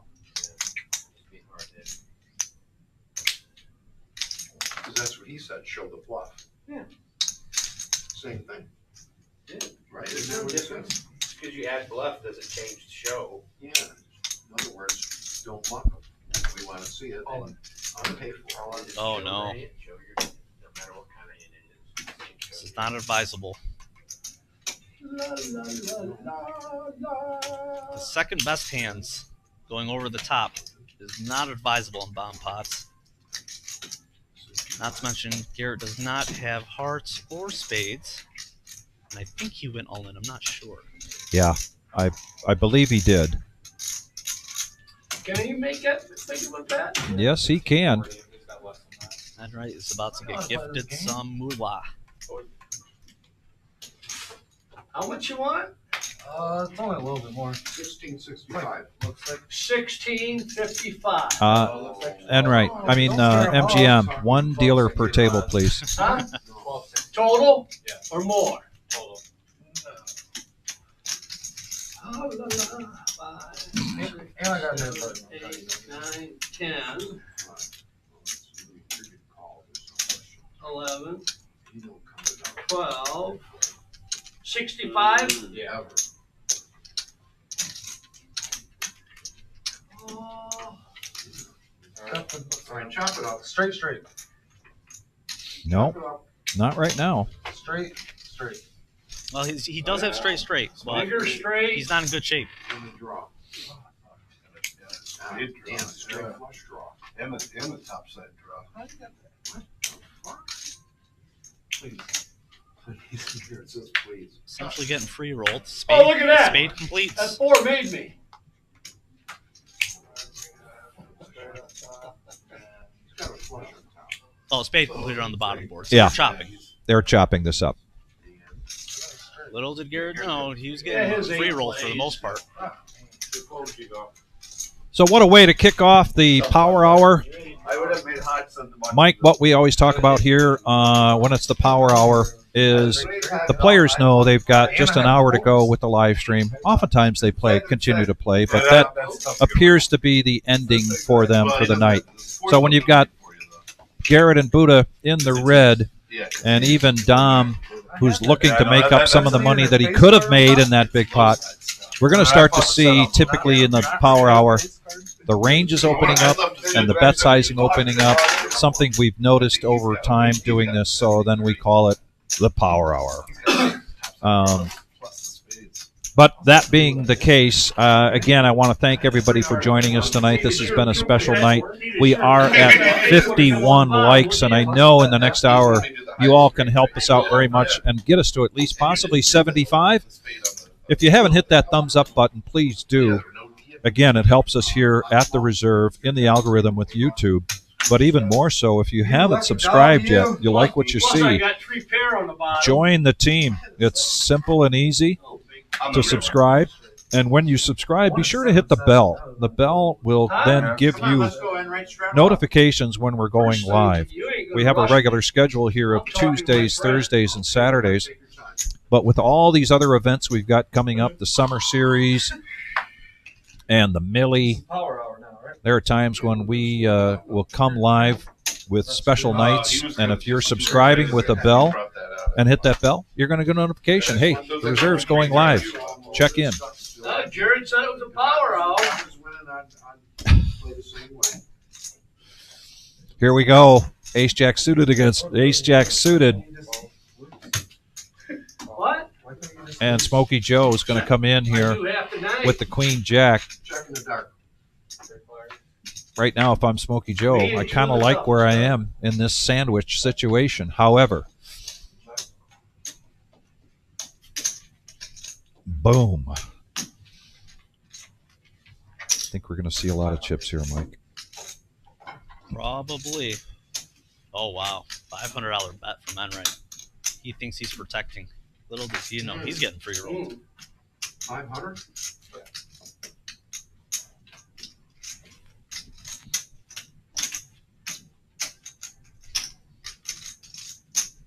Come on. All right.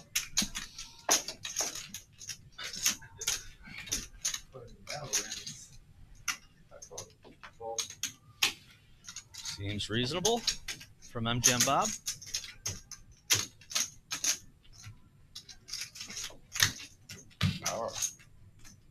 3x is bet, make him put it in.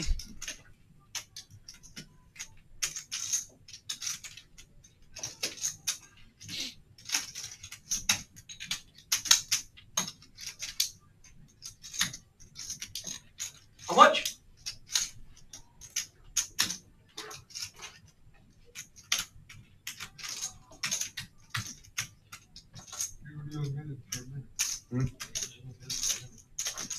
Oh yeah, I was also about 2. I just got in some telling me trying to push it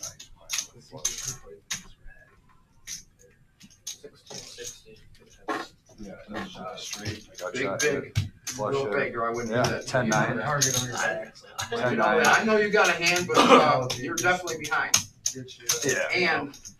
And what? That's not though. And I'm still up for a it little could be bit worse. right now, so we'll see how it plays out. We're in the power hour too, actually. Tampa. I like the 500 to 600 that's out there, but I'll definitely be ahead. I thought it did cross my mind. Like, How about this, ahead and drawn to the nuts? The nuts. Pardon? I'm ahead and I'm drawn to the nuts. You're ahead and drawn to the nuts. You're saying you got ace queen There's a decent amount of power. It wasn't like of spades. That's what you're saying. Real close. Almost like what he had. So you're lying to me. No, I said I'm drawing to the nuts, and I have top pair. Yeah, ace queen of Ace spades. deuce of spades is the fucking, ace deuce of spades is drawn to the nuts, so I'm not saying. Ace deuce is drawing to the spades. I mean, at but this point, he should just flip over his cards. 2 real big spades. Yeah, he's about to do it. That makes sense. And the ace. Well, how So big? whatever you want to Show do. me one. No, I'm not showing you. You're trying to oh no, now I know I'm ahead. I don't know if you're ahead or not. Only thing you're ahead is maybe because of the spade. You got 500 in there, you want to spend another 12? Maybe. Alright. I'm ahead for sure. Show one, show all. Come on, throw them away. Let's That'll play be another fun. one. I don't want to give 1,000 more from you. You're so fucking lucky. I mean, that's the real reason. This is like old school grinders right here. Yeah, but you can talk during the hand. Oh yeah, I know. That's what I'm saying. And there's a Old big school hand grinder. going on right now. Said old school grinder.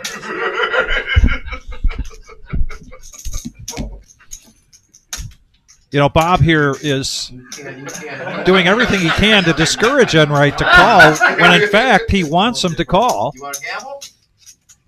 I don't know if I'm gambling or not. What was the count anyway? Tell them what the count is again.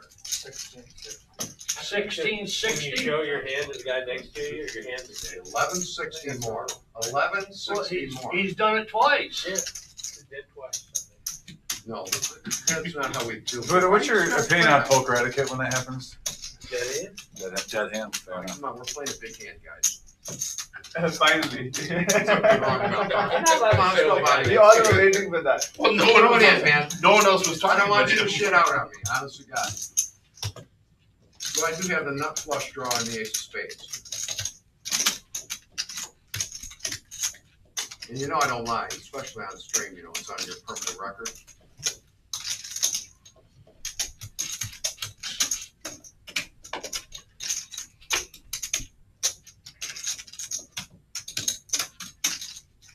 All right, here we go.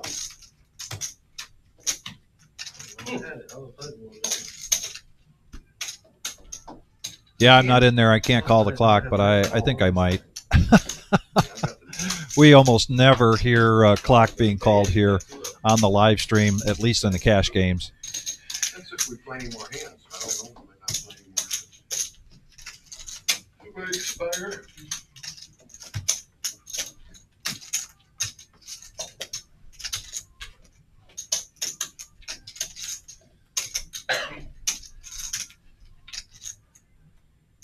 That's the first time I ever lied on the stream, just so you guys know that. I don't usually do that.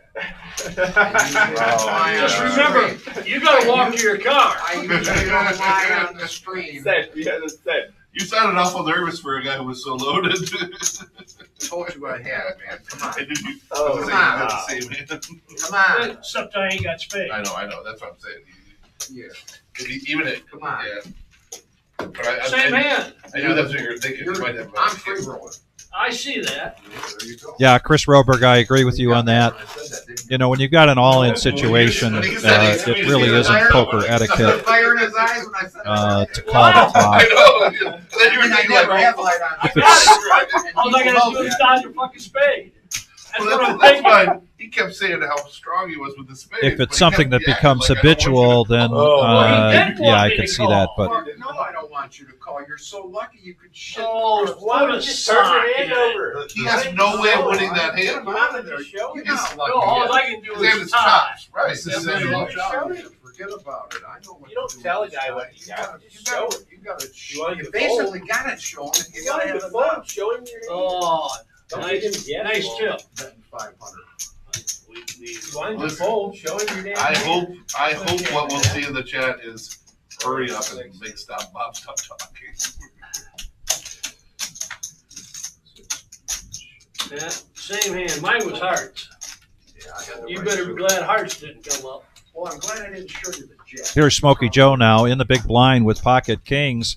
Garrett had raised up with ace jack and a call from MGM Bob, and Joe's going to raise this up. 3-bet it to 255. Garrett, quick fold, but MGM going to snap call this with ace queen. 572 in the pot. Young Eric in the box going to bring us this flop. We need a gamble.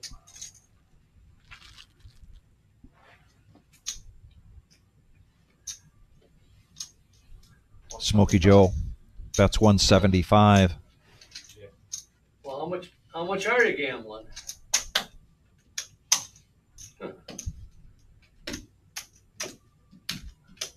Not much.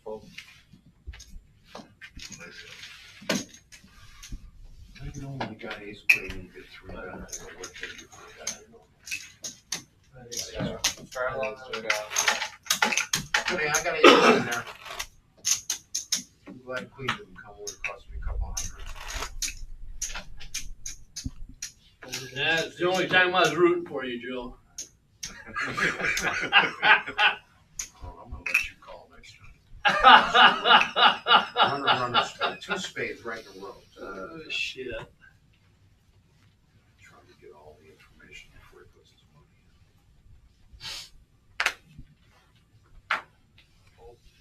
in. You got ace queen of spades. Here's a raise in the cutoff. Pocket sevens. Buddha just really not seeing much tonight. And I agree with Kiwi Colleen. Seems to be a little bit off his game. Enright, true to form tonight. He is coming back. He's coming after MGM Bob. Honey Bear with just a call here with the ace jack. I would have liked to seen a raise.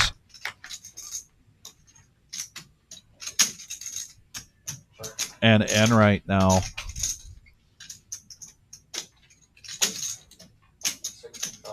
Gut shot. Honey Bear with a gut shot, but really nice flop there for pocket sevens. Typically. Honey Bear, a little pot control here. Bets out 65. Bob just calls.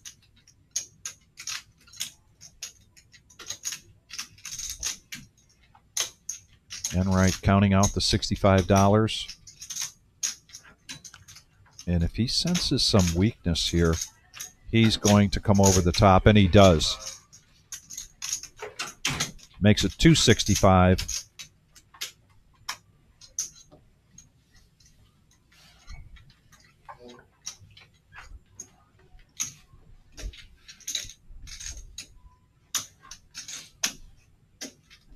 MGM Bob.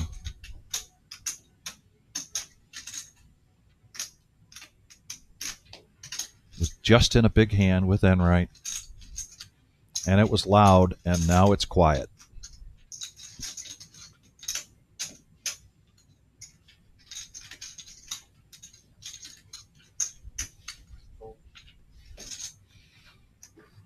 And Enright gets Bob to fold the best hand. Doesn't have his yellow no-nit chip, so he doesn't have to show, and he does not.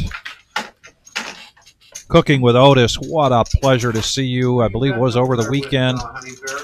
Thank you for joining us, everybody. Thank you for joining us here tonight. A special night where we've got Dom playing in seat 5 and a very special guest, Vampire, typical player on the regular player on Tuesday night for the 5-10-20 game, coming in to commentate with me here tonight.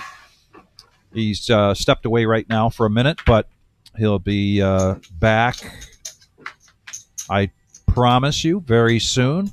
We've had some great conversations. Enright's going to limp in with kings. And typically doing this means you're hoping somebody raises so that you can re-raise. And he got his wish, Garrett. Making it 60. Smokey Joe calls. And here comes the limp raise. Now he makes it 460. Dom, let's go a Jack 10. Dom was ready to play at that $65 level, but not for 460.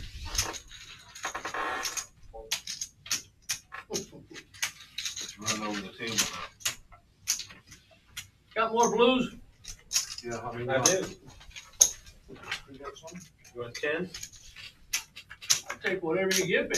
All right, I got 100 here. I don't want nothing from you. Oh.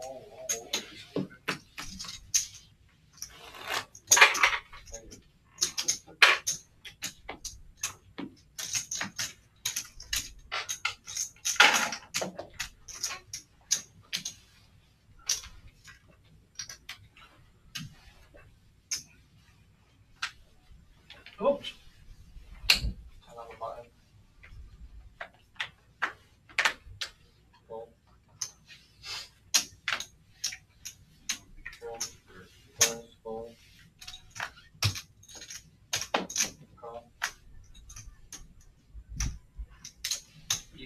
You just can't help yourself, can you?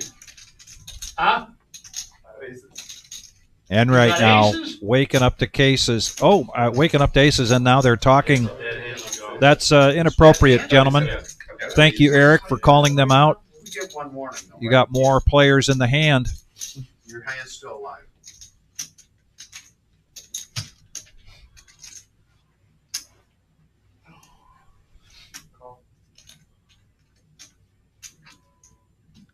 Smokey Joe raised to 100. Back to Buddha now with 5-4 of diamonds. Going to get out of the way. I would have been tempted to come in against those two with the 5-4 of diamonds, but I then would have been out that quick.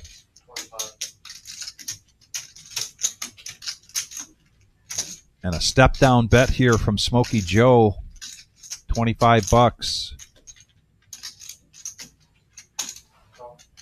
And a smooth, quick call here from Enright.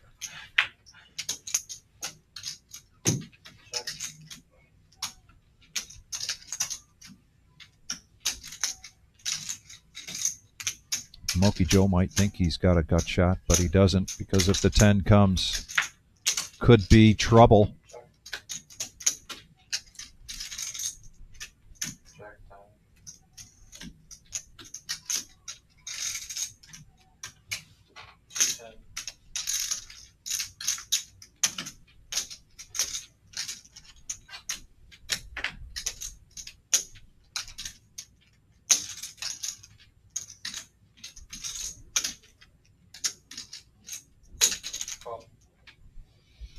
and he's going to get paid You off. lied to me.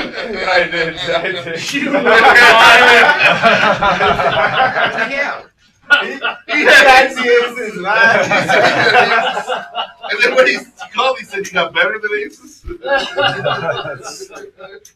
should have said, "No, we're chopping." Unbelievable. I would have pointed, man. I would have pointed. Oh, I'll tell you what. I don't know, but I can't believe a word you tell me now. You believe that shit? Told me that aces. I thought, oh my God. And you had something to call down there, so you had I had something. nothing to go. No limit, baby. I should have done. Oh God! Oh, I love Dropped this into shit. my own story. I can't believe you had it. He was telling me. Oh, Lordy. Not that time.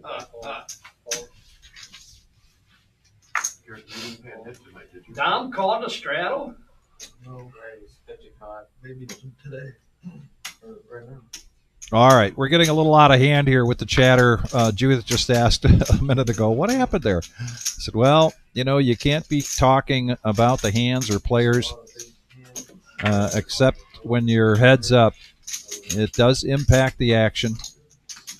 Not only is it poor etiquette, but it's against the rules. Just like that, Enright.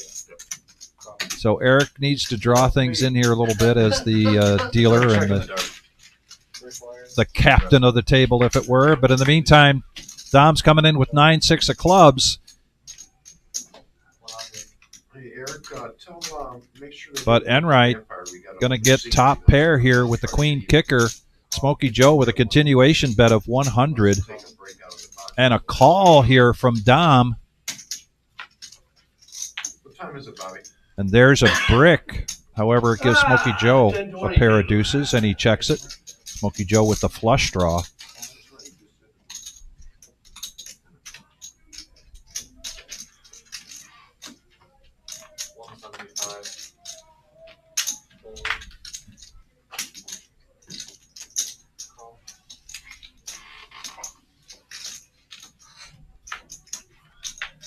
Oh, and the spade comes for Smokey Joe. These two have been going head to head here all night long. And he's going to check it, hoping that Enright would bet. Motherfucker runs good against you, boy. Man, that's it. Can't bet your fucking hand all the time. What do you have? I'll rip through those. Did he Nut show? spades. Oh, the nut spades. And he was sucking ass till the river. Unbelievable, do not bet the river. Did you give him a tip on that? On that river? That river spade? I did. Was it a nice one? It's a decent one. Huh? It's a decent one. Okay. I'll take your word for it, little fibber. I don't believe a word he said. Nothing. Got aces. Oh, I got aces. Ha, ha, ha. You think you were chopping? No. I knew he was lying to me. Guys, can we hold the action for 1 second? Yeah.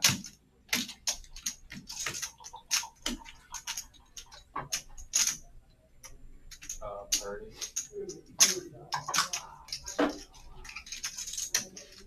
Alright, we're good. Now I can go.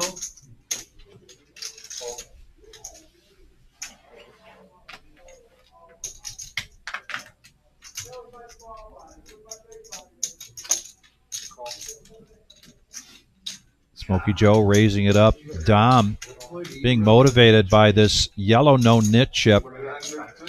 It's been a tough night for Buddha regarding the no-nit chip. He's taken the brunt of it, but nobody wants to be the exception and wind up being last man standing and have to pay $40. In the meantime, look at Garrett here. Checks it around. See? You got to come down and get even, right? I believe that was requested or something. Yeah, right. Welcome. And there it is. Vampire just couldn't take it any longer. If there's an open seat, he's going to grab it. So we're going to close out tonight Thank you, sir.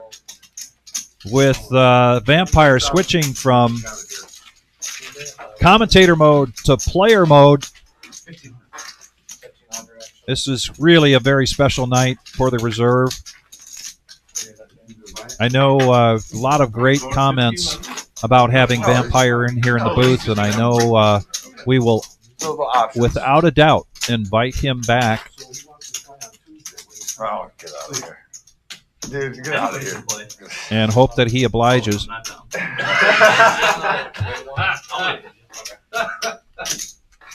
Did you see the hand he pulled it? First thing that Vampire said when he sat down was, "I've learned a lot tonight." I told him too. You got to fold there. The only draw out there was the clubs. They got there. Snap call. Dom's continuing to get heat for that big fold against Enright. It was a really good play. Well, it had to be a club. It couldn't have been a heart.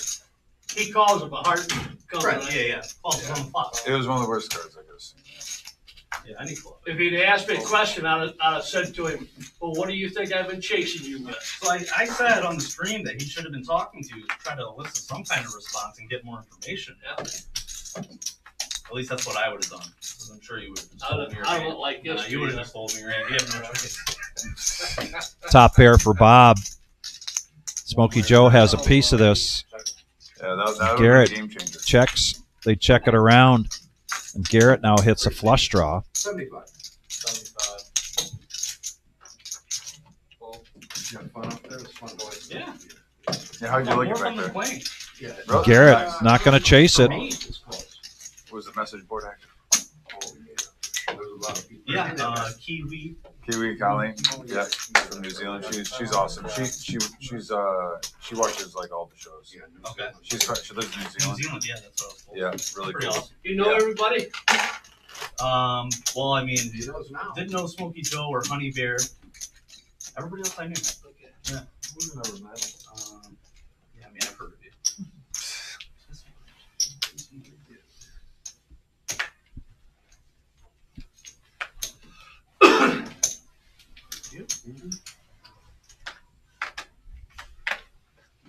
I'm this one, right? And you said, I'm going down there to get my money back. Eric, I'm this one, right? Yeah. You heard the invitation, you got the invitation. Right. Invitation. Come down and play with us. Oh, was that from you specifically? That was from me. Oh, That was from Bob. He's like, I thought the table was requesting it. No, that was me. I'm a Mark II, huh? No, I just figured you want to come Yeah. and try to get even from what you're going to be stuck here. That's all. Okay. Evil. I mean, I'm not stuck. You're not stuck? No, Oh, might be up like I might be up by like $100 or something. Probably even. No. There's-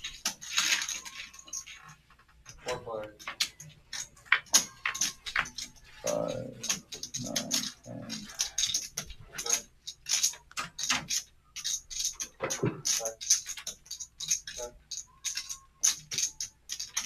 I added on 100, so I'm stuck right now.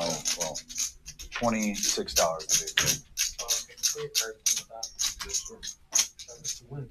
You've been missing on Tuesdays. Too rough for you? For now? Check. There's about 2 houses. Did you? Making sure things are set before I do anything. Absolutely. and he's getting a hot tub. This is where he's He's getting a hot tub. 85. I haven't bought one, but it's on my want list. It's one of those things, like anything else I'll buy it, if I don't want to use it for birthday. And Yeah, especially the full and hot stuff. That's what I hear. Well, ladies and gentlemen, it's the top of the hour, which takes us to the power half hour. What a night we've had for you here tonight. We appreciate everybody joining us.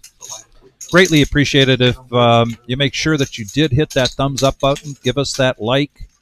Here's the cumulative winnings. Vampire just sitting down now, so he's at an even 0. And the V-pips for the night, as somewhat predicted that we would see action from Smokey Joe and Enright. Just Mike. Yeah. As they lead, they're the two top leaders here. First time we've ever even played with the players' mics. So they're just doing one tonight. Bob had it a little bit. I've been on They it. were definitely testing it on you. Okay, cool. No, that's. Oh, I thought you said you was I didn't know they straddling. were on Bob. I just gave You it to said Bob. button I just gave it straddle, to Bob didn't you? for a couple hours, but Yeah, I it's told nice him to I see that wanted they're. it. Oh, I I know, think I heard eventually they you. I'm want every sorry. player to have one. That's Because what I said. I asked Jim if I could. No, I'll give someone around right now. The first couple of shows on the live stream, He's got to get a net chip because there's 3. we had microphones on it the first couple of shows. 34. There's only 2 you wouldn't get. The first 3 shows in the other place, we were all mic'd. I don't know why they stopped doing it. Definitely ups the ante on the production level. I figured. There might have been audio trouble or something. Usually you would have somebody in a production that is just doing audio. And you've got board, especially if you have multiple mics, you got to bring them up, bring them down. Yeah. Enright now, Ace Jack in the big blind. Typically, we've seen him raise with this, but we've got a new element in the game, and he's just going to make the call. Would have liked to see the continuation bet there from Dom, opening the door here for Vampire to come in and bet. Nice feeler bet. Quick call from Enright. And Dom's going to get out of the way.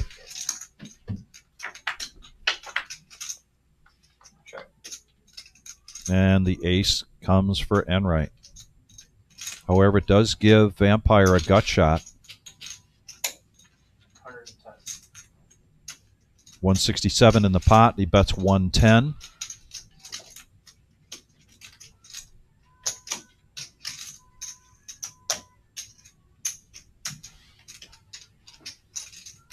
And a raise and a quick fold there from Vampire.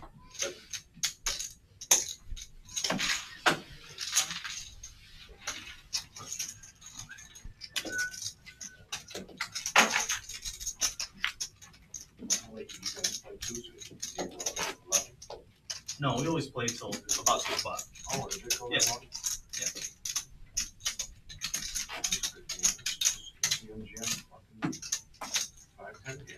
That game historically has gone. That game normally goes till 10. Since I've been here. So Vampire was talking early in the game about, or early in the commentary, about the importance of topping off, and he stays true to form. Lost a couple hundred in that first hand, and now he's going to take his stack back up again. There's bigger pots afterwards. Yeah, but it takes somebody in there putting in all that. Yeah. Wakes up to pocket sevens. You could just leave it out, man. I suppose you could just put one hand on that. Wouldn't be able to know the whole card. So. You wouldn't know the bets. Dom had limped in with King 10. And we've got a raise here from Vampire to 55. MGM Bob's going to call. Enright now regretting his fold. Would love to be in this hand. 5-handed going to the flop. One of my favorite things, 282 in the pot. I'll check it. And Dom checks in the dark, but hits 2 pair. Every single bet size has to be. And they check around. But the flop piece you're seeing, right? And Dom Only when it's a double board, he has to have it. Oh, that's why. checks it. He does elicit a bet from MGM Bob. Now I hope that he has done this so that he can check raise, and it looks like that's the intention. And he's going to make it 300. Interesting. And take a profit there of 327. Well played, Dom. Oh, you're right. I totally forgot the show. Yep. And he did not show, so he keeps his yellow no-nit chip. That's right. The rock? Yes, sir. said grab them, I already added them up. Like, Yes, sir. I tried to say it quicker, it wouldn't come out. Check raising me. Huh? Yeah, he got your first $15 Rock too. is on the button. Somebody's gotta do it. Big blind down. He tipped with it. Huh? He tipped with it too. Yeah. Yeah, he did. It's for the dealers. Laughing and giggling the whole time. Hold on. You should see how much Time to go down. you just throw your money up. Am I small one? No, you're big. So You're you're big. big, He it's folded. 10 I got him. It's like a rock. Can I get 5 white, please? Yes. Did you have the 10 clubs? All right. There you go. I'm forward, Garrett call. I had 10 extra clubs, but I'm thinking I might have been pocket fives. Time to go. Check raise me, and he ain't gonna check raise me. $10, Bob. You're just gonna bet 5? Right. He ain't gonna check raise me weak. No fucking way. Smoky Joe. The banter is off What are the you laughing at? There's something off the radar if you tonight. would- if Just you- fantastic. You would be looking at In the meantime, Joe raises it up to 55. I assume it's gonna be 55 when it comes to that. 2 callers, and here we go to the flop. 3, 5, 7, 2 clubs. Garrett with the 7. Michael, did you Continuation bet catch the one where from he told Smoky me Joe of He 85. had pocket aces. No. I didn't hear him say That was a What the 15-minute delay. Bob had aces. I looked down, and I got aces. Okay. He raises all the time, most of the time. And I looked at him, I said, you just can't stand it, can you? He looked at me with a straight face and I got pocket aces. Oh, I didn't hear him say that. And I looked down finally, and I got pocket aces. And the flush gets there for Garrett. Yeah, you called this under Didn't necessarily need it. He was ahead with the 7. He just needed to dodge an ace or a jack. Garrett checks it. Queen high flop. He checked. Well checked, but Queen high flop. just a... He checked. He bet. He folded, and then he said, "Man, you never give me action," or something along those lines. Something along those lines. Oh, I'm sorry. The flush did not get there. Excuse me. A missed call on myself. Excuse me, folks. Unbelievable. Don't ever believe a thing he said. No flush. You're right, Chris Robert. So noted. But he's been tearing me up. He's not in the blind. I'm not. He lives good against me. $10. He's been playing well. That's what he always does. Always. Always. Wow. That's good. He ain't bluffing while he's on it. Were you talking about Joe? Against Yeah. me. He fucking retired. He retired. Yeah, he's making enough money here. He just says, "Oh, I'm Yeah. not learning no more." Now he Life owned is owned life. that company. He sold it, said he didn't have to work no more. Come down here on Thursdays. Figured you guys out. Be happy. I'll just keep messing around. Oh, Lordy. All right, Vampire with queens. Under the gun, raising it up to 50.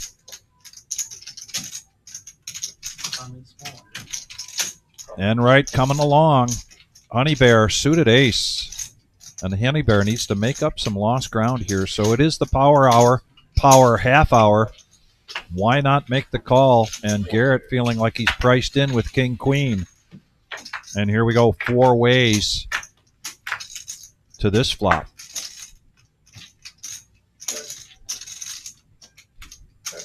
Yep, check that. Not great for the queens. 2 players hit top pair, but they check it around to a free card.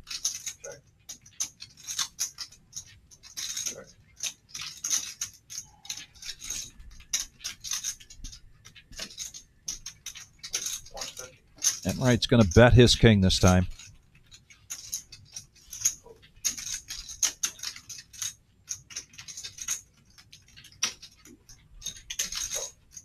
And just a call.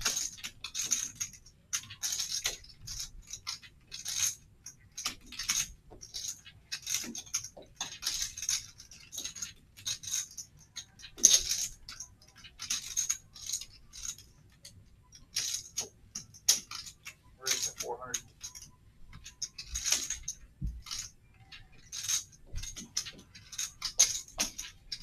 Vampire now. Taking the opportunity, raising to 400.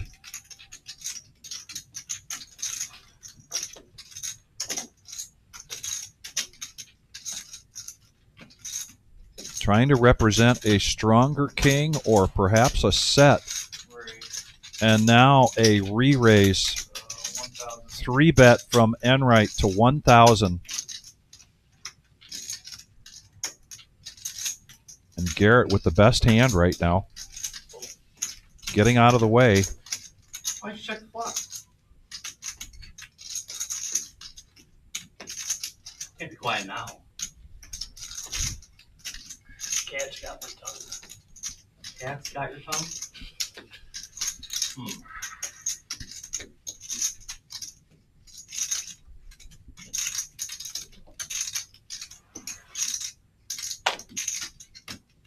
Man, I love this game.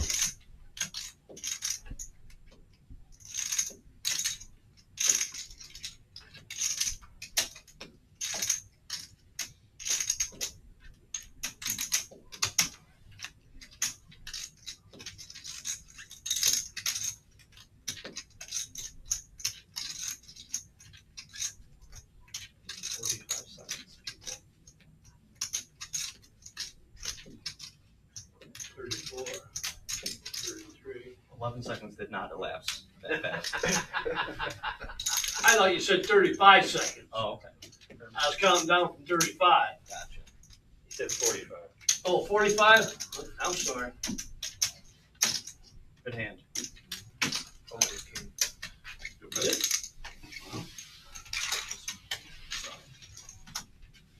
Good hand. What's the kicker? 7. 2 kings. I agree. No. I need some blues. Anybody got blues? Yeah, how many? I got them here. I don't want nothing from you, I told you. Yeah, Al, I definitely could feel the tension in the room. A lot of fun banter earlier, Adding 3 and then but a hand like that gets the players to get very focused and very quiet. I'll give you 12 for 10. 7. And then Huh? he's adding Still don't want it? No. 12 for 10. I cannot understate the value, whether you're playing in a cash game or playing in a tournament. When you are not in the hand, that is not the time to be checking the scores on the TV, checking the phone. That is the opportunity to be watching and paying attention to other players, the actions that they make. Vampire was just talking about how tells are important at a certain time, but you've got to make sure that you measure that against what is the regular behavior. And when you're not in a hand, that's the opportunity to watch what is somebody doing when they're strong, what are they doing when they're weak, and clock that away. In the meantime, three-handed going to the flop here.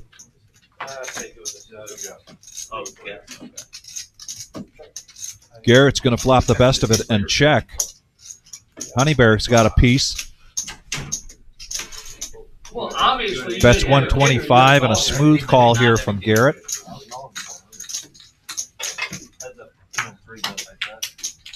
I figured I might as well put Now you the to board test, pairs, check, because check. you're going to make a bet on the river no matter what. If I just call that, so I might as well get her in now. Oh, you only had a king? Pardon? You only had one king, no other pair? I didn't say that. No, there was no clock call. Vampire called the clock on himself or said, I'm gonna make my decision in 45 seconds or something like that. Just to Who's clarify. hiding the rock? All right, so what did he have to? He's gonna check. The rock on the button. Yeah, yeah. Make it a play. 5 feet. Thank you. This is a good 2-5 with the river. No-Nit game. We have fun donkeys.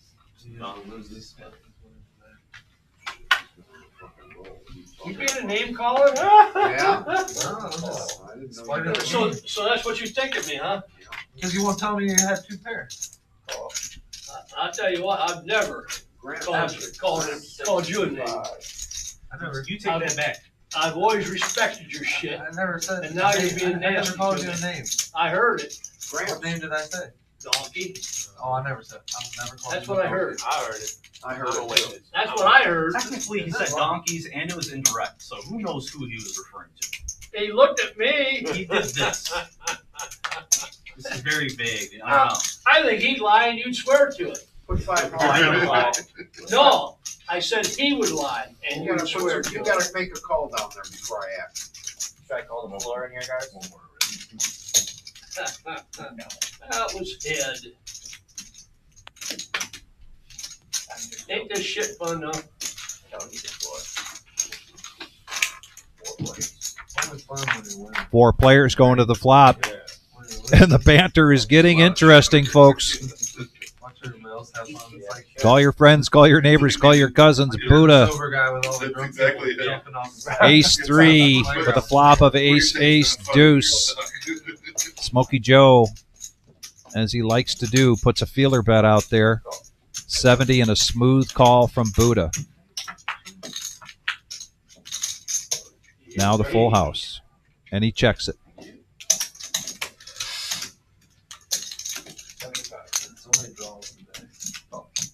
75, another smooth call. I've had one pair the whole time. Winners are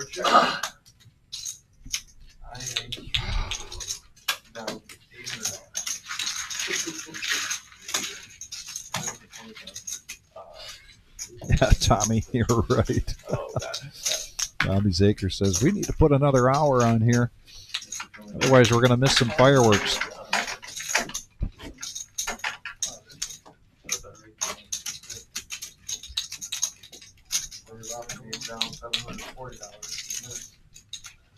Oh, excuse you? We'll take off that. Yeah, Dom and Honey Bear. We got a refill. $20. Something in your hands? My VPIP doesn't say that, but I sure so haven't got any cards tonight. The Dawn said that was good. The straddle is on and the restraddle. $20 to call. Dom looking down at pocket sixes makes the call. Vampire suited, queen 10 of clubs in position on the button.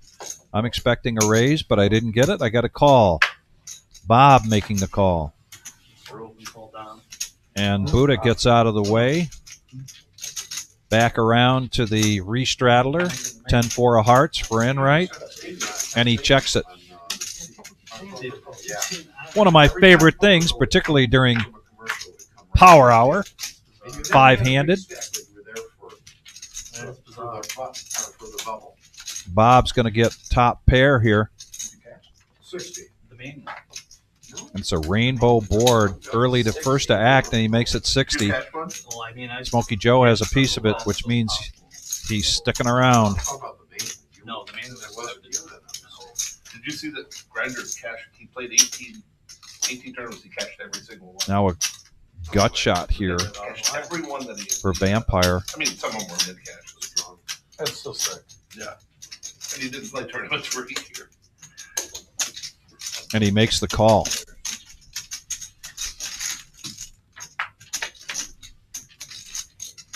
The board pairs for Smokey Joe, now 3 deuces.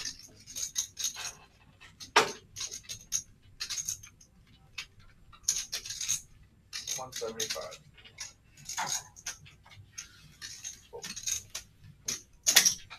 Raised to 400. I met him 2-1 cities. Wow. One of the nicest poker pros out there. The Grinder. When we were at Hollywood, he came and played. Like we had a tournament series, and we had the Smokey Joe puts out a bet. Bob raises this to 400. Yeah. One really nice guy. Yeah. Really quiet. I played with him, he didn't talk at all. And now the full house. And it looks like Bob is preparing to bet right into him. And he does. Bad timing here for Bob. He doesn't care if he doesn't have attention on him.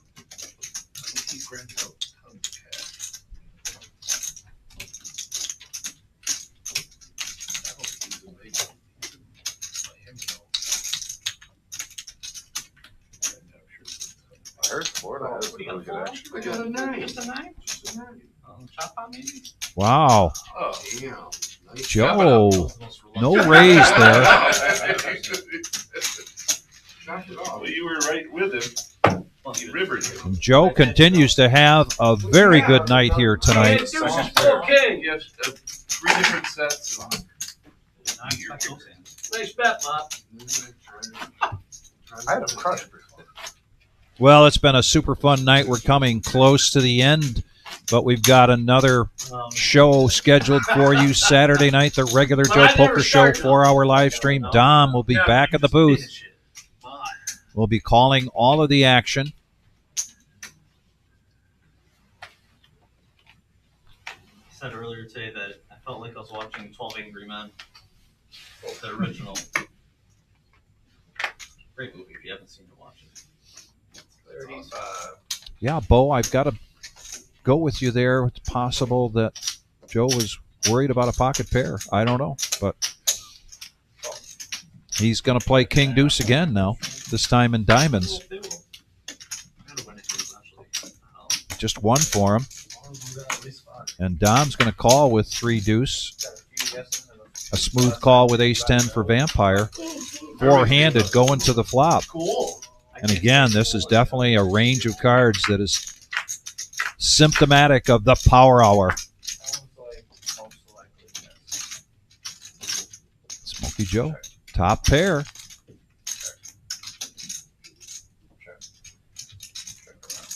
And they check it around.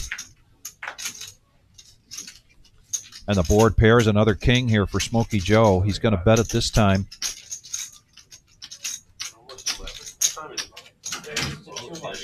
And Dom raising to 200. I got about 8 till.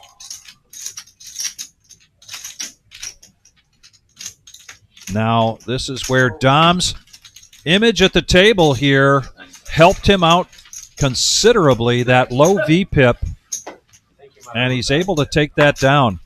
Wow. That was the low hand. Joe not happy with this kicker. The bomb pot at the end? You're right, Chris Roberg. We say it all the night, all the time. It's nice to run good at the end of the night. I will certainly do so. If you guys want to. We did it my game. We played bomb pot straight for 4 hours. You need a rocket place there. That's what all those cash games are out in Vegas. They do. Bob Pot's 5 card, just nothing. That's the cash table. That does run it. I like playing At the Omaha World Series. better in the bomb pot format. Last year had like 14 Not a lot of money going in. 340. Fold, fold. Call. Fold. Fold.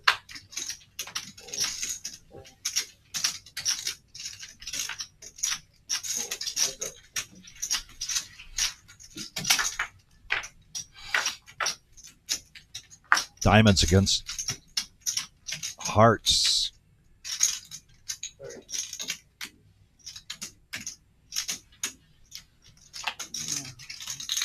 The balk from Dom, his hand raising over the top of his chips like he's going to do something, but then he folds. I love it.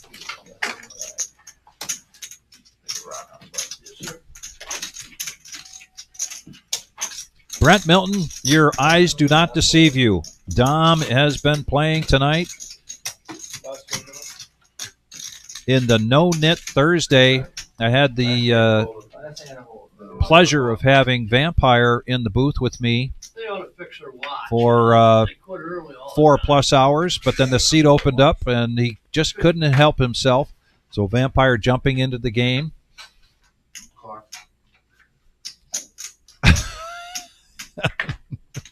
A lot of jokes tonight about the clock. No real call, but in right now. Coming in on the small blind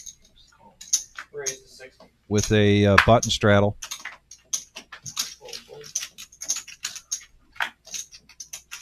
Buddha, pocket threes, 60 to call. Lets it go.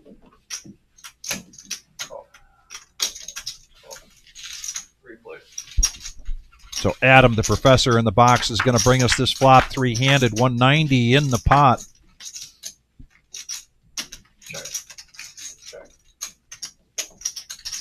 And right with the best of it. Open ender here for Honey Bear.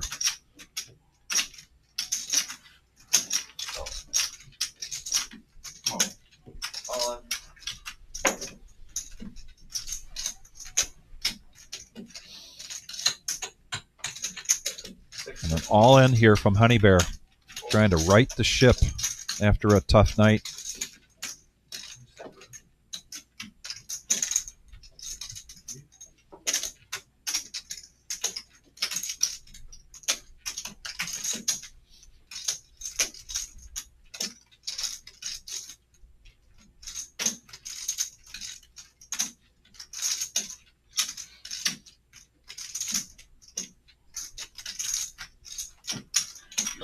When he cuts chips up, he's not doing that. Not to call. He does make the call.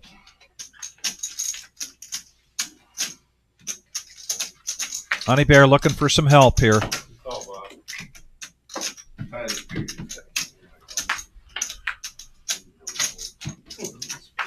Now some more outs. And that's not it. And right. Profits 830 there on that hand. You're gonna play afterwards, aren't you? Yeah, we'll play. Everybody's gonna play. Yeah. How much? What? 25 on the bomb pot? Last one. Whatever you want. All right. 100. 50. We haven't called me just 500. 200.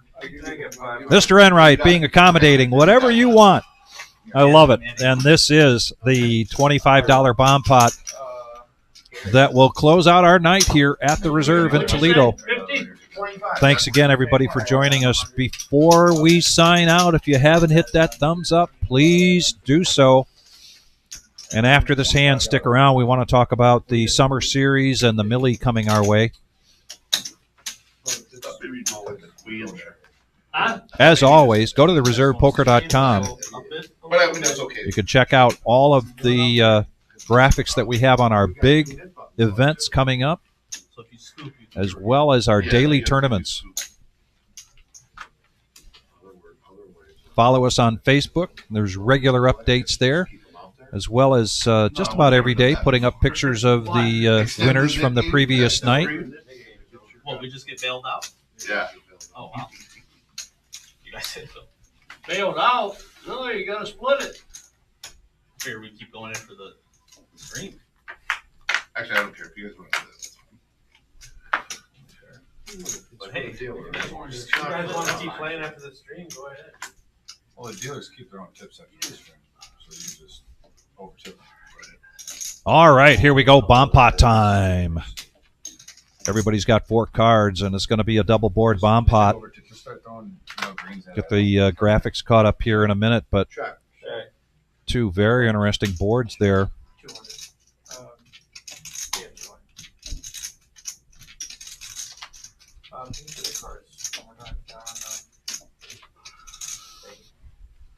Smokey Joe betting out 200 after seeing those boards.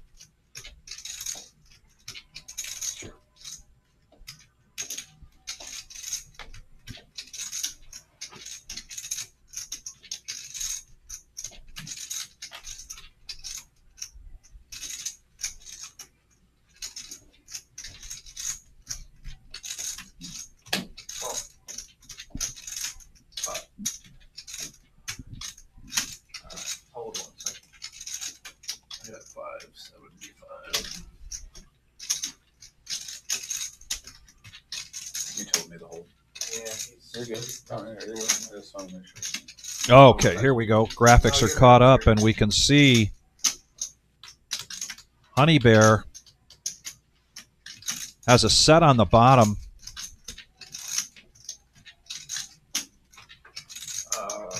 Honey Bear's all Or to us, it's the top. Honey Bear's all in for 575. What am I missing here? Anyway, he's going all in. Dom has the mystery hand, but lets it go. And a flush draw for Garrett, but he gets out of the way. You go in 575, correct. MGM Bob, set of 3s on the bottom, as well as the flush draw there.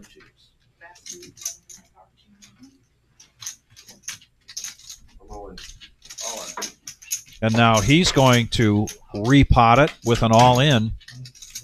Buddha gets out of the way. Back around to Smokey Joe, who had opened this up with a bet of 200.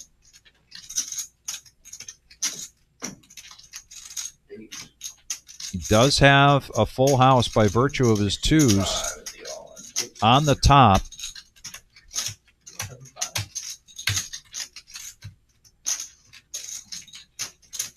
Don't go anywhere, anybody. This is a big hand alert. Can you guys all sign Yeah. cards? We have to reset. Kind of recent, right? One more time, please. I appreciate it, guys. We good? We're good. Thanks, guys. Start 1,000 max after that. And then cashed out 400. Yeah, I mean, Omaha is very possible. Just crazy numbers. Look at the money. What is it? They're capped at 200. 865, did you say? 865. Yeah. 865. Default. He folded, yeah. Lucky, don't take them.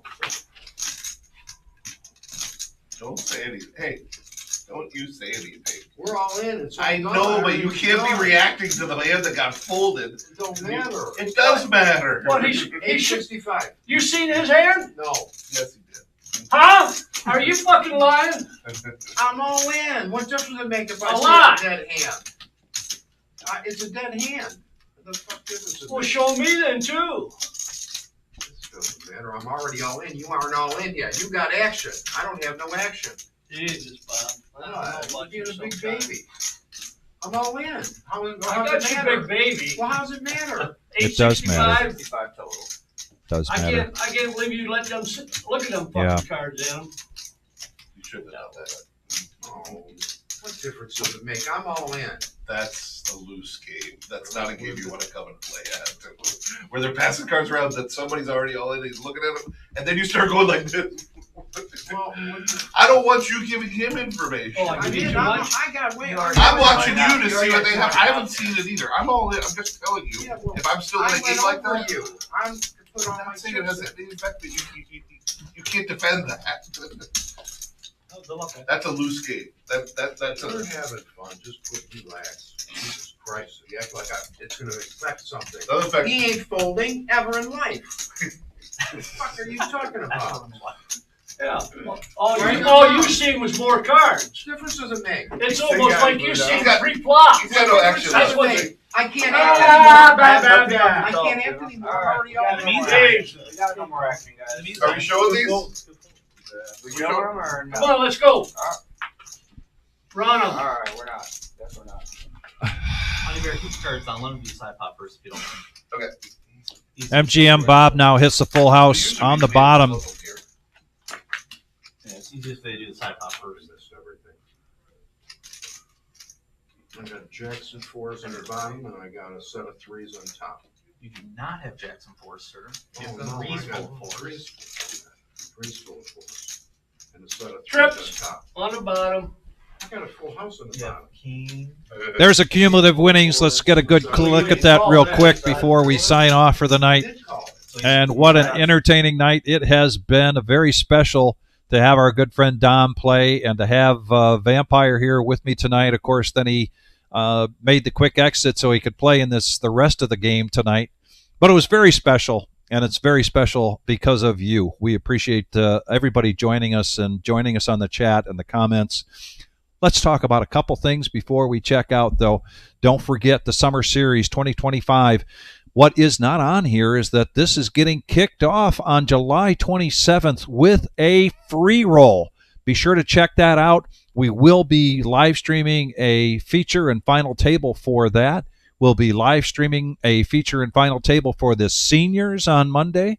We'll be live streaming the high roller on Wednesday. We'll be doing day ones on Thursday and Friday.